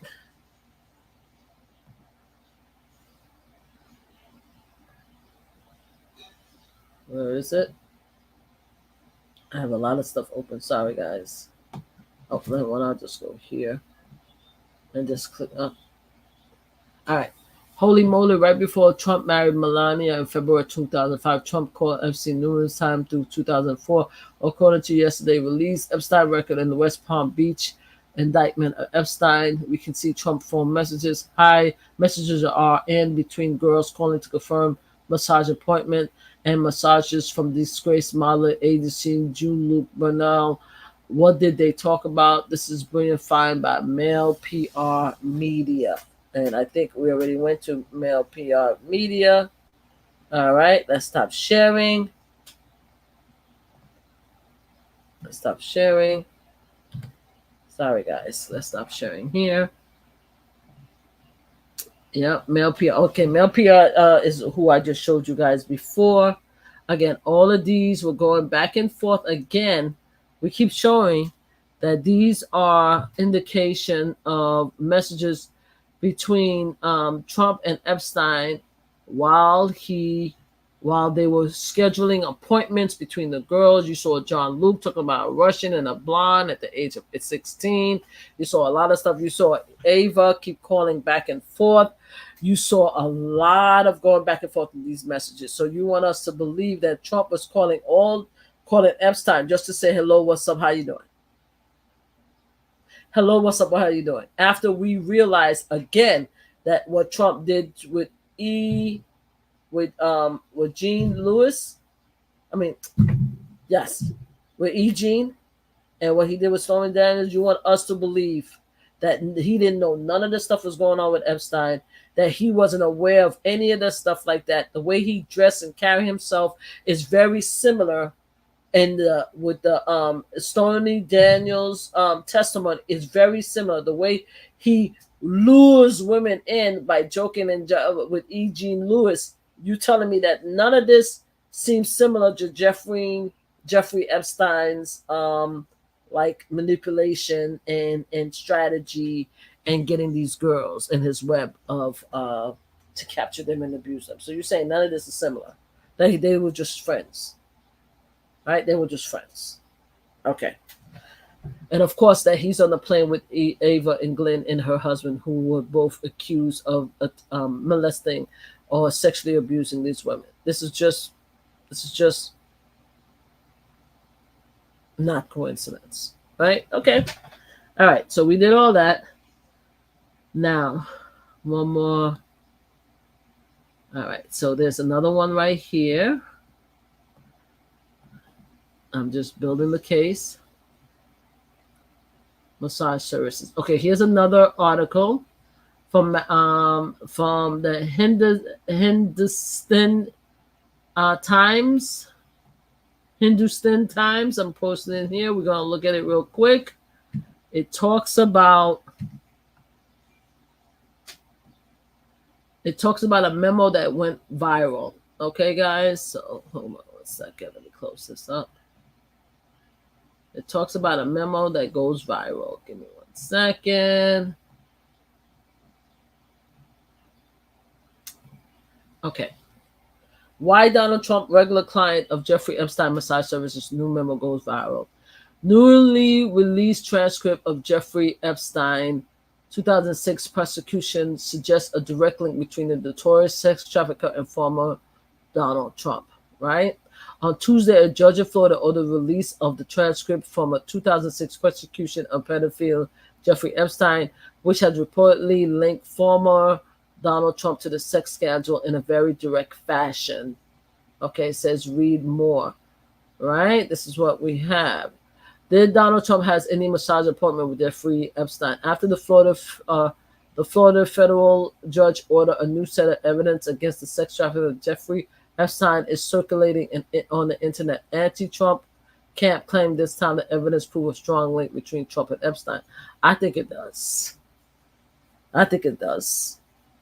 This is an oral demand we speak the truth. Fact, Donald Trump is a pedophile who are 12 and 13-year-old. Jeffrey Epstein was a pimp. One user posted by another wrote, Trump and Epstein are closer than we thought. The memo screenshot that has been sourced from the Office of State Attorney David Ehrenberg of Palm Beach. Again, Palm Beach County is where most of these allegations came from these young girls. That's when the first big story of all these girls came and they wanted to sue.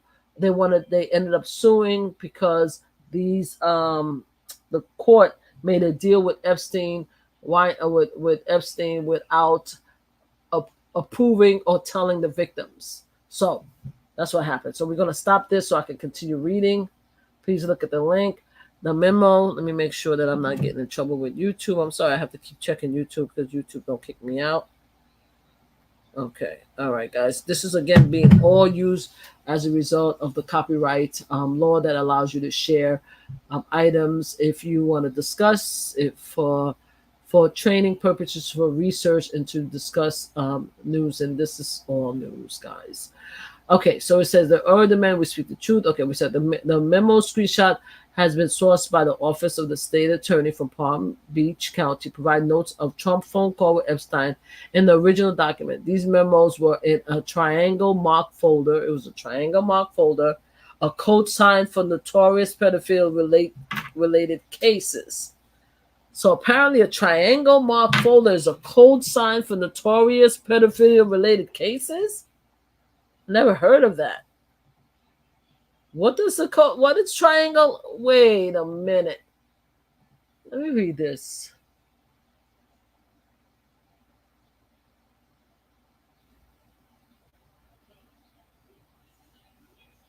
No.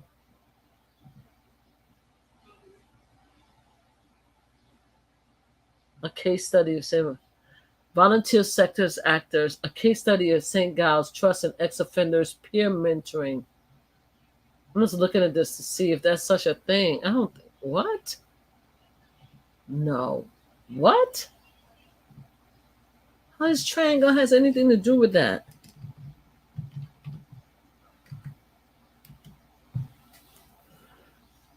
Courage and analysis, which enabled us to see these three forms of power as a triangle form representative of the fact that all three techniques are used and recast simultaneously in order to maximize the happiness of the population and provide security. As a result, note how government technique is somewhat complex and convoluted with technique aimed to retrain and employ offenders coexistence the government strategy to imprison them.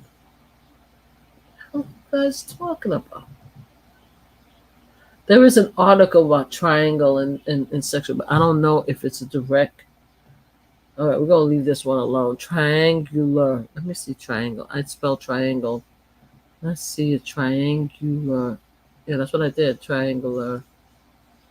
Code sign. Give me 1 second, guys, because this is ridiculous.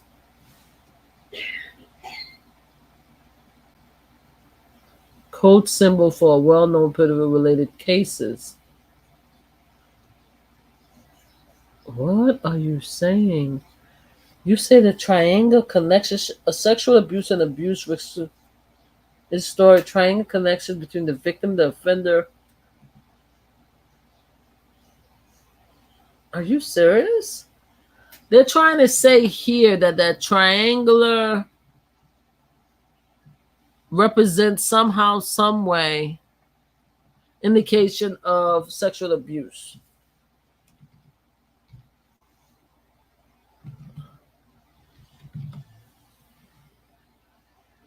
When appropriate spiritual value can be drawn on and applied to the restorative justice process, one of the mediators discussed a triangle connection between the victim, offender, and the ultimate source, which can be God or Jesus or whatever different language people have on the source, the spirit, the God of peace. That is, guys, I'm just showing you guys this. That I'm just showing you guys that I have no idea if this is about some bullshit. But excuse my language for cursing. But where's the research? I want this. Guys, I'm putting this clip again on Facebook so that you guys, on YouTube, cancel, so you could see what I'm seeing. Okay, let's share this. I'm going to share this because I want to show you guys what the hell I'm seeing right here. Because I'm trying to figure out what this triangle has anything to do with it. It's so right here. When appropriate spiritual value can be drawn on and applied to the restorative justice process, one of the mediators discussed a triangular connection between the victim, offender, and the ultimate source, which can be God, Jesus, or whatever different language people have as a source, the God of peace or whatever. But it's the fact that the triangle is being mentioned as a symbol or code. Let's stop here. Let's go back over here. And we are now once again sharing. Sorry, guys. I'm just looking underneath the camera. That's why you keep seeing my head go low. It's because I'm sharing. I'm looking underneath the camera. So hold on. So let's go here. Right here, it's saying here, in the original document, these memos were in a triangle marked folder, a code sign for notorious pedophilia-related cases. So they use those triangles to represent pedophilia-related cases. Wow. Okay, so once released, memo showed a scheduled call for Epstein from Trump at 5:18 p.m. on the 4449 phone number, whereas another one slated at 5:15 a.m. p.m. not specified on the same number. However, it wasn't clear what the call was made, but many Nissan claim it was because Trump and Epstein message client lists was on Epstein massage client list. So they're saying that Trump was on Epstein massage client list. That's what they're saying, right? Because everything, if you start going through, is talking about all of these were schedules. These were memos about schedules. That's what it says here. It says right here, holy moly, right before, and we saw that part of it. Okay. The document had come out thanks to the law signed by Florida Governor Ron DeSantis, allowing that normally in non-disclosure to be disclosed primarily because of public interest involving the case. Well, I see Ron DeSantis had something to do with this. I'm going to stop so I can continue reading. I don't want to get in trouble by by YouTube. What do the new Epstein file expose about Donald Trump? The grand jury transcript mainly revealed the notorious pedophilia sexually assaulted two minor girls before cutting a plea deal. The transcript clearly show how those two girls were later treated as criminals rather than victims, and now social media is flooded with court documents dated from 2016.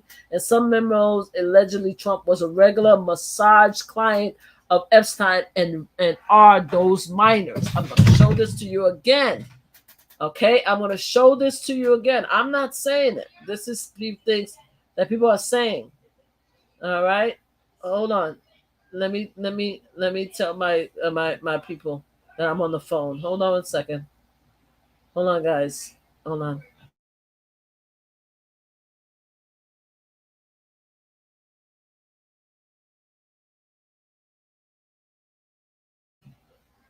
All right, guys. They're probably gonna ignore me, but I said I'm yelling at them. I'm sorry, guys. Hold on. Where am I? I'm trying to get to this. Where's the article? Okay. It's right here, guys. He said, what does the new Epstein file expose? The grand jury transcript mainly revealed the notorious pedophilia sexually assaulted two minor girls before cutting a plea deal. The transcript clearly showed how those two girls were later treated as criminals by the victim. And now social media is flooded with call document dated in 2016, and some memo alleging Trump was a regular massage client of Epstein and are those minors. All right, it's saying that we're going to look at these things again, right? I have written here, I just want to make sure that the timeline 1993, 1996, and 2004, those are the timeline, right? And they're saying here that this is what the 2016, all these documents prove that he was a massage client, and that's where he did those two minors, okay? With new claims being made with Trump connected Epstein multiple times between 2004 and 2006, these previously unseen screenshots were sealed in 2008 as part of Alex Acosta deal with Epstein and was released for the first time in the Senate for July 1st. So we're talking about 2006, and now they said 2006, and I'm going to put this on my notes because I want these timelines, right? 2004, 2005, 2006. Okay. All right. I stopped showing because I don't want to get in trouble, guys, with our friend YouTube. All right. So we're going to continue reading. We're going to continue reading, which of course, okay, Jeffrey, 12 and 13-year-old, release that latest article, the Hinduist Hindustan Times look to have a complete description of what's going on right now. All right. However, Trump's name did appear in the transcript. A possible explanation of why the former was not investigated at the time could be that he was not yet a political figure in 2004. Epstein lists released in January know that the late pedophile held business link with several A-listers and political figures, including Trump, Clinton, Andrew, Stephen Hawking, and more. Why did the January document mention Trump linked to Epstein?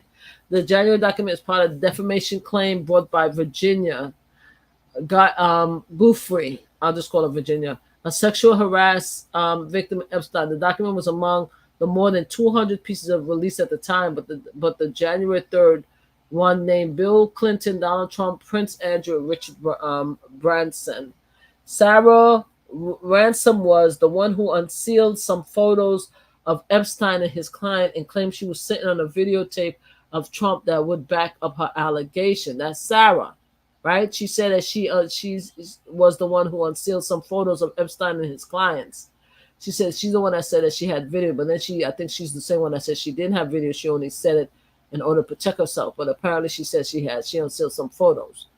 I don't know if I've seen those photos. I mean, I've seen some photos when they all was taking pictures of each other and laughing at the parties, and there was a video of them dancing with each other. So let's see.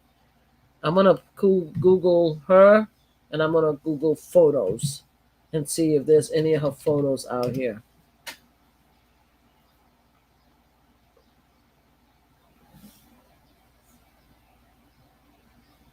Mm-hmm.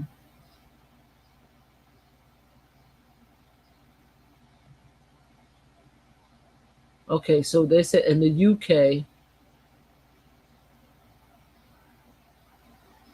Okay, January 24. A victim of Jeffrey has claimed the pedophile made sex tape of Duke of York and Sir Richard Branson has repeated her allegation that there are no videos that exist.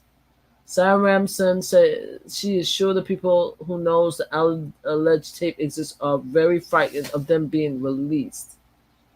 Sarah Ramson, oh, I see her face. who gave a victim impact statement ahead of the sentencing of British socialite Maxwell for sex trafficking, appeared to write communication claiming the two men, along with former Bill Clinton, were filmed by Epstein. She said that they were filmed by Epstein. On behalf of Sir Richard, Virginia Group's spokesman said in a New York report published in 2010 that Ramson admitted that she invented the tape. She said she invented the tape. We can confirm that Sarah Ramson claim were baseless and unfounded. The people that know they exist, I'm sure, are very frightened. That's what she says. On Tuesday, the day after the files were released, Ms. Newsom appeared to double down her claim, telling the broadcaster there are tapes that exist. The people that know they exist, I'm sure, are very frightened of them being released. It's no secret that everything was recorded. Multiple victims has come forward confirming my account along with others. I've also seen recording in his office. So where's the videos, guys? The extract were flagged by firm representing Epstein lawyer Alex, who demonstrate Ms. Ramson manufactured lacks of credibility. Andrew stepped down from public life after the furor over his friendship with Epstein and paid millions to settle a civil lawsuit assault against Virginia, a woman he claimed he never met. So he paid her, and then he claimed he was cast out. We're talking about Andrew. I don't care about that right now. Wow. So there's videotapes they're saying. Okay, so far she said that there's videotapes, but then we haven't seen any videotapes because she said that they later on said that she only claimed there was a video to protect herself.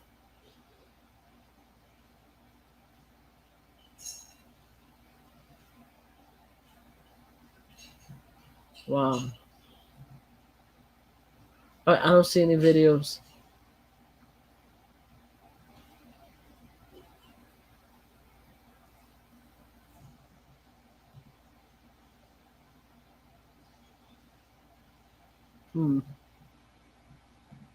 Sorry, guys. I'm just looking at something. Give me 1 second.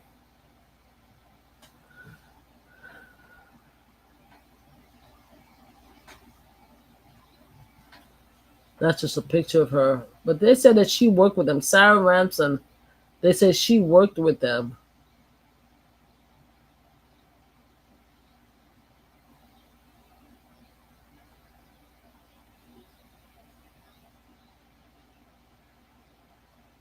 Anyway, that's Sarah. So anyway, we don't have anything about Sarah. I'm just going to leave that alone because I'm going down another rabbit hole. Let's leave it alone. So anyway, she said that they were, Trump spoke to thoroughly debunk any claims relationship with notorious pedophile. However, the former had never addressed Epstein, nor not even his ex-dope platform, Truth Social. Okay, so now we did all this, right? I think I got everything. I think I went through everything, all the notes that I wanted to go through. Now let's talk about, right? We did the fact that everybody thought that he was requesting massage is because all of those notes shows that that's what he did.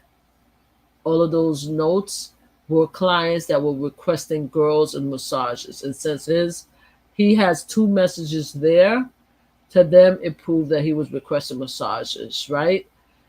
All right, the way he dressed up and acted with Stormy Daniels is very similar to the way Jeffrey Epstein acted with all those victims, according to their story. So now we are going to go to my girl, Katie Johnson, and her story.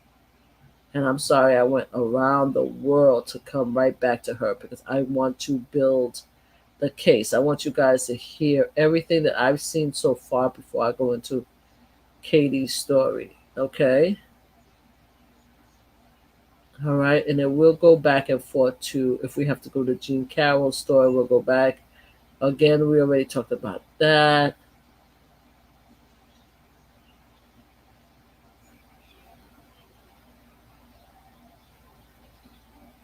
One of the things I wanted to mention is on the ABC News. It says it was just before Christmas in 2004 when a friend approached Laketa than a 16-year-old high school student with an opportunity to make some quick cash to buy a present for her brother and sister. Lakeda said that her friend told her that all she had to do was give a massage to some old man in a facility type setting and she would get paid $200.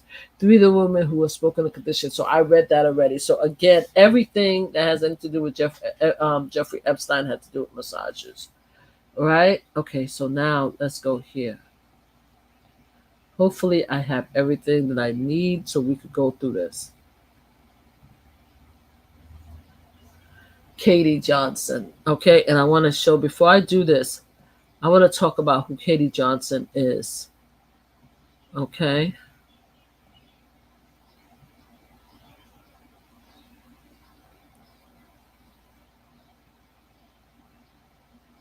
Newsweek has Katie Johnson allegation. Well, I guess Newsweek decided to do something today, July the 5th, yesterday. Donald Trump, Katie Johnson, everything you need to know. Oh, okay. I think Newsweek decided to do something, but we're not going to talk about that right this second. I want to see who Katie Johnson is. They did something yesterday, but I want to see who Katie Johnson is.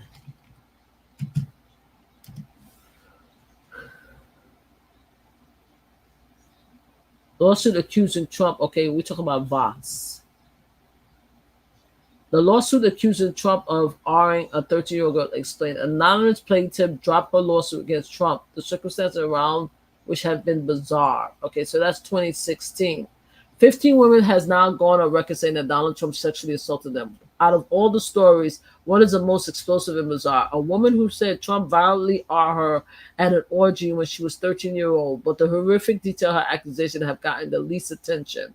It seemed like that all was going to change Wednesday when the woman who has gone by the synonym Kate Johnson and John Doe was set to appear at a press conference at the law office of Lisa Bloom, a high-profile civil rights attorney and TV commentator. But the woman didn't come to the press conference. Bloom told a room full of waiting reporters that Johnson was afraid to show her face after receiving multiple death threats and that they would have to reschedule. Then on Friday, Bloom announced that Johnson had dropped her lawsuit. John Doe instructed us that her lawsuit against Trump and Epstein today. Tough week for her. We wish her well. All right. So that was on November. Oh, let me show you guys. Let me show you guys what I'm looking at.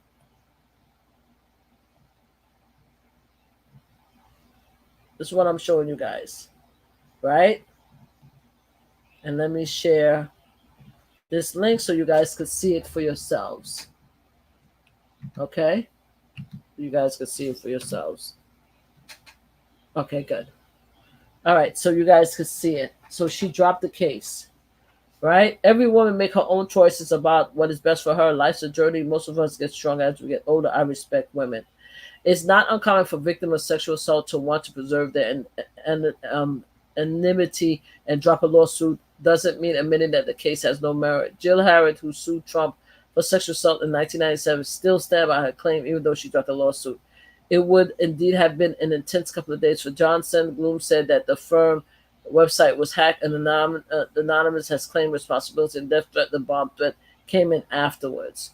It was at the end of an incredibly strange case that featured an anonymous plaintiff who has refused almost all requests for an interview, two anonymous corroborated victims whom no one in the press has spoken to, and a couple of seriously shady characters with anti-Trump agenda occurring, impatient for drama. That's what they're saying.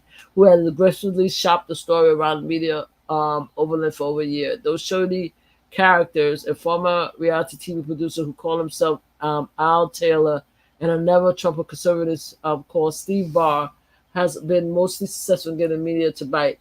There are few very good reasons for that, which is Huffington Post and Ryan Grimm. Simply sum up, Tyler and Burr has been really skeptical about the whole thing, and since the accuser is anonymous, journalists can't do anything to verify her claim. The only journalist who would actually interview Johnson, Emil Sugarman at Revelation, came away confused and even doubting whether Johnson really resists. Since the tape of Trump bragging about sexual assault came out early October, a dozen women came forward with credible, similarly serious allegations of Trump forcibly kissing and groping them in exactly the way he described on the tape. Johnson case was an outlier, which appeared more salacious allegation from a source that seemed far less credible. This is what these people saying at Vox is far less credible. I want to read this so you guys know what I'm seeing here. Okay, they're saying this woman is far less credible. Okay, well, let me stop this because I'm sorry, I don't want YouTube to get me in trouble. Let me look at YouTube and make sure, because YouTube is gonna have me down for several copyright. I'm gonna continue reading. Just click the link that I shared so you're gonna see it. But Trump was still scheduled to answer those allegations in front of a judge on December 16. Now it's not going to happen, and we may never learn anything about about the matter unless and until Johnson decided to break her silence. So he was supposed to talk about this. Oh my God. I don't know who Katie Johnson is. That's why my email is say, Katie Johnson, we need your help. We need Katie Johnson, if at all possible, to come out now. There is a lot of documents now that could support her allegations that people was frowning on and making fun of her and stuff back in the day and calling her a liar. There's a lot of documents now, especially after what happened with Diddy and all of them. There's a lot of documents. There's a lot of victims. There's profiles that can be done to show whether she's telling the truth or not. I hope she does come forward. I hope that she comes back, and even if she doesn't want to put in her case back, I hope she comes out and tell her story. It's very important for her to come and tell her story at this time because this is crazy. All right, I'm going to continue. Okay, so this story happened in 1994. This is what, okay. So now, remember what I said, right? Remember what I said, okay? We are looking at anything, the date from, I said 1993. Okay, guys, here we go. We have Trump on the card log, 1993, 1996, 2004, and 2006. All right, this is what we have here. These are the timelines that where, if you look at my entire live, I was showing you these timelines. Okay, now let's go. We talking about, she said in 1994. We said that the first person who actually accused Epstein of sexual allegations in 1995, right? They said 1995. Now we have Donald Trump now. Let's go. Where is it? Where is it? Where are you? I'm making sure. Hopefully I don't close everything. All right. So this is 1996. I'm going to 1994. All right, guys. I want to show we're showing. Okay. Let's go start looking at the paperwork. Let's look at the paperwork. Page 18. Now I'm going back up to page 18. Okay. Going back to page 18. Okay. Page 18. March 1993. Guys, we're doing the timeline now. Okay. All right. Hold on. I want to make sure I'm not going crazy. March 1993. I'm taking notes. Okay. Trump is listed on JE flight. Okay. Let's look at this again. Okay. Let's go. We're here. We're here. We're here. All right. That's here. Here. Here. Here. All right. Epstein flight live release in the USA versus Maxwell. Okay.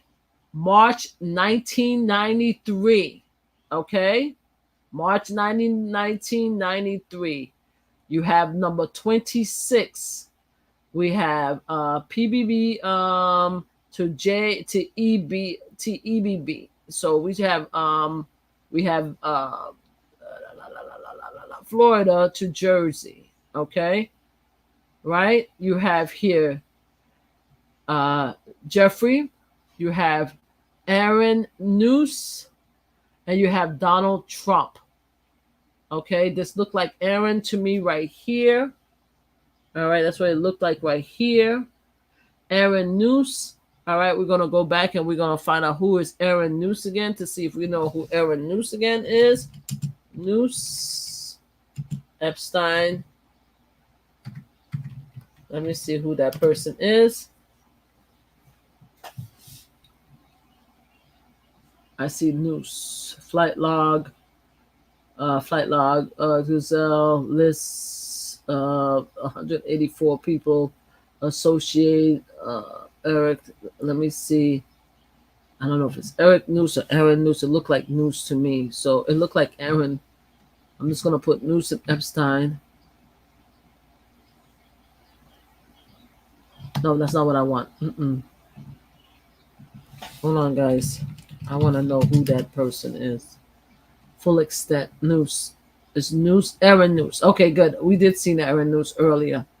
Okay, Aaron Noose, according to this article, is Aaron is what's her name? Is the one that used to hold on. Another log showed that Trump flew in April 1990 with Aaron Noose. Okay, Aaron Noose is identified as Miss Georgia runner-up for Miss USA. Aaron, who was indeed crowned for Miss Georgia Teen USA 1990, both fell short of top prize later that year and had 13 phone call listed. Oh, Aaron Noose was Miss Georgia runner-up Teen USA. Guys, stop playing with me. Hold on. I'm sorry. Let's go. Whoa. I'm gonna stop this for a second. Okay, let me stop this. Hold on. Every time I open up another can of whoop ass. Hold on a second. Now, what I'm gonna do is I'm gonna put this link on. We're gonna look at it really quick. All right. I want to see how old Erin was when she was crowned Miss USA. Okay, hold on. I want to show you guys this. Now she was on the plane with Donald Trump, guys. Okay, according to the manifest. Okay, we're gonna go back to Kate, but let's look at this. Another log showed Donald Trump flew on April 1993 with Epstein and Miss Aaron Noose, who was explicitly identified as Miss Georgia runner-up Miss USA. Noose, who was indeed crowned Miss Georgia Teen USA in 1993, had fallen short of the top prize later that year. Had 13 phone messages in Epstein's second address book. Okay, how old included several numbers for her parents, both home and weekend. 3 years after the flight, Trump would buy the Miss University organization, which included the Miss USA pageant that name that Noose, now Erin Hill, competed in, as well as Miss Teen USA pageant, owning them until 2005. Besides picking the finalists and winner, Trump been accused by numerous former contestants of oogling them, kissing them, barging into the dressing room while they changed, and charge made by multiple Miss Teen USA contestants. One Trump freely admitted in 2005 interview. I want to know how old was Erin Niece when she ran for Miss Olon in 1993, guys. I want to stop this. I want to know how old she is. Give me 1 second, please. I want to know how old Erin was. Miss USA Teen. How old is she? In 1993.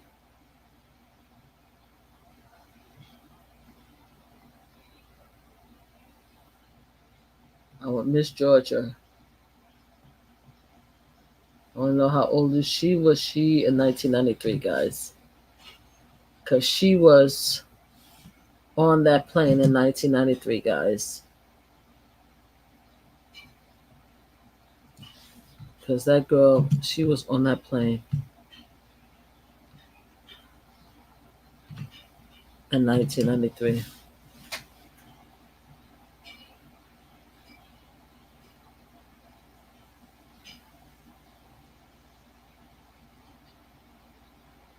Okay, so this is Erin Noose. Okay. I'm going to show you her picture. Born in 1972. Okay, she was born in 1972, guys. All right. I know my cousin is reaching out to me. She was born in 1972. Take away 1993. Oh, she was 21. Okay, she was legit. All right, she was legitimately an adult. Why do you have 11? I guess her number was 11. I'm guessing her number was 11. Right? Her number better be 11. All right, so this is Erin Niece. So she was in the plane. Okay, so she was legitimate. Okay, good. All right. This is who I'm looking at, guys. They said that she a 1992 star, Miss USA, Miss Teen USA, Erin Niece. How is she a teen? When she was, am I going crazy? Born 1972. How can she be a teen when a teen is not 21? Teen is not 21. Let me stop here.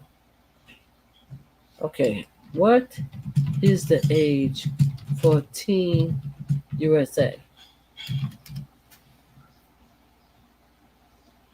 14 to 19. Guys, I know I'm not going crazy. Age limit for Teen USA is 14 to 19 years old. Guys, am I crazy? Am I losing it here? Am I losing it? Earn is a state tenant. Runaway goal is Miss Georgia. Okay, so she was Miss Georgia USA in 1993. She was Miss Georgia USA, born in 1993. Okay, I'm gonna leave. I'm gonna let it go. I'm gonna let it go. I'm gonna let it go because.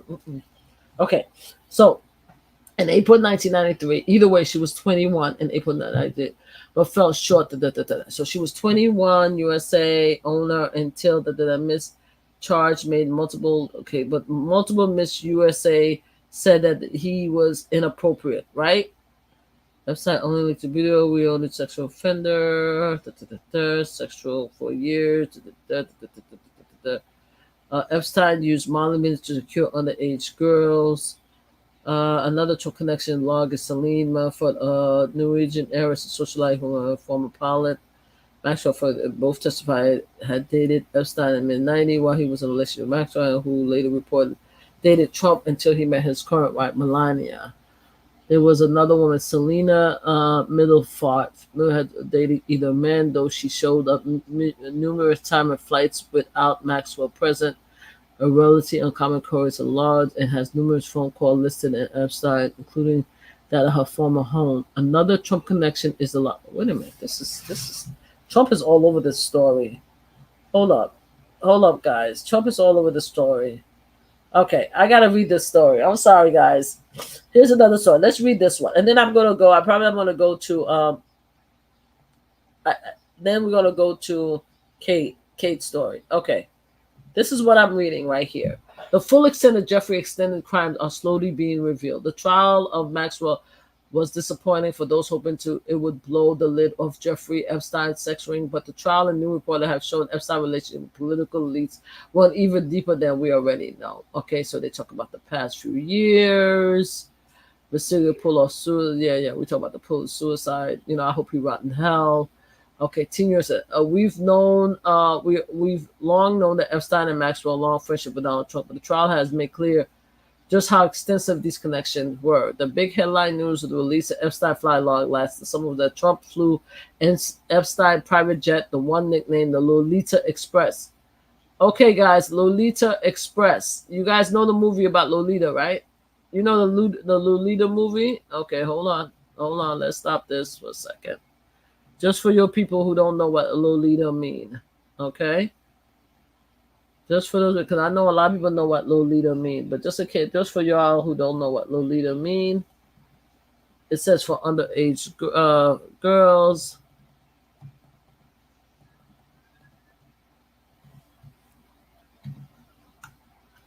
Okay. Lolita is about it's a film. It's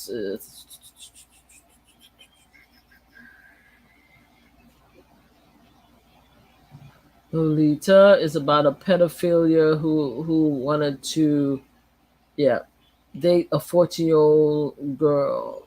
He was infatuated by a 14-year-old girl. Just look at the movie Lolita. You will see it's a crazy film. There's several versions of it.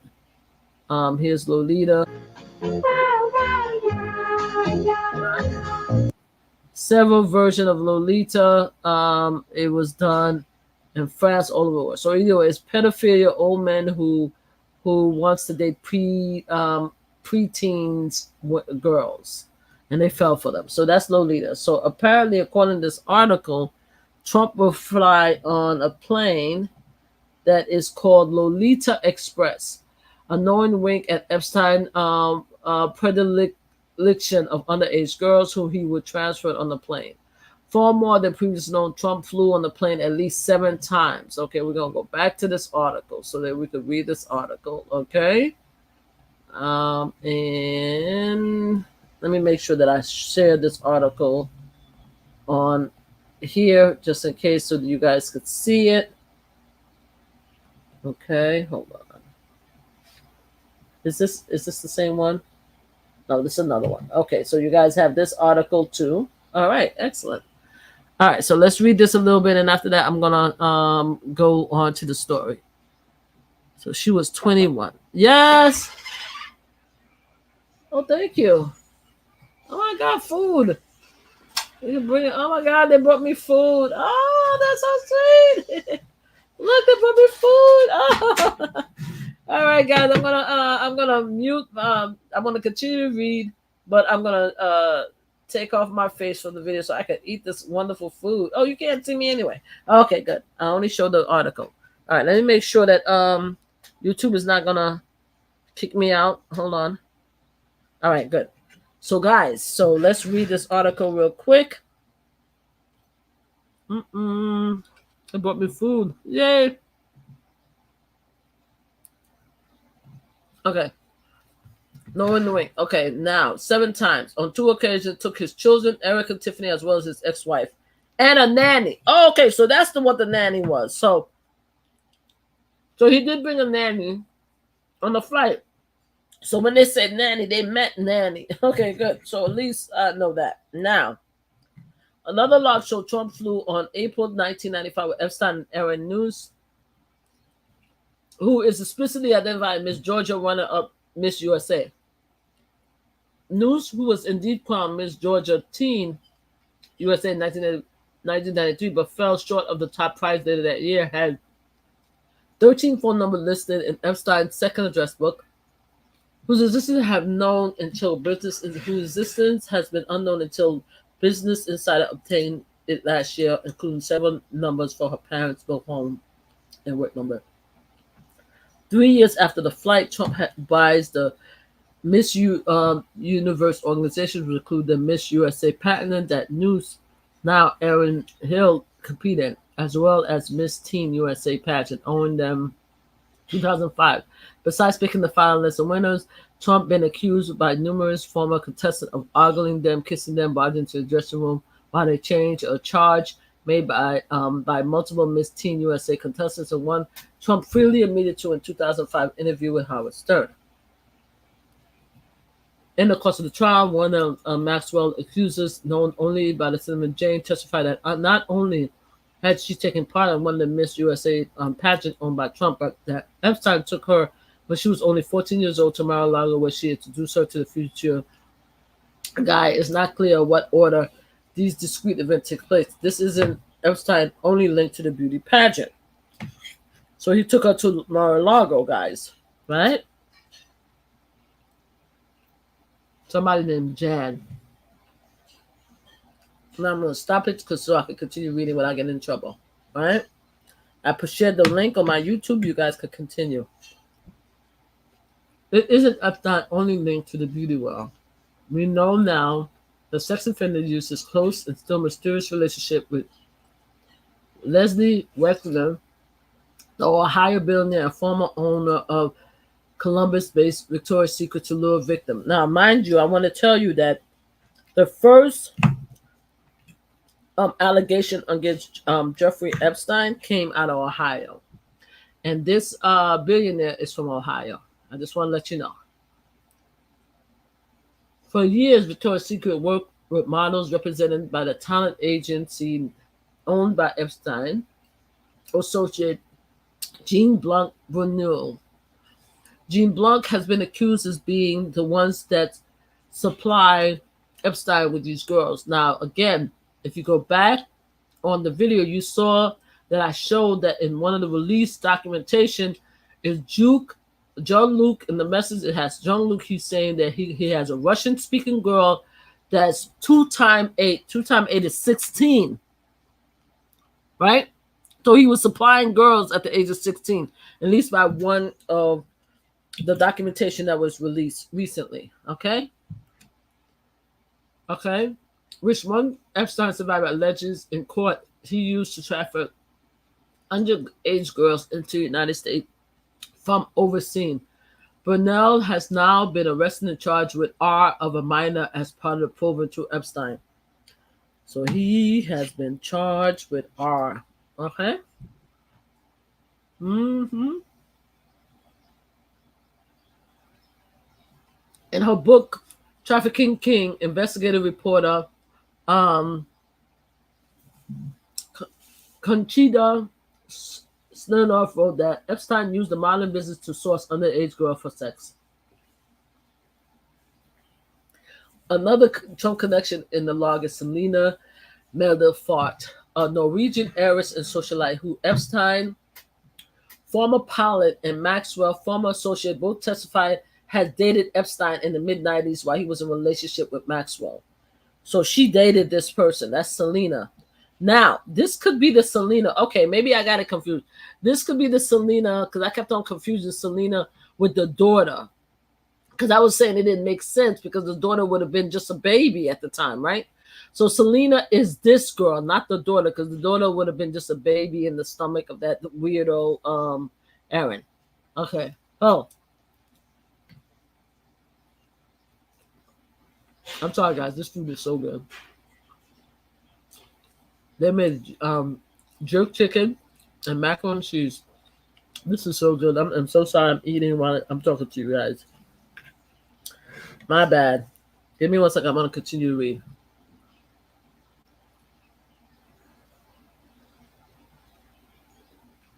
While he was in a relationship with had both dated Epstein in the mid-30s while he was in a relationship with Maxwell, and who later reported dated Trump until he met his current wife. So she dated Trump and Epstein. They're sharing people, all right? Melderfart has vehemently denied dating either man, though she shows up numerous times on flights without Maxwell present. So you on these flights without Maxwell present, and this is relatively uncommon occurrence in the log. Why did you have so much power that you could fly back and forth like that? And her numerous phone numbers listed in the Epstein Black Book, including her summer house and her mother's.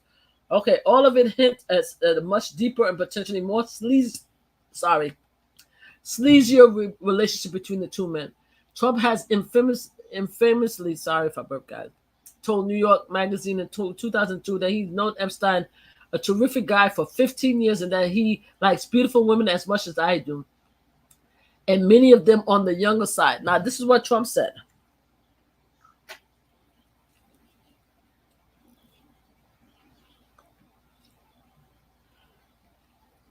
Trump said that Epstein liked women on the younger side. Okay, he said it. As photos and video footage suggested for years, the two partied together, including one instance in 1992 when Trump had dozens of women flown to Mar-a-Lago for a calendar girl competition where only he and Epstein was audience. I want us to take a look at this incident, okay? I'm making a note. We're talking about 1992, okay? Right? That goes before the March 1993. I'm putting timeline here on my notes. Right? That's the Mar-a-Lago calendar girl event. Okay? Only he and Epstein was audience. It was in 1992. There's a link here. I want to see what this is.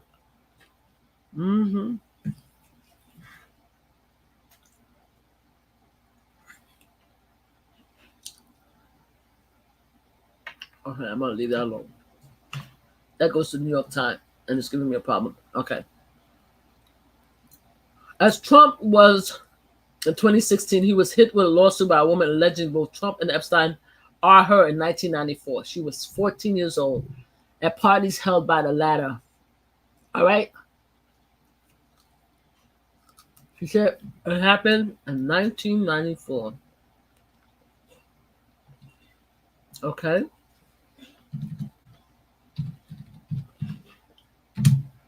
At a party. She said she was a teenager. She said both him, Trump, and Epstein are her in 1994. That's what she said. I'm reading. I'm going to show you guys again what I'm reading, so you guys can see what I'm reading. All right? Right here.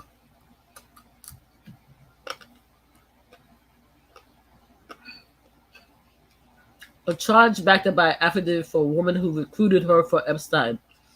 There's an affidavit from a woman who recruited her. She later dropped the suit, according to a lawyer, because of flurry of death threat and hacking attempts. Because she didn't want nobody to know who she was. Sorry. Epstein also reportedly claimed to have introduced Trump to Melania at a time a Slovenian model, a claim strongly denied by one of Trump's friends who took credit for the pairing. I think Melania, I wouldn't be surprised because Melania, those pictures, she look like she's a little whore myself, but you know, that's a legend. That's a legend. And because you take naked pictures and have scenes with LGBTQ activity doesn't mean that you're a whore.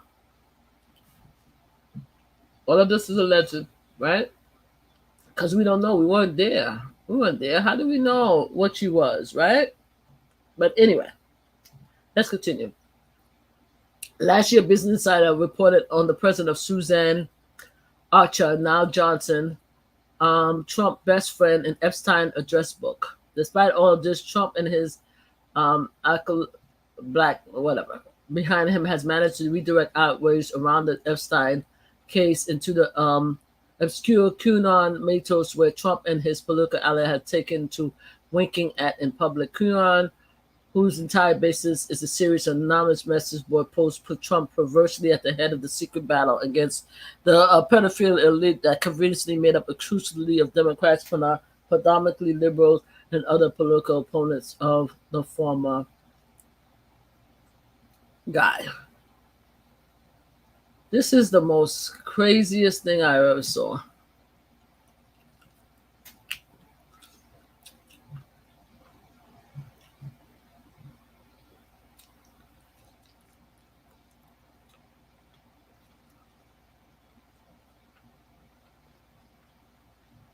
I'm just looking through the article a little bit.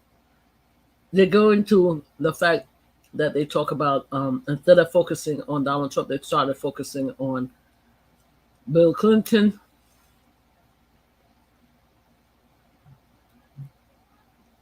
Okay. We have this. So now we have three timelines. Now we have 1992 when him had the calendar girl competition with the two of them and just girls there. You have March 1993 where Trump is listed in GE flights. You have him in the car log among massages, right?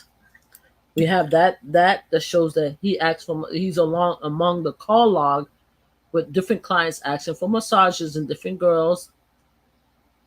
And you have in 1994, Trump and Epstein was accused by Katie Johnson of R-ing her at the age of 19. I mean, age of 13. Okay? I want to see something before. I want to see where exactly. I see that one, but I want to see There's a lot of things open up, guys. So give me 1 second. All right, here. I said it was November 2004. I think that's what I said, right? Yep. I'm just looking. It was around between November. It's November 2004. It's those November 2004 is when Donald Trump called twice. So let's put this down here. All right. No, I'm sorry. November 2004? Yep. November 2004. All right. So this is when he attacked the girl. Then we have November 2004. That's when he started doing the whole massage that he wants to meet girls so he can, get massages. That's according to this, the call log. I want to make sure that I have everything in my face. All right, so now we are going to go to her story. Okay, Donald Trump, Kate Johnson. Okay. Now, I don't want to read Newsweek story yet. I want to actually go to the case file. Okay. Here we go. Sorry, my bra is showing on.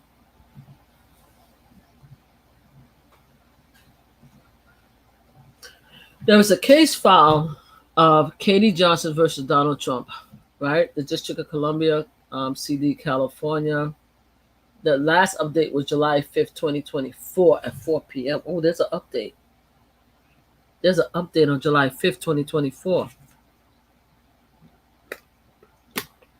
I got to see what that means because I know I'm doing this right today. So let's see if there's anything else that came up. All right. Sorry, guys, I'm eating. So let's read this. April 25th, 2016. That was right before the election, right? Kate Johnson, they have her address there. Plaintiff Katie Johnson for cause of action against defendant Donald J. Trump and Jeffrey E. Epstein alleged as the following. Jurisdiction and pursuant to law diversity 28 USC 1332, as plaintiff reside in the state of California, while defendant reside in the state of New York, and the action of damage is $75,000. Let me tell you something about a victim. The victim is asking for $75,000.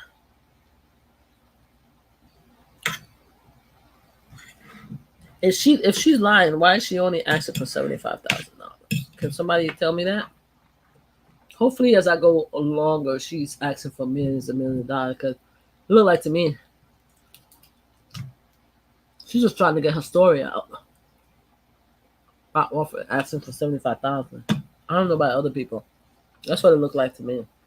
The venue established in Eastern Virginia, United States Court, Central District in California, between plaintiff reside St. Bernard County, state of California. Let me make sure. I'm checking to make sure that YouTube doesn't kick me out.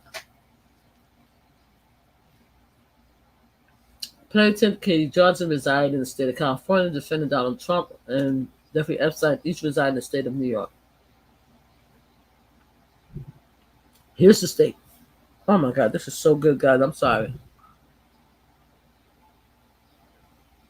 This food is so good. I need to stop eating to read. It's so good. Oh my God. All right, I'm going to put this down.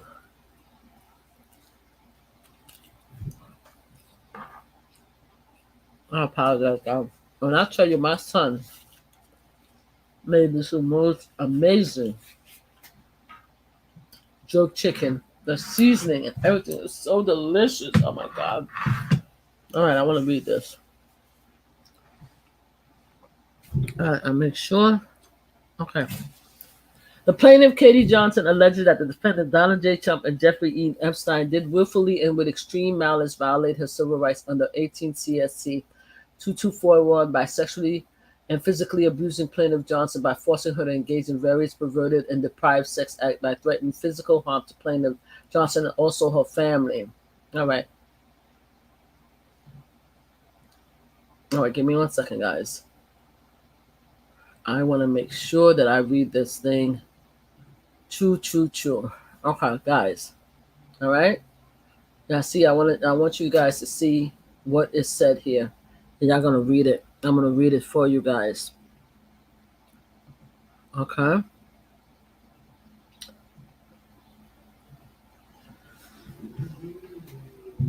The plaintiff, Katie Johnson, alleged that defendant Donald J. Trump and Jeffrey E. Epstein also did willfully and with extreme malice violate her civil rights under 42C SC 1985 by conspiring to deny plaintiff Johnson her civil right by making her their sex slave. Guys, sex slave. Okay? Sorry for drinking. The plaintiff, Katie Johnson, alleges she was subject to extreme sexual and physical abuse by the defendants, Donald J. Trump and Jeffrey E. Epstein, including forcible R during a 4-month time span covering the month of June to September 1994, when plaintiff Johnson was still only a minor, age 13. Guys, we're talking about 1994. Again, we have Trump on the flight of GE, okay? You have him on a flight on March 1993. We show that he was on flight. We have the fact that in 1992, Trump and Jeffrey Epstein had dozens of women flown to Mar-a-Lago for a calendar girl competition where he and only Epstein, right? Now, you're saying to me that he was on a flight with Jeffrey and he knew that Jeffrey was a pedophilia, right? He had to know. He knew. He already said that Jeffrey likes young girls, right? So he knew. So now you have this young girl that's saying that it was from June to September of 1997 that this happened to her. Okay? 1994. I'm sorry. June to September 1994. And I'm going to make sure that I put a note here to myself. June to September. All right. She was 13 years old, guys. Okay. The plaintiff, Katie Johnson, alleges she was enticed by promises of money and modeling career to attend a series of underage sex party held in New York City resident of the defendant Jeffrey E. Epstein and attended by defendant Donald J. Trump. The airline, the flights that he took showed between 1993 to 1996, he was flying back and forth from Palm Beach to New York with Trump. Mar-a-Lago is in Florida. This young lady says that they were underage party in New York City residence of defendant Jeffrey E. Epstein, attended by defendant Donald J. Trump. And we're talking about June to September 1994. And she was enticed with the promise of money and modeling career. We have evidence that shows that the reason why he was able to bring all these girls to his house is a lot of these girls was poor, and he was promising them $200 for them to massage him through other girls. Right?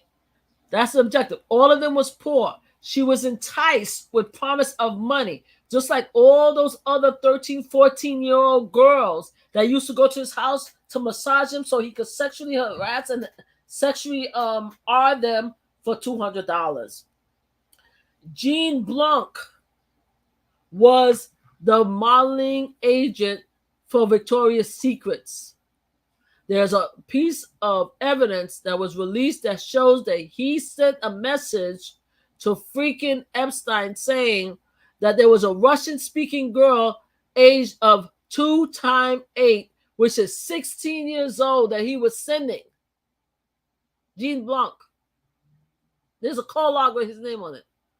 Right?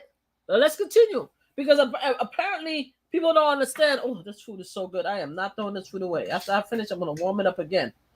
Because this my son makes some macaroni and cheese, some greens, and some jerk chicken that is to die for. And I've been talking forever. I don't know how long. This is going 5 hours, but I'm going to finish this. Because nobody else want to tell the story. So let's talk about it. The Democrats don't want to tell the story. The media don't want to tell the story. Everybody's ignoring it. So that's why I'm in here all day. That's why I'm here all day talking about this. So she said so she said on the first occasion, because we're going to read this. We're going to read all of this. It's 6 pages. We're going to read it. If there's anything else, we're going to read more. On the first occasion involving the defendant, Donald J. Trump, the plaintiff, Katie Johnson, was forced to manually stimulate defendant Trump with the use of her hands upon defendant Trump erect P until he reached sexual orgasm. All right? Let's take a moment right here and go into what happened with Jean. Because if I remember correctly, let's see what Jean Carroll said.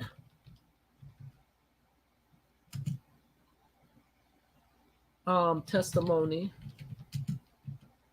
on. I want to see what she said. What's her testimony?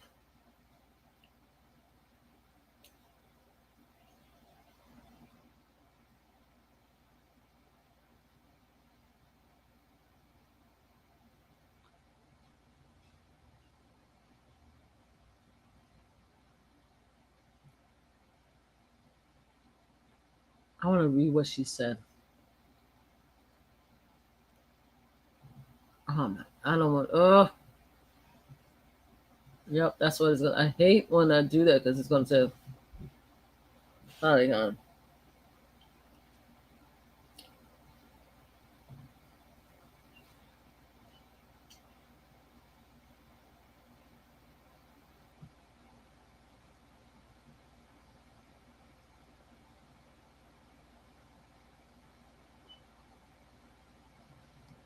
All right, independent. Hold on, I want to see. Jean Carroll, without a barrier to authenticity, personal question information during the 13-hour stand, civil battery, the former L.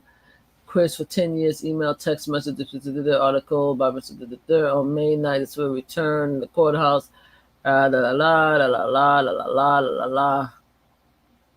Okay, that happened nearly 3 years ago. Emotional, she was forced to recall. Okay, ground her face in the mud as she explained why. Excuse me, grinding her face in the mud. She explained why she didn't follow. I want to see Trump grill. I was born. I was among a silent generation. The said that I call. So you could call the police about a mailbox, but not about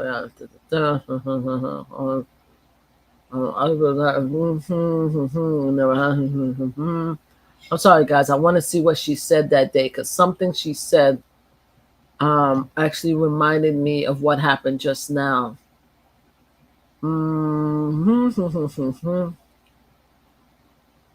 Okay, hold on. Okay.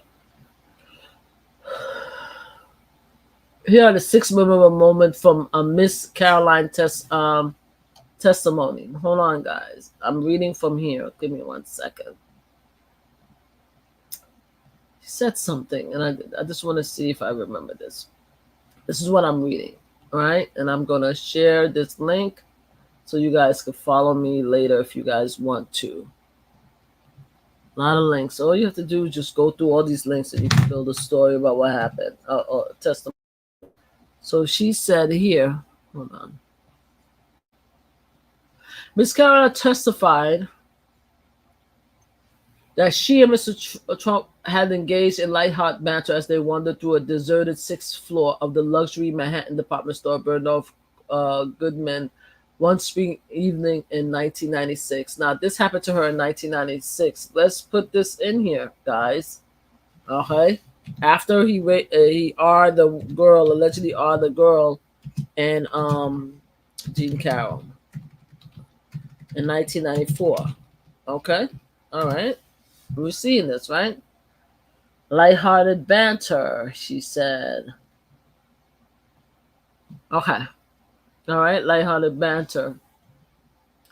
That changed an instant. He allegedly shoved her up against a wall on one of the dressing rooms. She alleged, still uncertain what happened. Carolyn told the court she laughed as the realtor the real estate tycoon as a way to defuse the situation as the alleged sexual assault continued.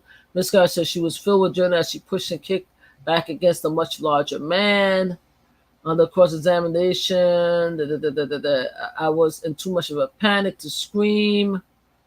You can't beat me up or on me or not screaming. One of the reasons why women don't come forward is that they ask why they didn't scream. It's argumentative, blah, blah, blah.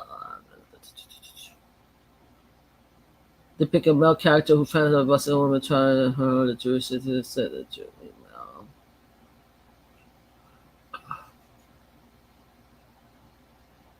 Amazed me, appealed, amazing courage, astonishing.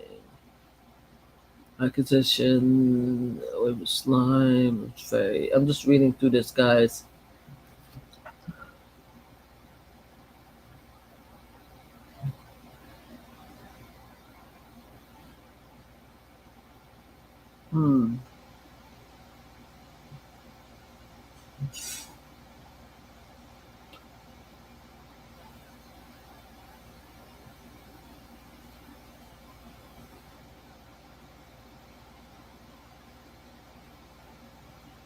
I'm sorry, guys. I'm just reading. There was something. I'm trying to find it, but I don't think I can. There was something in her testimony that she said when I first read it.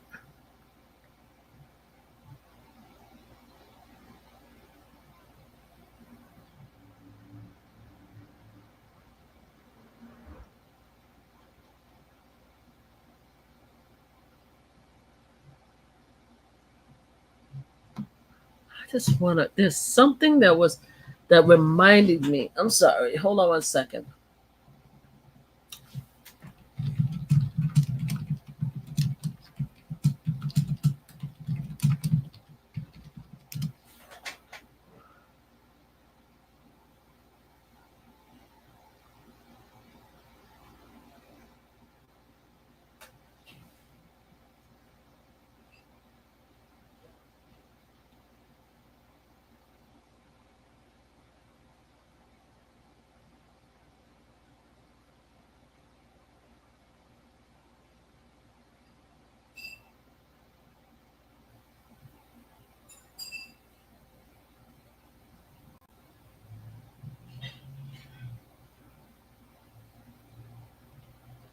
Okay. Pull down my time to my first year pulled down my underpants. My first year my first year I had to fix the eyes.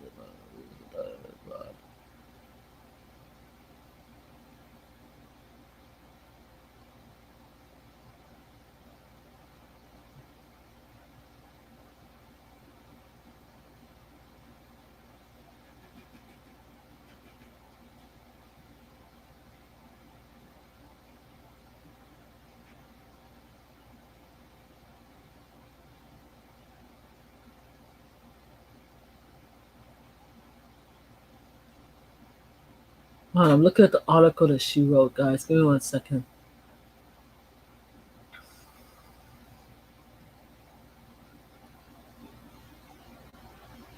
Oh, she was. I didn't know that she was crowned Miss India.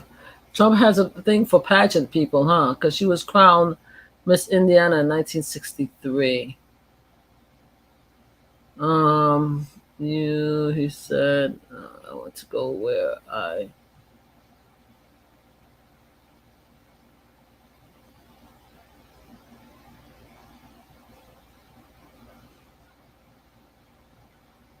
There's a lot of she got assaulted by a lot of people.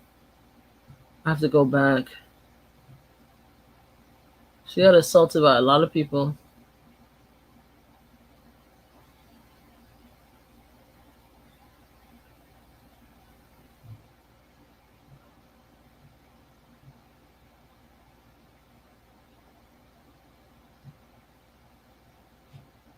Come on, girl. I need to get to what happened to me to rich boys. Okay.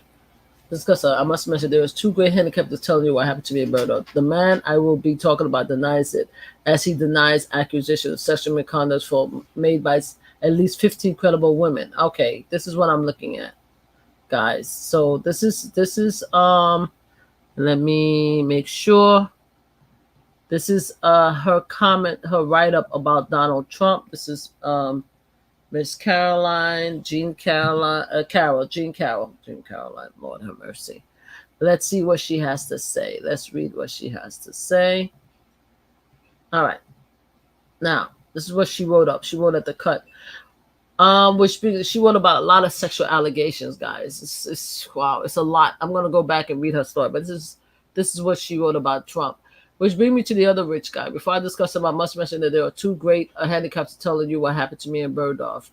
A, the man I will be talking about denies it, as he has denied accusation of sexual misconduct made by at least 15 credible women, namely Jessica Lee, Kristen Anderson, Jill Hart, Catherine Heller, Templar Target, McDougal, Karina Virginia, Melody McGilveroy, Rachel Crook, Natasha Stanoff, Jessica Drake, Nene Lickinson, Summer Zurfar, Juliet Harbour, Alva Johnson, and Cassandra Cyril. Here's what the White House said. This is a complete false and unrealistic story, surfaced 25 years after allegedly taking place and was created simply to make Trump look bad. And B, I ran the risk of making him more popular by reviewing what he does. Okay. I actually want all of these women named because I want to know their time frame also. I'm not going to do an article today about them, but I am going to come back later because I want to talk about all these women and what the time frame of him insulting them and stuff like that. His admirer can't get enough of hearing that he's rich enough, lusty enough, powerful enough to be sued by and paid off by every splashy porn star, playgirl, boy, playmate. They're not playgirl, playboy. Sorry, I kept on saying playgirl from the person that he paid off. It's a playboy playmate who came forward. So I can't imagine how it's ecstatic the poor sap will hear their favorite walking phallus got it on with an old lady in the world most prestigious department store. Okay, come on, girl, tell us the story. This is during the years I was doing a daily Ask E. Jean TV show for the cable station America Talking, a precursor to MSNBC launch of Roger Ailes, who, by the way, is number 16 on my list. Okay. Early one evening, I was about to go out of Bergdorf revolving door. Make sure that YouTube is not kicking my back end. Okay. This is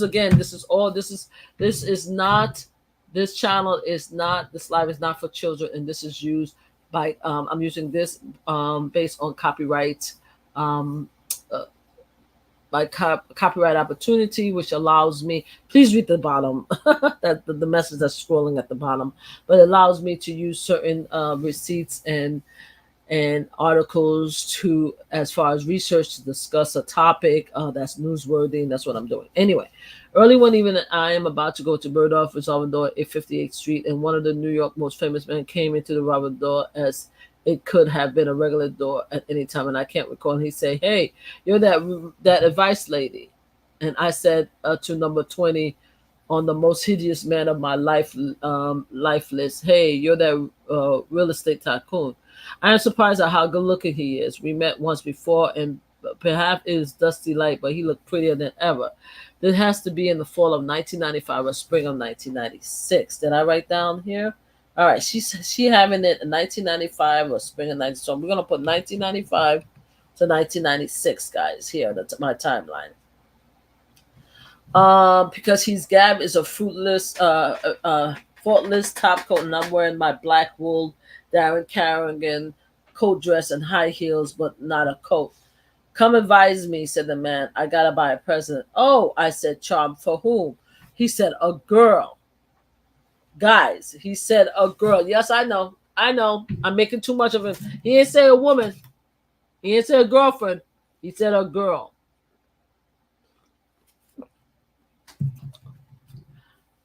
"Don't the sisters of your secretaries buy things like that?" He said, "Not this one." He said, or perhaps he said, "Not this time." I can't recall.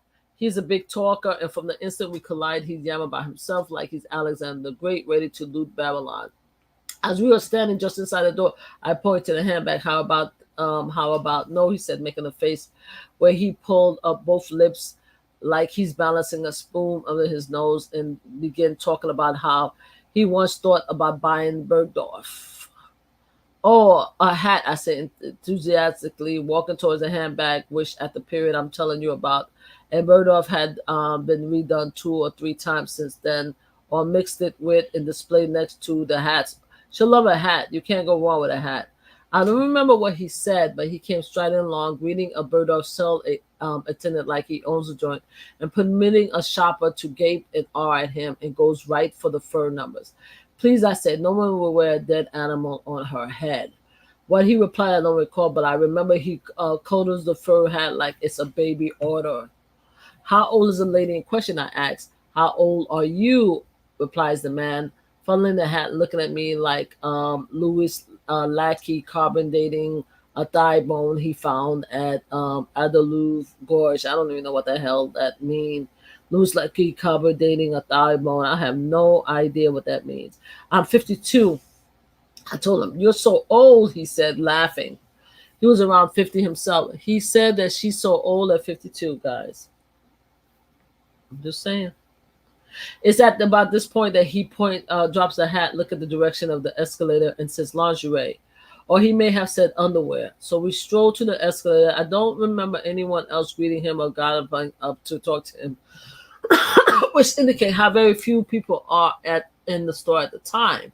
I have no recollection where laundry is at that era of Murdoch, but it seemed to me they was on the floor with the evening gown and bathing suit. And when the man and I arrived, and my memory now is vivid, no one is present. There are 2 or 3 dainty boxes, a lacy see-through bodysuit of lilac gray on the counter. The man snatched the bodysuit up and said, "Go try this on." "You try it on," I say, laughing. "It's your color. Try it on. Come on," he said, throwing it up at me. "It goes with your eyes," I say, laughing and throwing it back. "You're in good shape," he said, holding the flimsy thing up against me. "I want to see how it looks." "But it's your size," I say, laughing and trying to slap him back with one of the boxes on the counter. "Come on," he said, taking my arm. "Let's put this on." This is going to be hilarious, I'm saying to myself. And as I write this, I am staggering by my stupidity. As we head to the dressing room, I'm laughing aloud and saying in my mind, I'm going to make him put this thing on over his pants. There are several facts about what happened next that are so odd I want to clear them before I go in further. Did I report it to the police? No. Did I tell anyone about it? Yes, I told 2 close friends. The first, a journalist, magazine writer, correspondent on a TV morning show, and author of many books, etc., begged me to go to the police. He argued, you, she kept repeating when I called her. He argued, you, go to the police. I'll go with you. We'll go together. I wish she had, guys. I really wish. No disrespect to Jean Carroll, but you would have saved us a whole lot of freaking headache if you had just reported that piece of shit. You really would have. I really would have. Anyway, my second friend is a journalist, a New York anchor woman. She grew up quiet when I told her. Then she gasped both my hand in her own and said, "Tell no one, forget it. He has 200 lawyers. He'll bury you." 2 decades later, both still remember the incident clearly and confirmed their accounts to New York. I wish that reporter, whoever she is, that New York City reporter did us all an injustice. She should be ashamed of herself. She felt that she was protecting her friend, but why she doing by covering this up, she caused us a lot of heartache and tribulation. I wish we could go back in time, to be honest with you. Anyway, but in today's society, the MAGAs and Trump supporters don't care if he rapes a child anyway, so whatever. But back then, it could have mattered. That's what I'm saying. Do I have photos of any visual evidence? Murdoch's security camera must have picked us up on 58th Street entrance to the store. We would have been filmed on the ground floor in the bag and hat section. Camera also must have captured us going up the escalator to the laundry department. New York law at the time did not explicitly prohibit security cameras in dressing room to prevent theft, but even if it had been captured on tape, depending on the position of the camera, it would be very difficult to see the man unzipping his pants because he was wearing a top coat. The struggle might simply have read as sexy. The speculation is mute anyway. The department store has confirmed this no longer has tape from that time. Why were there no cell attendants? Okay, I'm going to stop, guys, and continue reading because it's been, because I don't want to get in trouble with YouTube. Why were there no cells attendant in lingerie department? Berghoff Goodman perfection was so well known It's a store so noble, so clubby, so posh that it is almost easier to accept the fact that I was attacked than the fact that there were, for a very few brief period, there were no cell attendant in the lingerie department. Inconceivable is the word. Sometimes a person won't find a cell attendant in Saks. It's true. Sometimes you don't see them at Home Depot. So I don't see why everybody's shocked. I went to Home Depot the other day to get key made, and I stood there for 40 minutes. And even though they called several times, the people still didn't come. So I don't understand why everybody's so shocked and surprised. Yeah, there could be times where people will not be in a store, a cell person will not be there and leave you alone, you know? Anyways, someone has to be to look for a cell person in Bernie, Bloomingdale's, even Tiffany, but 99% of the time you will have an attendant in Bergdorf. All I can say is I did not, in that fleeting episode, see an attendant. Sometimes one has to look for, but I guess Bergdorf, well, at that time, he didn't have it. All I can say, okay, and the other odd thing is that the dressing room door was open. And Bergdorf dressing room, some are usually locked until a client wants to try something on. Okay, Bergdorf was different. Why I haven't come forward before now? Receiving death threats, being driven from my home, being dismissed, being dragged through the mud, joining the 15 women who came forward with credible stories about how the man grabbed, badgered, belittled, mauled, molested, assaulted them, only to see the man turn it around, denied, threatened, attack them. Never sound like much fun, so I am a coward. Well, yeah. You're a coward. Well, what are you going to do? Carol Donald, Ivana Trump, Carol then husband, television new anchor John Johnson at NBC party around 1987. So now I will tell you what happened. I wish you weren't a coward, Jean Carroll. I get it, but I really wish you came forward. That's why I'm hoping that Kate Johnson come forward now. I'm hoping she finally come forward and tell her story. So let's talk about what happened. The moment the dressing room door closed, he lunged at me, pushed me up against the wall, hitting my head quite badly. I want you guys, I'm going to go back and show this because I need you guys to see what I'm reading. So when we go back to Katie Johnson's story, I want you to see this in comparison. Now, we read a little bit of what happened with Stormy Daniels. Let's read what happened to her. The moment the dressing room door is closed, he lunged at me, pushed me against the wall, hitting my head quite badly, and put his mouth against my lip. I am so shocked, I shoved him back and started laughing again. He seized both my arms and pushed me up against the wall a second time. And as he become aware of how large he is, he hold me against the wall with his soldiers. I'm sorry, I'm not laughing, but my pronunciation is bad. Soldiers, and jam his hand under my coat dress and pull down my tights. I am astonished by what I'm about to write. I kept laughing. The second moment, still wearing correct business attire, shirt, tie, suit, jacket, overcoat, he opened the overcoat, unzipped his pants, and forced his fingers around my private area. Thus, thrust his penis halfway. I used the P-E-N-I-S word. I'm sorry, YouTube. His pee halfway and completely, I'm not certain, inside me. It turns into a colossal struggle. I am wearing a pair of sturdy Black Panther leather 4-inch Bernie high heels, which put my height around 6'1", and I try to stop his foot. I try to push him off me with one free hand. For some reason, I kept holding my purse with the others, and I finally get a knee up enough to push him out and off, and I turned, opened the door, and ran out of the dressing room.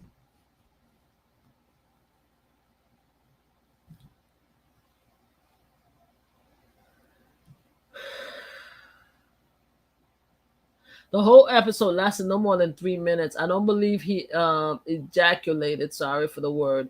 I don't remember if any personal attendant is now in the lingerie department. I don't remember if I ran for the elevator, if I took the slow ride down the escalator.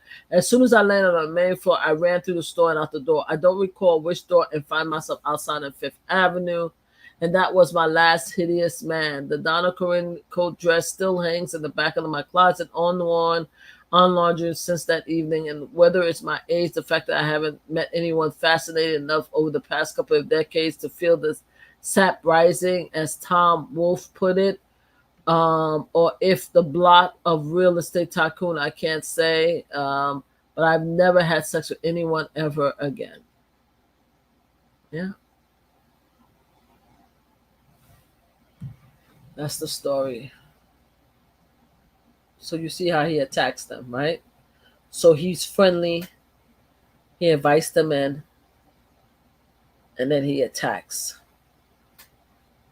He makes them feel comfortable.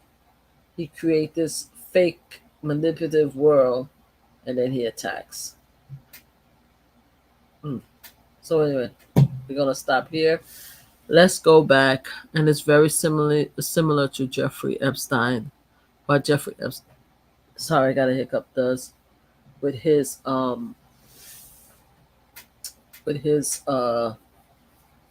victims. Anyway, the plaintiff, Katie Johnson, alleged she was enticed by promise of money and modeling career to attend a series of underage sex parties held in New York City residence of defendant Jeffrey E. Epstein, attended by defendant Donald J. Trump. We already talked about the sex parties. We already talked about the money, what he Epstein used the money to entice these poor girls in Florida and around the world to come.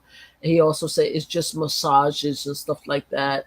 And you have Jean Blanc and Jean Blanc, who actually was the modeling director for Victoria's Secret. They used the modeling, so that's those two. On the first occasion involving defendant Donald J. Trump, the plaintiff. Oh, wait a minute. Can you guys see it? Because I started reading. I'm sorry, you guys can't see it. Give me 1 second. Let me go back so we can bring it back up. This is the court case. All right, all of this again is being used. Let's read what I wrote across. Is by fair usage. Please read at the bottom. For fair usage for the purpose of criticism, comments, news reporting, teaching, scholarship, and just to pretty much give my opinion, guys. That's why we're doing this. So let's read on. Okay, on the first occasion involving defendant Donald J. Trump, the plaintiff, Katie Johnson, was forced to manually stimulate defendant Trump with the use of her hand upon defendant Trump erect P until he reached sexual orgasm. That's the first one. Disgusting. On the second occasion involving defendant Donald J. Trump, the plaintiff, Katie Johnson, was forced to provide orally services to defendant Trump by placing her mouth upon defendant erect P until he reached sexual climax. All right, that's the second time. The third occasion involving the defendant Donald J. Trump, the plaintiff, Katie Johnson. Now, mind you, this child is 13. How old is she? Said, my God, she was 13. For the love of God. Katie Johnson was forced to engage in an unnatural lesbian sex act with a fellow minor sex slave, Maria Doe, age 12. Now, earlier I said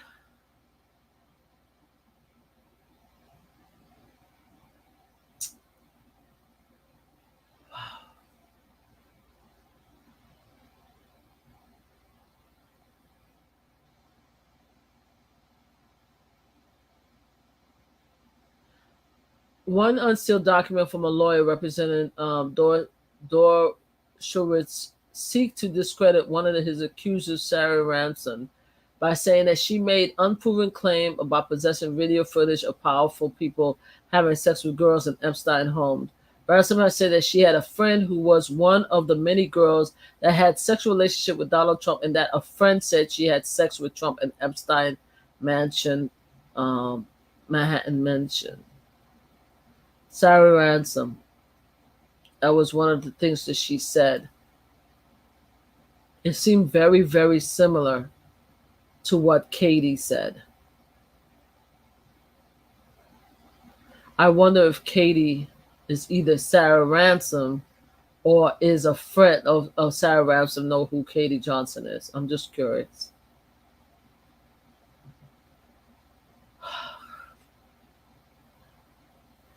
On the third occasion involving the defendant Donald J. Trump, the plaintiff, Katie Johnson, was forced to engage in unnatural lesbian sex act with a fellow minor, sex slave named Maria Doe, age 12, for the sexual enjoyment of defendant Trump.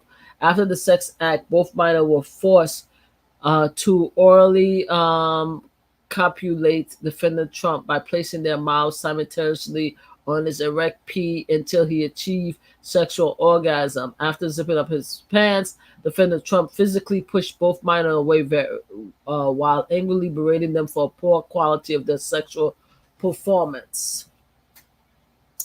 I'm going to stop it so I can continue reading because I don't want YouTube to give me a hard time because I am using a lot of receipts. And again, all these receipts are being used by Fair Act. And these are court cases. These are legitimate public information that can be used by anybody. This is not private information. This is the government. This is public records. So I should be allowed to read them and use them. All right. On the fourth and final sexual encounter with the defendant, Donald J. Trump, the plaintiff, Katie Johnson, was tied to a bed by defendant Trump, who then proceeded to forcibly R. Plaintiff Johnson. During the course of his savage sexual attack, Plaintiff Johnson loudly pleaded with Trump to please wear a condom.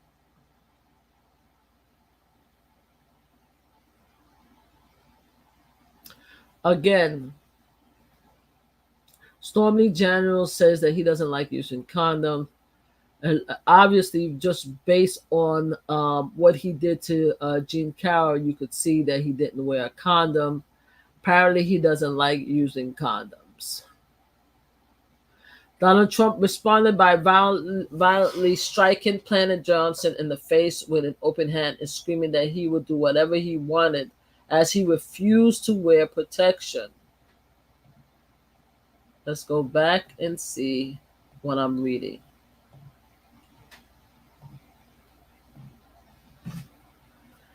I'm right here, line 12. As he refused to wear protection. After achieving sexual orgasm, the defendant, Donald J. Trump, put his suit back on.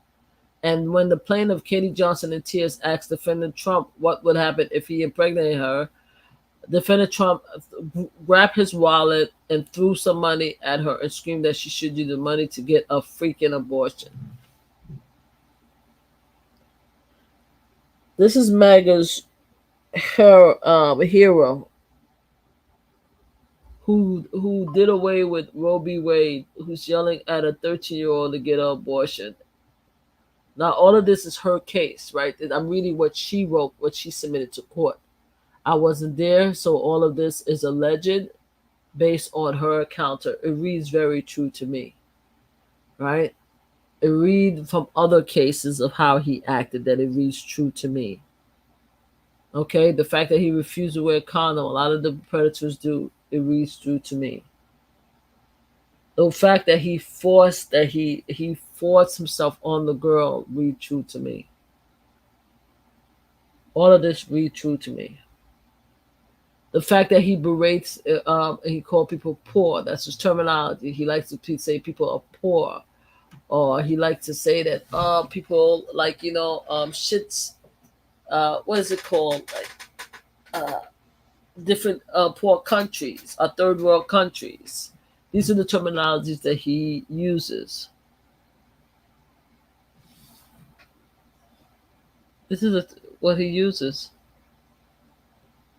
As far as the lesbian act, his wife, Melania, you see that she has several photos of her modeling with a female as if they are taking, as LGBTQ acts.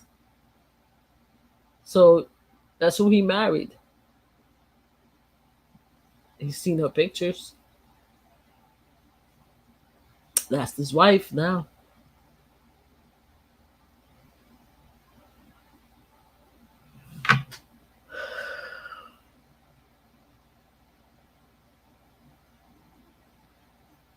The fact that he forced himself on Jean Carroll also proved that he could definitely force a 13-year-old to do what they want to do.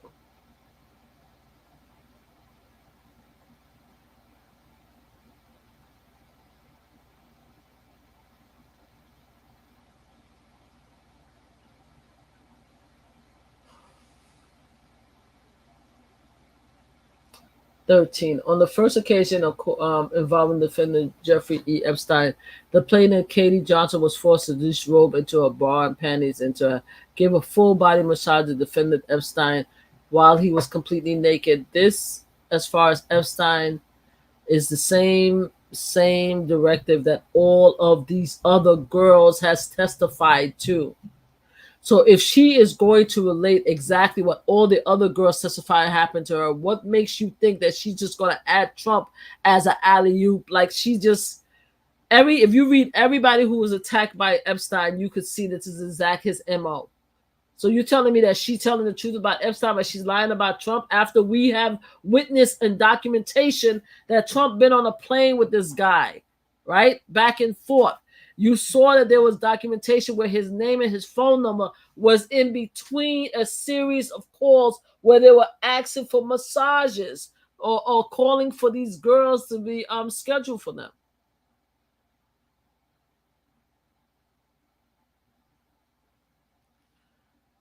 Epstein. During the massages, defendant Epstein physically forced plaintiff Johnson to touch his erect pee with her bare hand and to clean up his semen after he achieved sexual orgasm. On the second occasion involving the defendant Jeffrey Epstein, the plaintiff Katie Johnson was again forced to derobe in her bra and panties while giving defendant Epstein a full body massage while he was completely naked. The defendant, Donald J. Trump, was also present as he was getting his own massage from another minor, Jane Doe, age 13.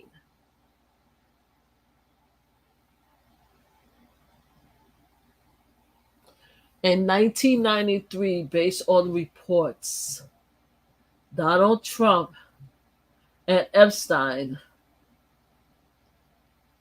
in 1992, when Trump had dozens of women flown to Mar-a-Lago for a calendar girl competition where only he and Epstein were the audience. They have done and they like to do participate in sexual activities with girls together. Meaning they had one event that was proven that they had a calendar girl competition where they only had girls, only him and Jeffrey Epstein is there. What makes you think if he had one event in 1992 that he could not have had another event with a couple of girls and him and Epstein massaging each other when you all knows there's proof that says that Epstein actually trained these girls to massage. Every article talks about how he lured them in with massages. He paid them $200 to provide massages. And here in this case, here is Katie Johnson saying exactly what all these other girls are saying, that they brought these young girls there to massage them, and Donald Trump was massaged by a 13-year-old girl. All of these girls said the same thing, and you want me to believe that Katie Johnson case is a lie. That's what you guys want us to believe? When it's clear, for many hours, I've been going through all these links, all these stories. You mean to tell me that finding with Donald Trump is a lie?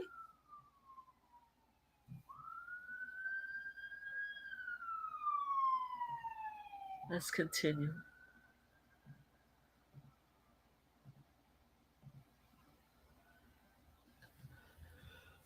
Donald Trump was also present and he was getting his own massage by another minor, Jane Doe, age 13. Again, there was another article that this, where she says in her notes, hold on, I want to make sure. Some of these things I'm going to close.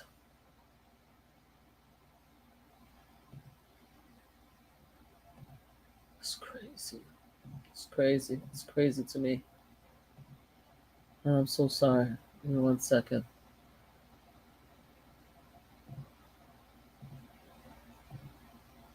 All of these are out now. All of these are out.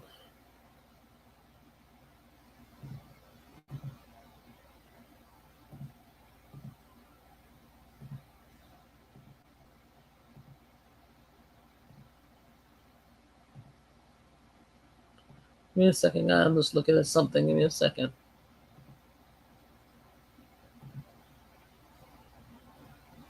I'm just so annoyed right now reading all of this. What is her name? Sarah? I think her name was Sarah. Hold on, guys. What's her name? Her name was Sarah. She's the one that said she had tapes. Hold on one second. Just a tape. What was her name? Then she dropped it and said she didn't have tapes. Unbelievable. And Judy Bloom knows who the woman is, but she won't say. This is crazy.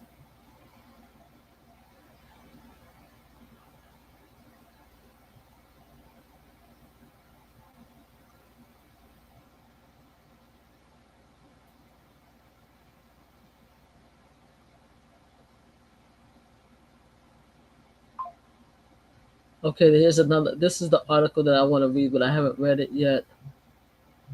I think I read this one.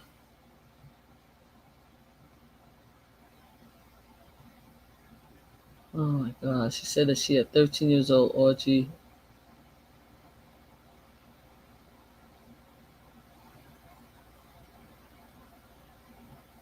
I want to come back to this article. I want to come back to this one. I want to come back. This is the one. I have this. I'm reading this one. Document Virginia. John Doe. Read this one. Give me 1 second, guys. I just want to find her name. Sarah Ransom. Thank you. That's who I'm talking about.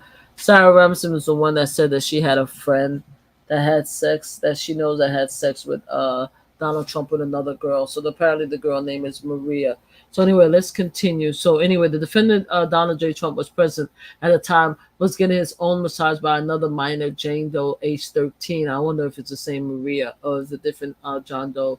Defendant Epstein forced Plaintiff Johnson to touch his erect pee by physically placing her bare hands upon his sex organ, and again forced Plaintiff Johnson to clean up his ejaculated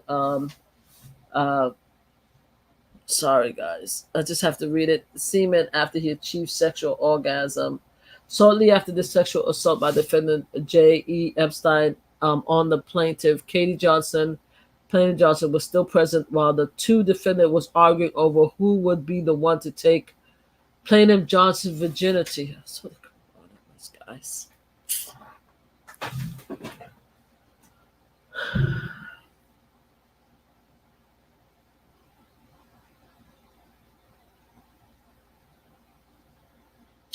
This is part of the court case files, guys, that you guys could read also. The defendant, Donald J. Trump, was clearly heard referring to defendant Jeffrey E. Epstein as a Jew bastard. Now, everybody have heard Trump talked about different minorities in the past, so we will not be surprised and act surprised that as if he wouldn't have called this guy a Jew. Let's not act like we're not surprised. As he yelled as defendant Epstein that clearly he, defendant Trump, should be the lucky one to pop the cherry at Plaintiff Johnson.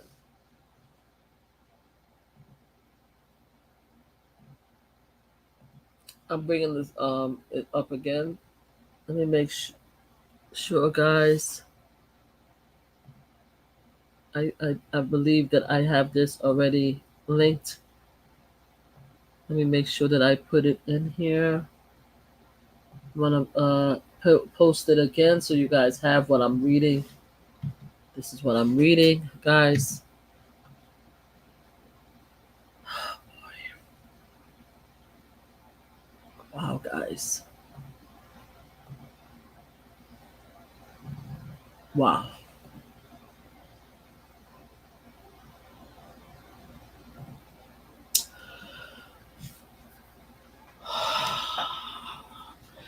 She's saying, line 5, defendant Trump should be the as he yelled at defendant Epstein that clearly he, defendant Trump, should be the lucky one to pop the cherry of Plaintiff Johnson. The third and final sexual assault by defendant Jeffrey E. Epstein on the plaintiff Kathy Johnson took place after plaintiff Johnson had been brutally and savagely armed by defendant Trump. While receiving another full-body massage from plaintiff Johnson while in the nude, defendant Epstein became so enraged after finding out that Donald Trump had been the one to take plaintiff Johnson's virginity that defendant Epstein also violently armed plaintiff Johnson. After forcing plaintiff Johnson to derobe into her robe and panties while receiving a massage from the plaintiff, defendant Epstein attempted to enter plaintiff Johnson's anal cavities with his erect penis while trying to restrain her.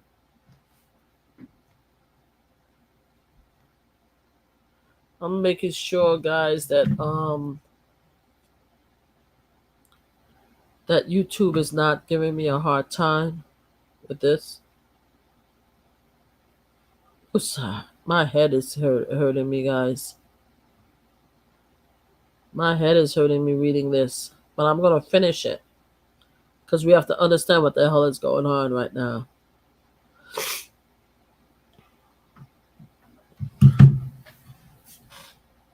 Okay.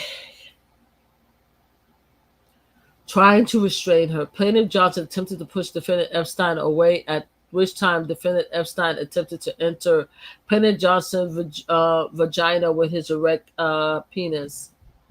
The attempt to brutally sodomize and arm plaintiff Johnson by defendant Epstein was finally repelled by plaintiff Johnson, but not before defendant Epstein was able to achieve sexual orgasm.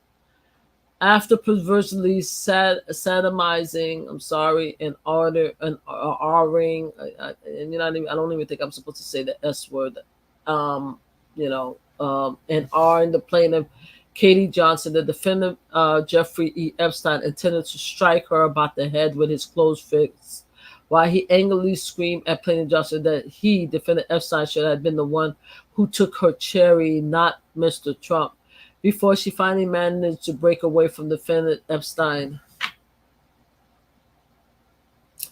The plaintiff, Katie Johnson, was fully warned on more than one occasion by both defendant Donald J. Trump and Jeffrey E. Epstein that would she ever to reveal any of the details of the sexual and physical abuse that she suffered as a sex slave for defendant Trump and defendant Epstein, that plaintiff Johnson and her family would be mortally in danger. It will be in mortal danger. Plaintiff Johnson was warned that this would mean certain deaths for herself and plaintiff Johnson's family unless she remained silent forever on the exact detail of the deprived and perverted sexual and physical abuse she has been forced to endure by the defendant.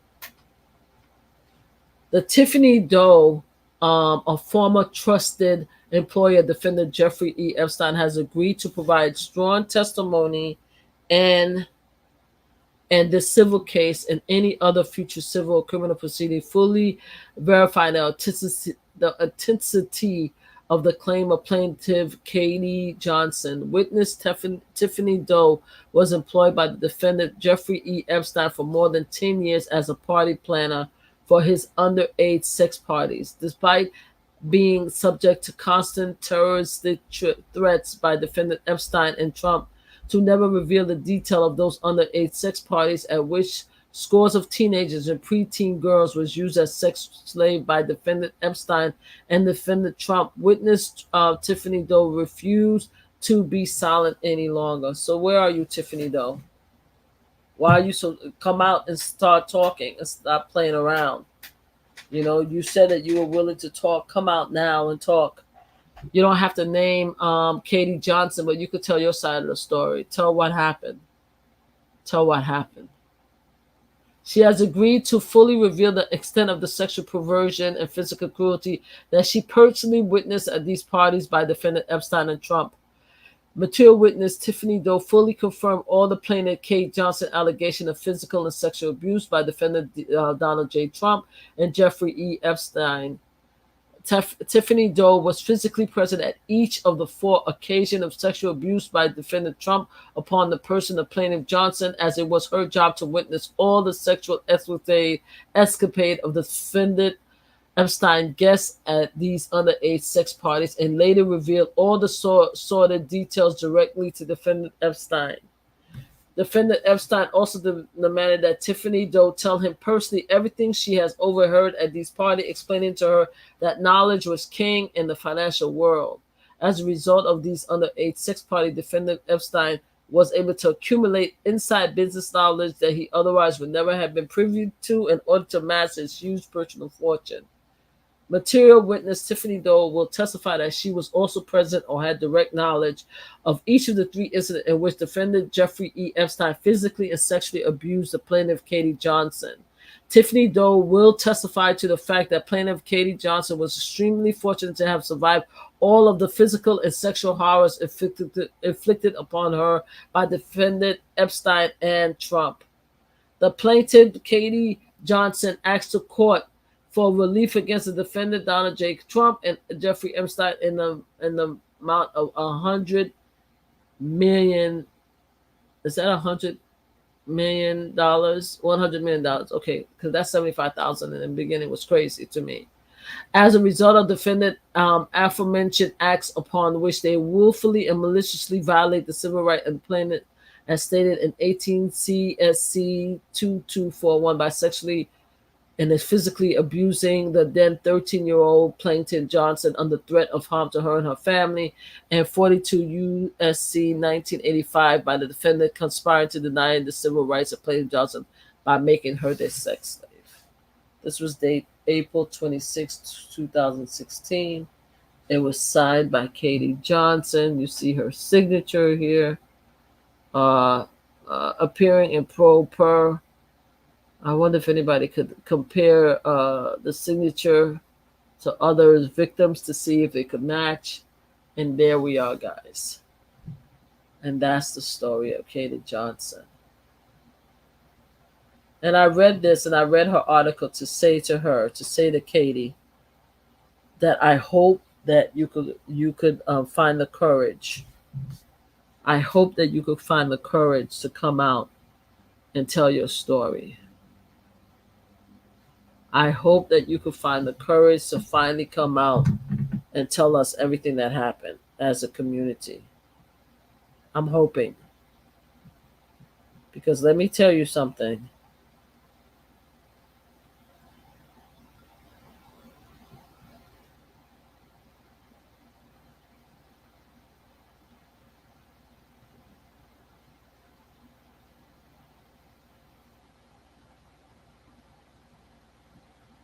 These people over here crazy. I'm too tired to even talk about that. My family member asking me about let me see. I don't know if let me see. Did this end? Yeah, it did end. Oh shoot.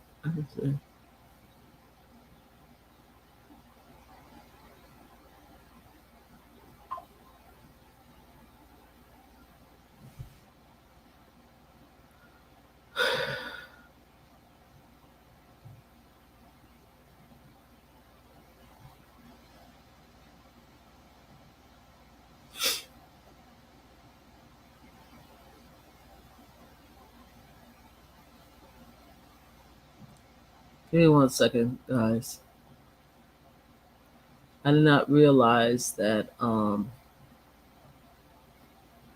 that they canceled my Instagram.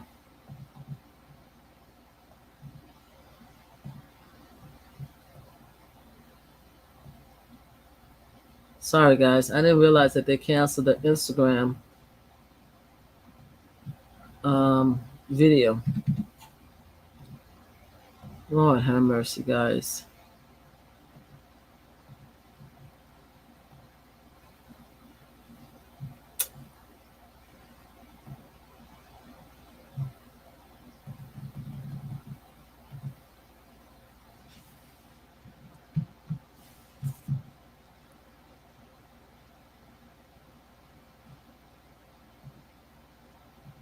1 second, guys. I have to come back in here.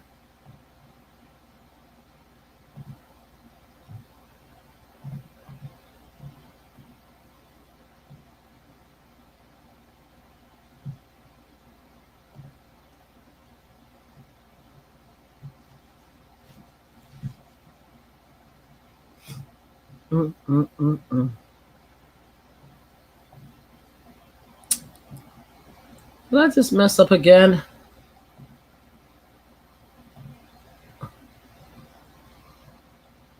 Sorry, guys. Give me 1 second.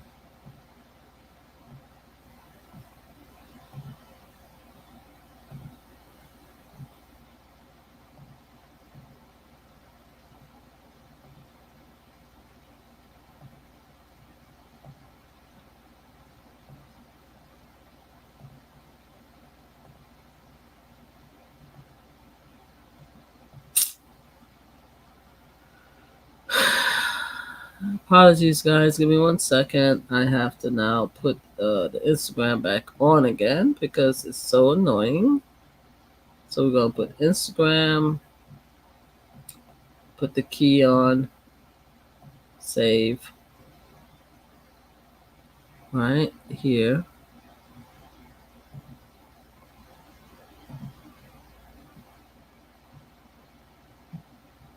This is so annoying. We are live. Okay. So where is it? Yeah, it's gonna be one of those days. Okay. One more time. One more time. We're gonna remove this. Remove. Yes. Completely remove. All right. We're gonna completely remove. And we're gonna go here. Edit. And then we're gonna do this. Yes. And then we're gonna go to YouTube. We're gonna create the title. Yes. We're gonna make the audience public, not YouTube, I mean Instagram. Then we're gonna do that, and then we're gonna copy. Okay. We're copying. Then we're gonna go here. We're gonna add the stream here. Then we go here. We're gonna save it. Okay. And then we're gonna go back over here, and we're gonna go live. All right. Give it a second. Okay. Now we're gonna go live. All right, guys. Sorry, guys. We're back. I don't know who had any comments or anything like that. So what we ended up doing, we ended up reading Katie Johnson case. I don't know how much was heard, but because I don't know how much was heard, we are going to read it again. For everybody who's on YouTube who heard this already, you guys could put me on mute, but I think it's very important that we read Katie Johnson case again. Okay? I spent many hours talking about all the stuff that I found for Donald Trump. If you guys go on YouTube, you could go back and see how I read what happened to, wow.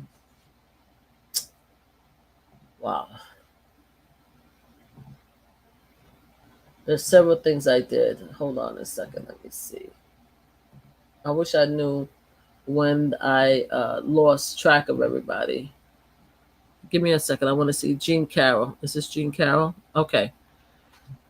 I'm going to read what happened to Jean Carroll, and then I'm going to read what happened to Katie Johnson. Okay. Anybody who is here already, you guys, please, if you want to mute me or leave and come back, that's fine. But I need to read what happened just in case the people on Instagram didn't hear everything that was said. So I already, in the beginning, we already talked about what happened with Stormy Daniel. You could go in the beginning of the live. She thought that she was going out to dinner with him. When she came in, he was in his robe in the bed. And I equated to the fact that when a lot of the 14 and 13-year-old girls used to go to Jeffrey Epstein, they used to pay. He used to pay him $200 for massages. That's what they would see. She talked him, meaning Stanley Daniels was teasing him, so he put on his suit back on. After he put on a suit, they talked a little bit. I don't know if they ate anything, but they talked a little bit. And then after that, she went into the bathroom, I think she said. And when she came back, he was in the bed with his shorts on. That's Donald Trump, right? Then I wanted to see what happened with her, what happened with Jean Carroll. And I read that. So I'm going to read it again with Jean Carroll, and then we're going to go back and read what happened with Katie Johnson, because it's Katie Johnson I'm calling to please come out and come out, and now that we have additional evidence as far as the timeline that Trump was with Epstein, the fact that he was in the jet, we have proof that he was in the jet with Jeffrey Epstein during that period of time, and we're talking from 1993 to 2004. And then we talk about there is two pieces of information that came out that was released on July 2nd, which shows that Trump was part of the call log. And if you look before the call log and after the call log, the whole series is about girls, hiring girls, people calling to schedule appointments and stuff like that. And one of the victim, Virginia, says that whenever you say massage with Epstein, that was considered erotic massages or sex. All right, so let's go back to here. Okay, where was the cell clerk? So she read all of this. So now please go back, and I'm going to just read what she said happened. That is, this is what happened to Jean Carroll. Okay, let me make sure that YouTube is not kicking me out for using content. All of these contents I'm using, these receipts I'm using, is based on the FAIR Act in order to discuss about news and what's happening, my opinions on the news, and it's all covered by the FAIR Act. She said, the moment the dressing room door closed, he lunged at me, pushed me up against the wall, hitting my head quite badly. He put his mouth against my lip. I was so shocked, I shoved him back and started laughing again. He seized both my arm and pushed me up against the wall a second time, and as I became aware of how large he is, he holds me up against the wall with his shoulders and jammed his hands under my coat dress and pulled down my tights. I am astonished by what I'm about to write. I kept laughing. The next moment, still wearing correct business attire, suit, tie, suit, jacket, overcoat, he opens the overcoat, unzips his pants, and forcing his fingers around my private area, trusts his penis halfway or completely. I'm not certain. Inside me, it turns into a consensual struggle. I am wearing a pair of sturdy black patent leather 4-inch Bernese high heels, which put my height about 6'1", and I tried to stomp his foot. I tried to push him off me with one free hand. For some reason, I kept holding my purse with the other, and I finally got a knee up high enough to push him out and off, and I turned, opened the door, and ran out the dressing room. The whole episode lasted no more than 3 minutes. I do not believe he ejaculated. I don't remember if anyone or attendant is now in the lingerie department. I don't remember if I ran from the elevator or if I took the slow ride down the escalator. As soon as I landed on the main floor, I ran through the store and out the door. I don't recall which door, and find myself outside of Fifth Avenue. And that was my last hideous man. The Donna Corinne coat dress still hangs on the back of my closet door, unworn and unlaundered since that evening. And whether it's my age, the fact that I haven't met anyone fascinating enough over the past couple of decades to feel the sap rising, or Tom Wolfe put it, or if it's the blot of the real estate tycoon, I can't say, but I have never had sex with anyone ever again. So that is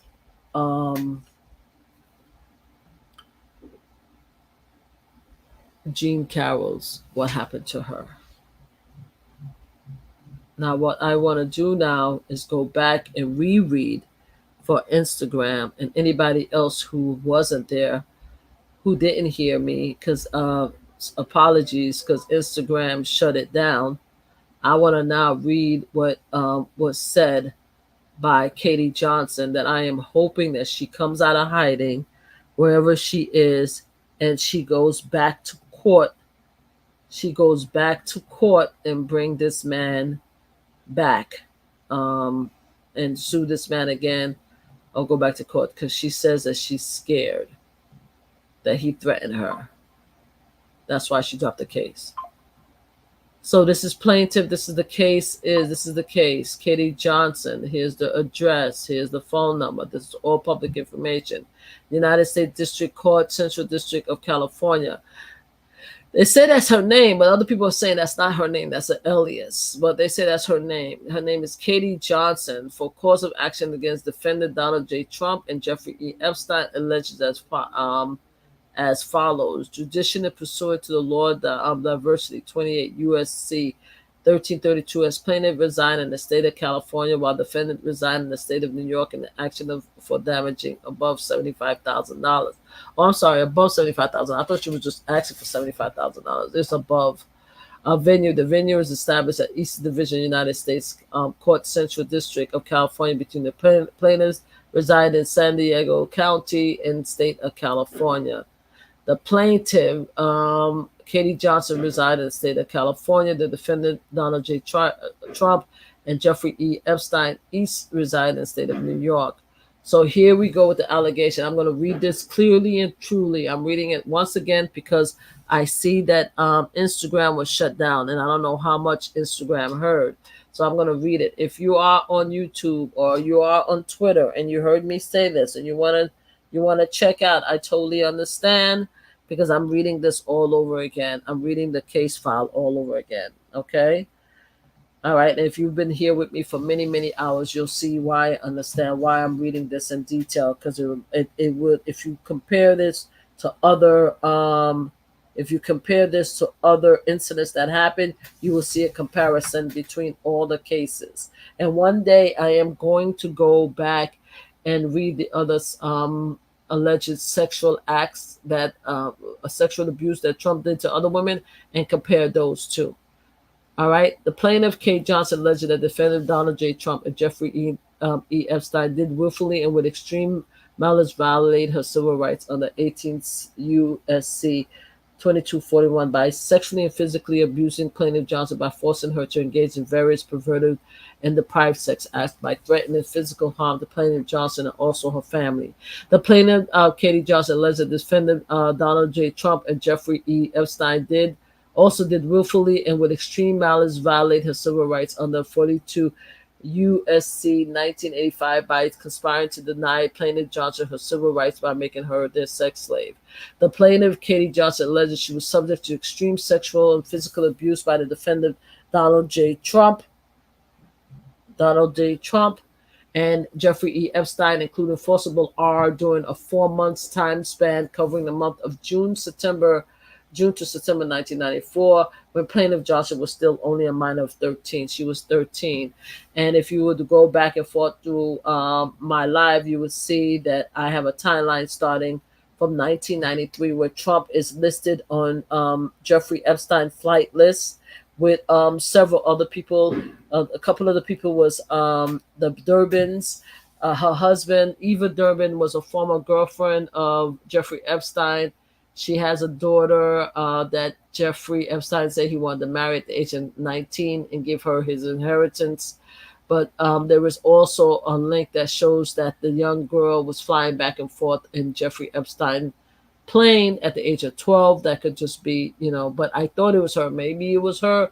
Maybe there was another Selena too. I got that a little bit mixed up. But either way, she was the goddaughter of Jeffrey Epstein. That means Ava Dubin daughter was Jeffrey Epstein goddaughter. It was her husband, Glenn Durbin, was accused by Virginia in a lawsuit as being one of the guys that she was forced to have sex with. So we could connect. They was on the plane with Donald Trump in one of the flights, the flight manifesto.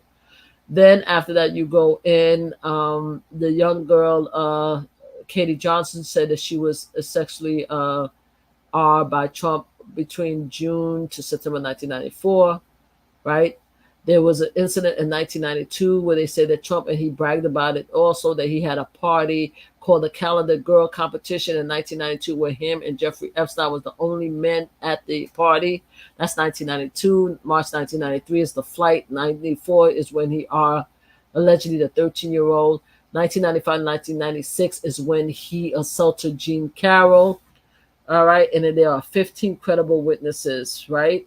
And then you go into, from that time to November 2004, you have call logs that was released just the other day, July 2nd, that shows Donald Trump's name and his name and his phone number among a list of call logs where they are setting up girls to meet. Either girls was calling to schedule to say that they're available, or men was calling calling Jeffrey Epstein, and his assumption is that they're calling to schedule they schedule girls, not dates, to give them massages. But calling Virginia, massages is considered erotic massaging, which is another word for sex.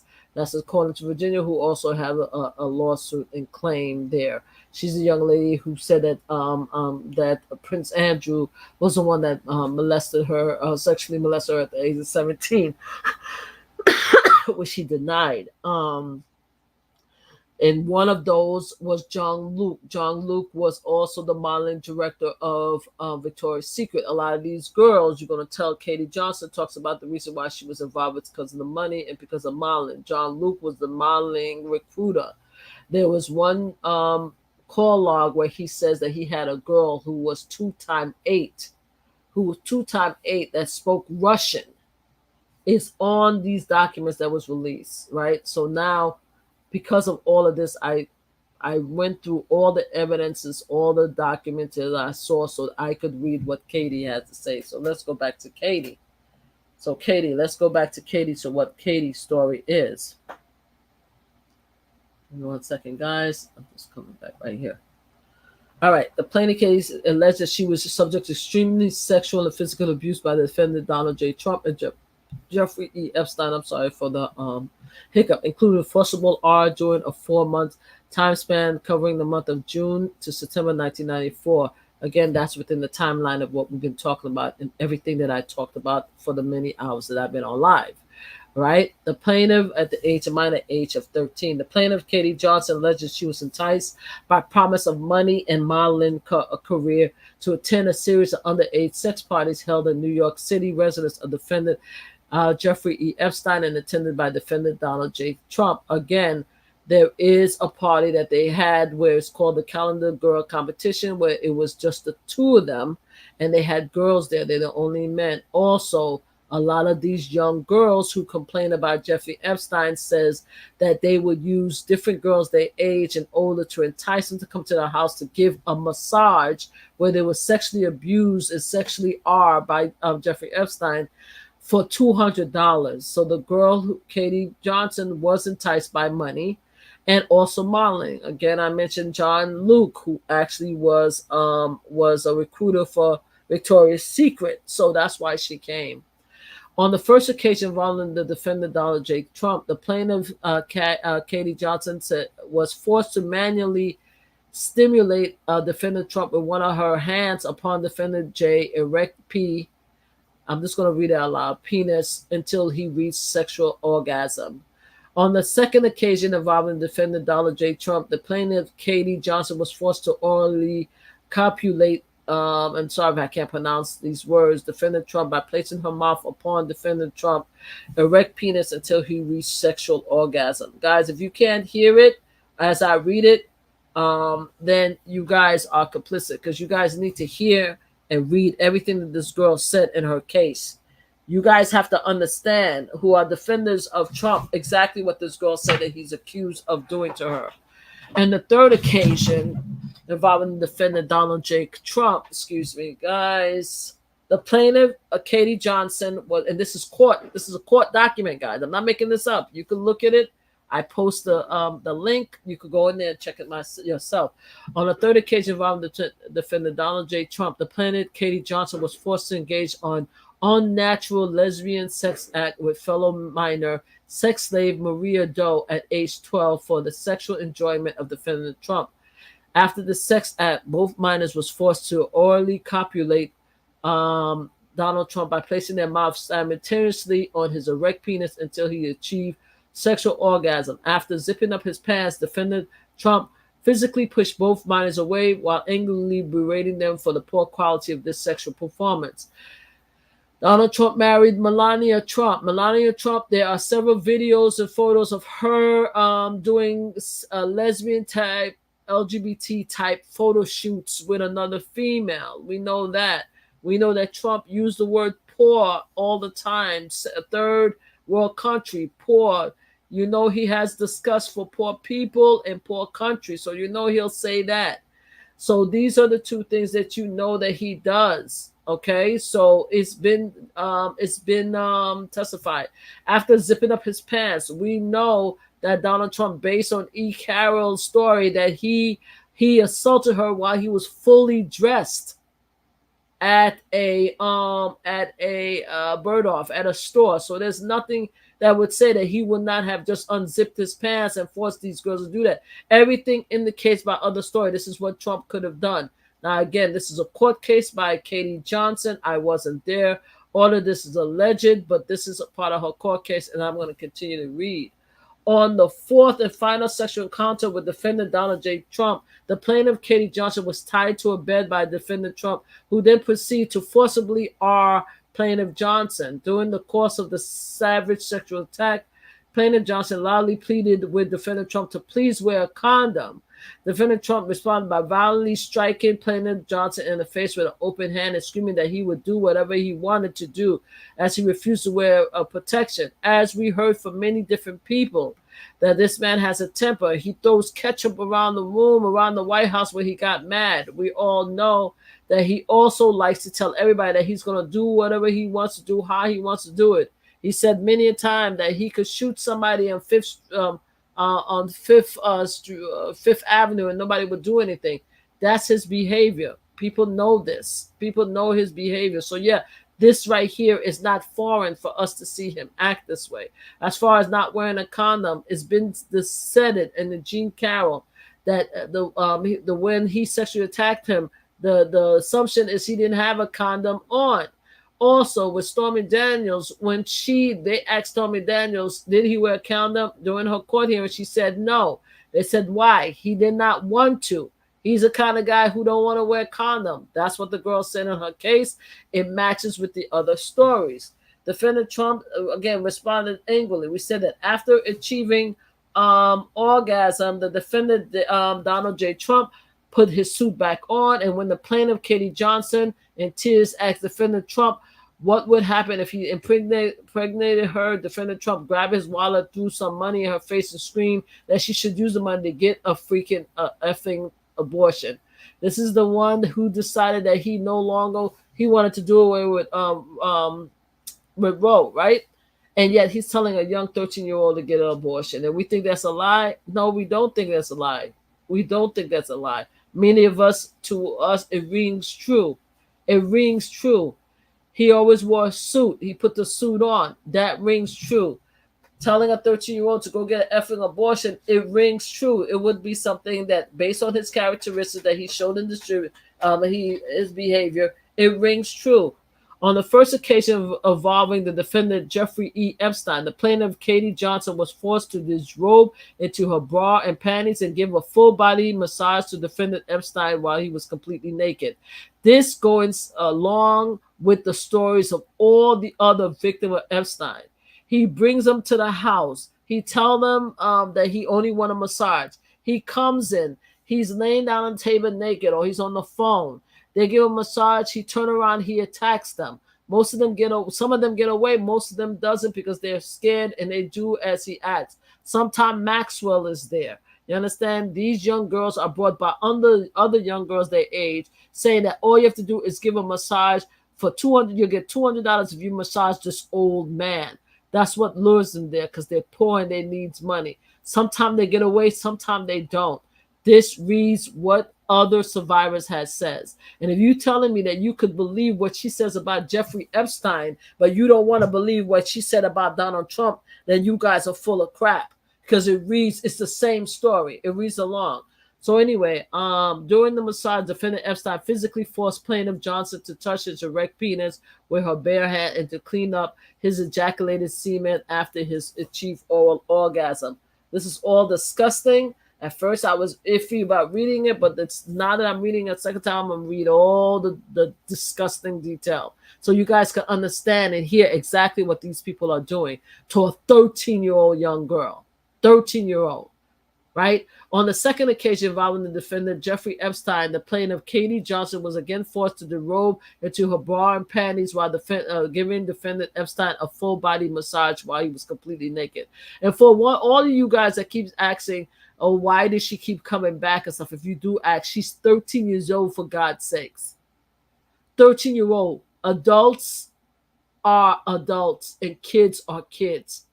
No matter what her decision was, she was still a child at 13 years old.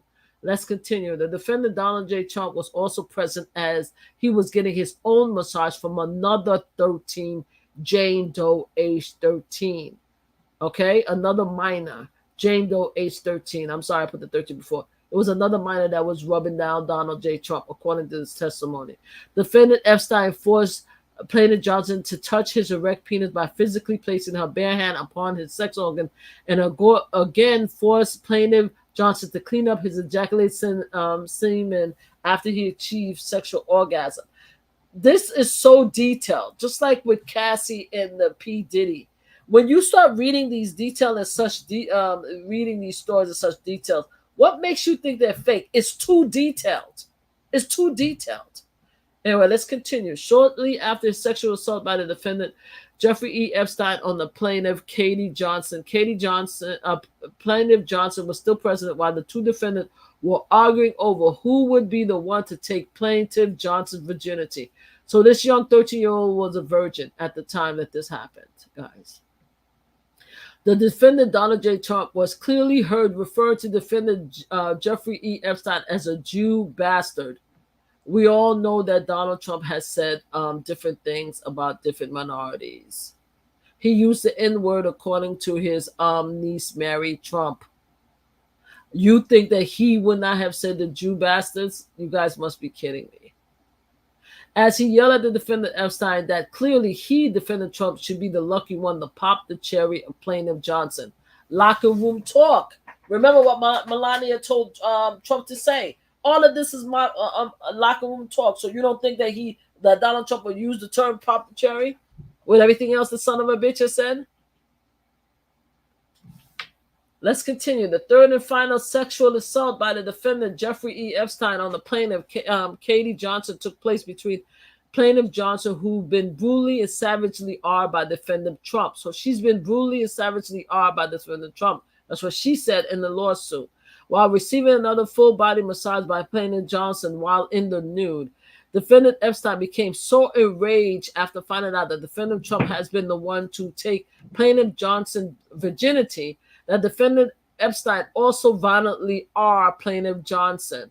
After forcing plaintiff Johnson to disrobe into a bra and panties while receiving a massage from the plaintiff, again, other victims said the same thing about this is Epstein MO to have them take off their bra and panties and give him a massage. Defendant Epstein attempted to enter plaintiff Johnson anal cavities with his erect penis while trying to restrain her. Plaintiff Johnson attempted to push the defendant Epstein away, at which time defendant Epstein attempted to enter plaintiff Johnson's vagina with his erect penis. This attempt to brutally S-O-D-O-M-I-Z-E. I said it before, but I'm going to cut the word. And R, plaintiff Johnson, I'm going to cut it this time just in case it becomes a violation. By defendant Epstein was finally repelled by plaintiff Johnson, but not before defendant Epstein was able to achieve sexual orgasm. After perversely S-O-D-O-M-I-Z-I-N-G and R-A-P-I-N-G, the plaintiff Katie Johnson, the defendant Jeffrey E. Epstein attempted to strike her about the head with his closed fist while he angrily screamed at plaintiff Johnson that he, defendant Epstein, should have been the one who took her cherry, not Mr. Trump, before she finally managed to break away from defendant Epstein.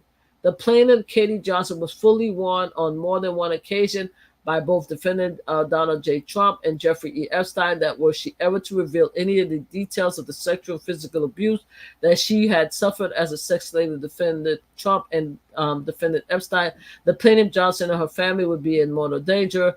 Plaintiff Johnson was warned that this would mean certain death for herself and plaintiff Johnson's family unless she remained silent forever at the exact detail of the deprived and perverted sexual and physical abuse she's been forced to endure from the defendant. Right? Material witness. 18. Tiffany Doe, a former trusted employee defendant Jeffrey E. Epstein, has agreed to provide sworn testimony in the civil case and any other future civil or criminal proceeding, fully verifying the authenticity of the claim of the plaintiff, Katie Johnson. Tiffany Doe, whoever you are, you should come out now. If Katie Johnson don't want to come, you should come out and tell your story. It's very important. Witness Tiffany Doe was employed by defendant Jeffrey E. Epstein for more than 10 years as a party planner for his underage sex party. Despite being subject to constant terroristic threats by defendant Epstein and Trump to never reveal the detail of these underage sex parties or at which scores of teenagers and preteen girls were used as sex slaves by defendant Epstein and defendant Trump. Those are multiple. This is more than one occasion, guys. Witnesses Tiffany Doe refused to be silent any longer. If you're not silent, then come out and talk, Tiffany. Tiffany Doe, come out and talk. She has agreed to fully reveal the extent of the sexual perversion and physical cruelty that she personally witnesses at these parties by defendant Epstein and Trump. Material witness Tiffany Doe fully confirmed all the plaintiff Katie Johnson allegation of physical and sexual abuse by defendant Donald Trump, J. Trump, and Jeffrey E. Epstein.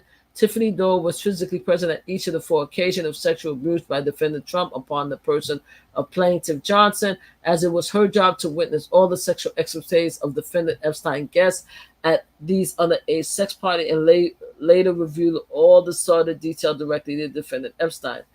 Defendant Epstein, he could kill himself, but there's a blackmail book around in this world somewhere that's hidden with all these details. According to one of the ladies, I guess Sarah, there's a lot of videos too. I don't know where they are, but it's out here somewhere. Defendant Epstein also demanded that Tiffany Doe tell him personally everything she had overheard at these parties, explaining to her that knowledge was king in the financial world. They need to find these videos. They need to find these videos, just like they did with Cassie and P. Diddy. They need to find these videos. As a result of these underage sex party, defendant Epstein was able to accumulate inside business knowledge that he otherwise would never have been privy to in order to amass his huge personal fortune. You see what happened? He paid off a lot of people because of that fortune. Material witness Tiffany Doe will testify she was also present or had direct knowledge of each of the 3 incidents in which defendant Jeffrey E. Epstein physically and sexually abused the plaintiff Katie Johnson. Tiffany Doe will testify to the fact that plaintiff Katie Johnson was extremely fortunate to have survived all the physical and sexual horrors inflicted upon her by defendant Epstein and Trump. Claim of relief. The plaintiff, Katie Johnson, asked the court of relief against the defendant Donald J. Trump and Jeffrey E. Epstein in the amount of $100 million as a result of defendant affirmation acts upon which they willfully and maliciously violate the civil rights of the plaintiff, as stated on 18 U.S.C. 2241 by sexually and physically abusing the then 13-year-old plaintiff Johnson under threats of harm to her, her family, and 42 U.S.C. 1985 by the defendant conspired to deny the civil rights of plaintiff Johnson by making her their sex slave. And this was done on April 26, 2016. Signed by Katie Johnson, plaintiff Katie Johnson, pro per. And that was it. And then after that, she had Lisa Bloom. She was supposed to do a press conference. Then she canceled out on Lisa Bloom. And Lisa Bloom, let me see. Where is this? I saw it earlier.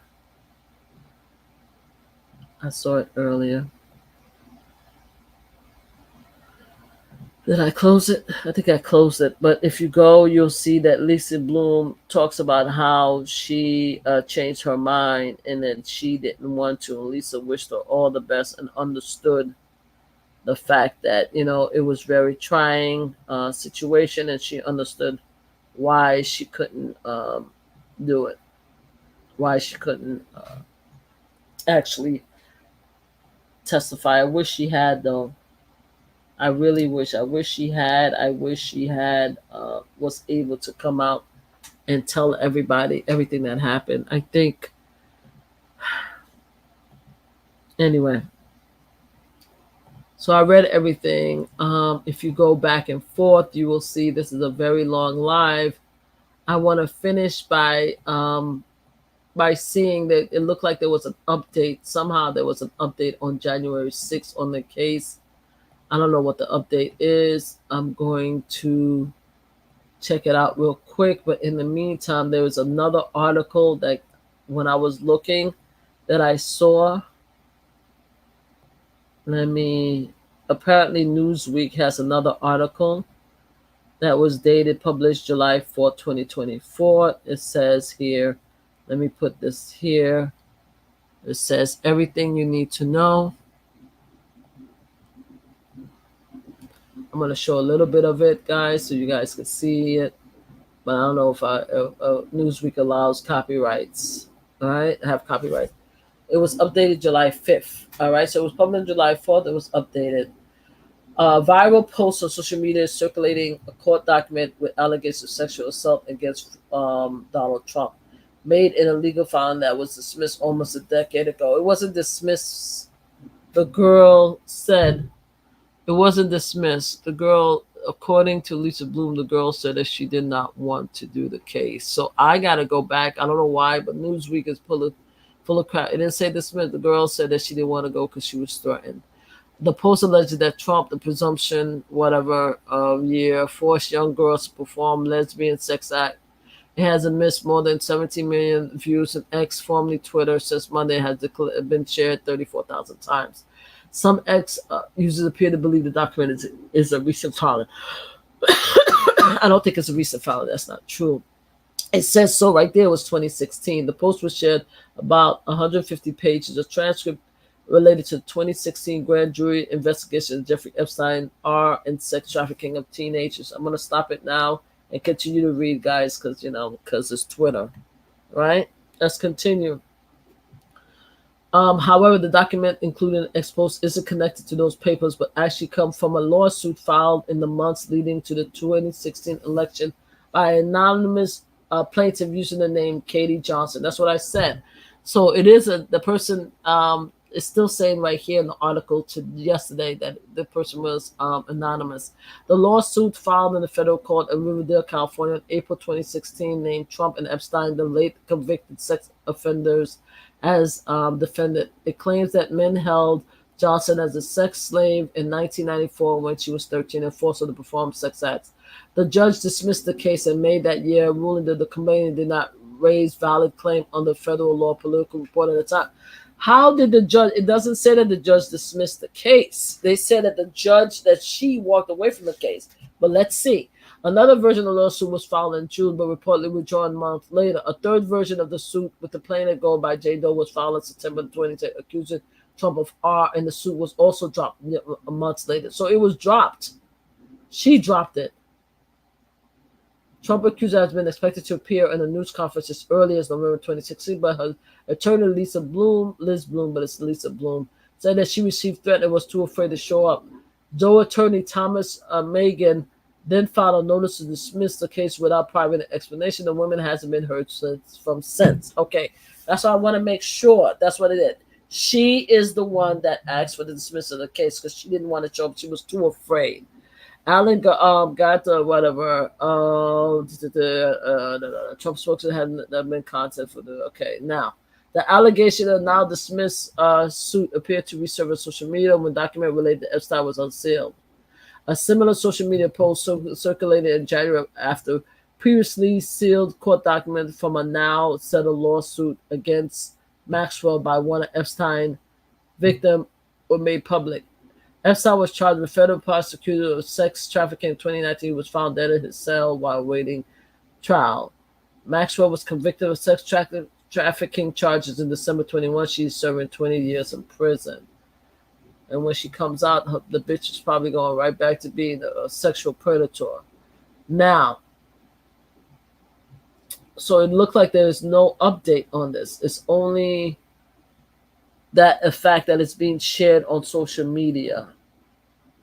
Right? I want to go here to the court case just to make sure I didn't miss anything. All right. 2016, May 2019, return address case, a notice of assignment. Just want to make sure I didn't miss anything. I didn't miss anything because it looked like it was updated at 4 p.m. The document was collected as part of the recap project. Therefore, it is updated when user of recap extension download the document from Pacer. To see the most up-to-date version of the document, click the button above where it says view as Pacer. The date shown here is not the date of the latest filing. Okay, good. So it's not the date of the latest filing. It's just the date of I guess somebody downloaded it, which could be me, because I know I downloaded it. Okay, great. Okay, so there's nothing else. So now we are here, and I am asking, and I'm putting out there, and I've read it, and I've read it 3 times, and I'm going to read it again, and I'm going to read it again, and I'm going to read it again. The fact is that Katie Johnson is the only one that could come out and tell us the truth about what happened. There's absolutely no way in God's green earth that this person could say to me that what happened in this case is a lie, because it rings true. And all of the description of who Donald Trump has showed himself to be.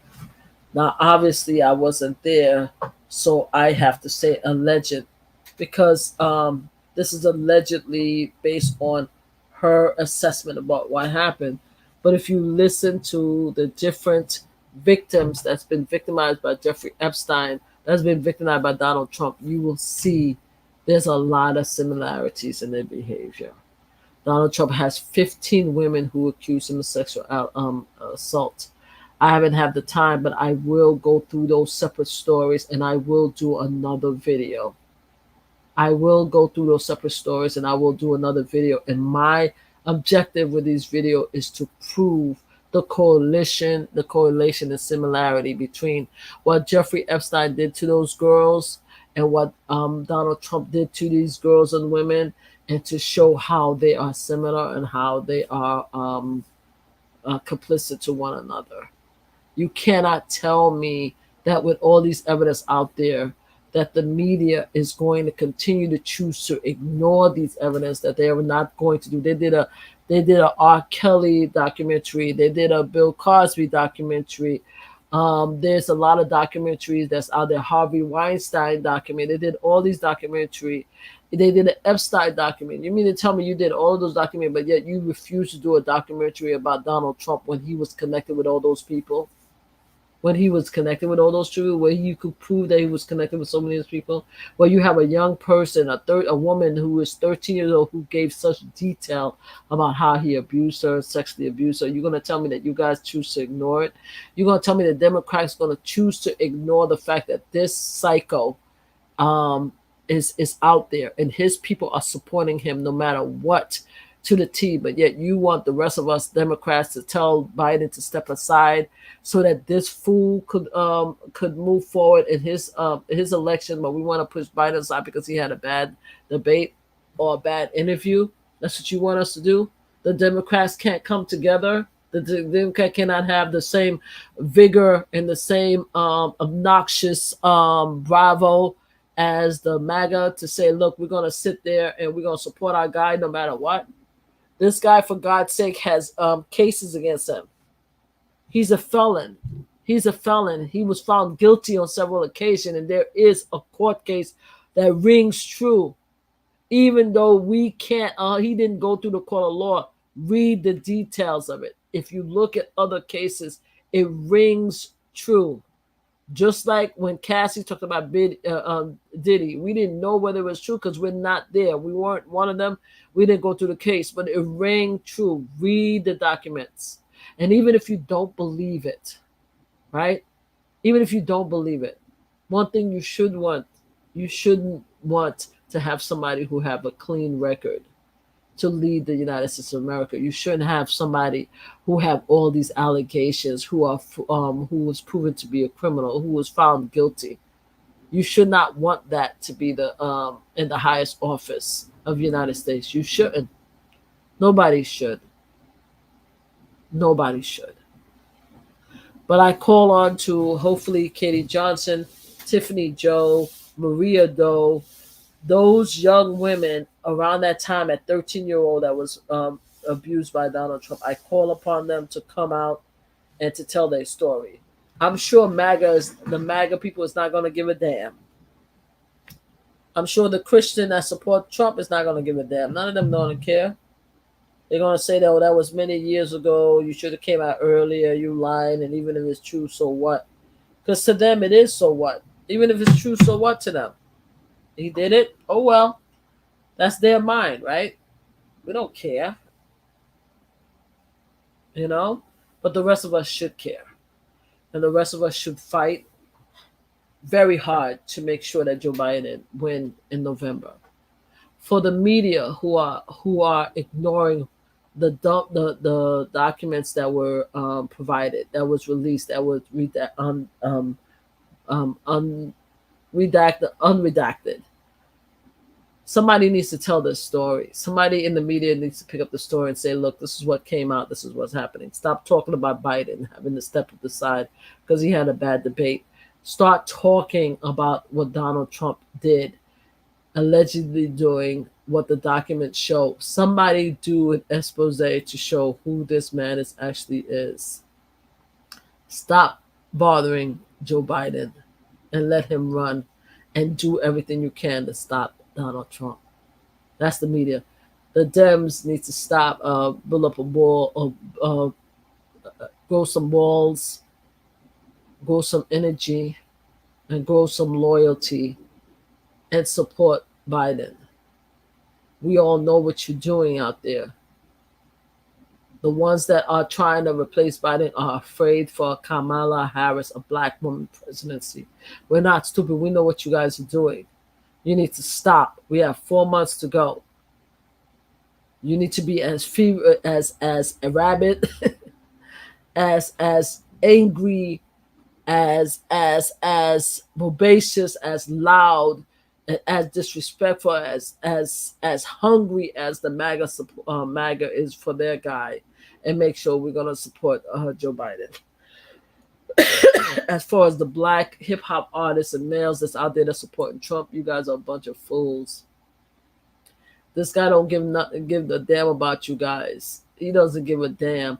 And what you guys have me thinking and reading these allegations, that all these guys that are supporting Donald Trump, I was thinking that it's because of taxes or because he's a felon and you guys are felon. You guys think that because he's a felon that he somehow, by him being at the White House, it's going to make you guys look bad. A black felon is way different than a white felon. You ain't going to look any equal or any better than a white felon. You still going to be a black felon no matter what. And now you're making me think that maybe the reason why you're supporting him is because he likes these freak off. Because a lot of you guys like these freak offs. So I'm kind of wondering, did you guys run around the same circle as the Harvey Weinstein of the P. Diddy's or the Donald Trumps and stuff like that? And you guys are all covering each other back. Now you guys have me wonder because you guys are all freaks, right? You guys are all freaks. Maybe that's why. Maybe this is why you guys respect him or allegedly respect him, because you see all the evil shit that he did and you either did it or want to do it or you respect that he did it. You guys are sick. You guys are sick. And then you have the women who are supporting him, like shit. I just saw. Excuse my language. I just said her name earlier. The one that did the whole walk. Oh my God, Amaral. No, Not Emerald. Emerald is the other one. Oh my God, what is that? The slut walk. I know her name. I just said her name earlier, and I can't remember. Started slut. What's it? No. Oh, somebody else did it. Oh, 20. The protest inspired the made by the Toyota. Wow. Headed towards Toyota. Wow, the first slut walk. Wow. Amber Rose. I'm talking about Amber Rose, but somebody else did it in 2011. Wow. I thought it was her name is Heather Javis. Actually started it. Amber Rose can't even have her own thing. She stole it from somebody else. Heather Javis and Sonia Burnett actually organized the first slut walk in Toronto, Canada on April 3rd, 2011. Wow, that's crazy. Anyway, it's Amber Rose I'm talking about. That crazy fool is over here talking about she wants to support Trump. A lot of these people are friends of my sons, and they just make me crazy. A lot of you people make it crazy. The fact of the matter is that you are not white. You are not a white felon. Trump don't give a damn about any of you guys. If you go back and see who he supported, is people that he support because they have powerful connections. He don't give a damn about you. He don't give a damn about anybody else except for himself and his own kind. And you are not white. You're not white. But anyway, those people that are supporting him, especially in the black brown persuasion, especially after everything that come out, led me to believe that you guys think that you guys either going to get something from him or you relate to him. And if he is a sexual predator who did horrible things to young people, and you still support him, yeah, that's effed up. So anyway, I've been talking for hours, and I gotta go. But I will come back because I want to do more deep dive into Trump and the other 15 cases to see how they relate to Kate Johnson. But I'm sending a plea out there to Kate Johnson and Tiffany Doe and Maria Doe and all these young 13-year-olds who actually been physically attacked and physically abused by Donald Trump. There are evidence out there that just came out, redacted evidence that could place him around the same time in which he attacked you guys. They could place him on the plane with Epstein. They could place him, they could place his call log of him calling Epstein around the same time that you guys were probably working there or being used and abused. Grab those evidences, grab them, and then use them for your case. And go talk to these media persons. Go talk to them, because right now they're paying so much attention to Biden that they are missing this entire situation. And the situation is that we have a sexual predator who abused women and found guilty of defaming a woman he sexually abused. He was found guilty. He's a felon. And the media don't want to talk about it. Only the rest of us want to talk about it. But hopefully, if you guys are a victim of this guy, you guys could come out, talk to these reporters, and force them to tell your story. And if no one want to tell your story, and you guys want to tell me the story, I will take your story. I don't care. I mean, I care about you guys, but meaning I don't care what it does to me personally and my life. My life is to tell the truth or to hear the truth. So if there's anybody out there that has been a victim of Donald Trump, Jeffrey Epstein, you have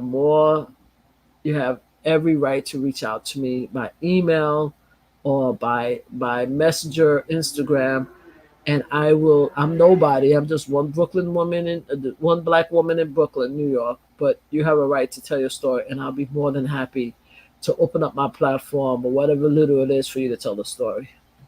All right. So guys, oh my God, I've been here for hours. And I'm about to go. I'm about to leave, guys. Thank you for everybody who's been here.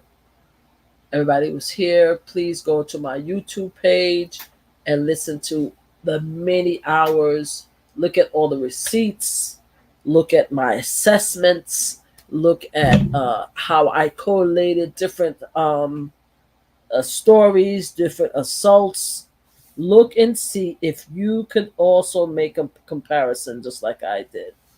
If you could also confirm that all of these stories are very similar, that it's not difficult to believe that all these things has happened.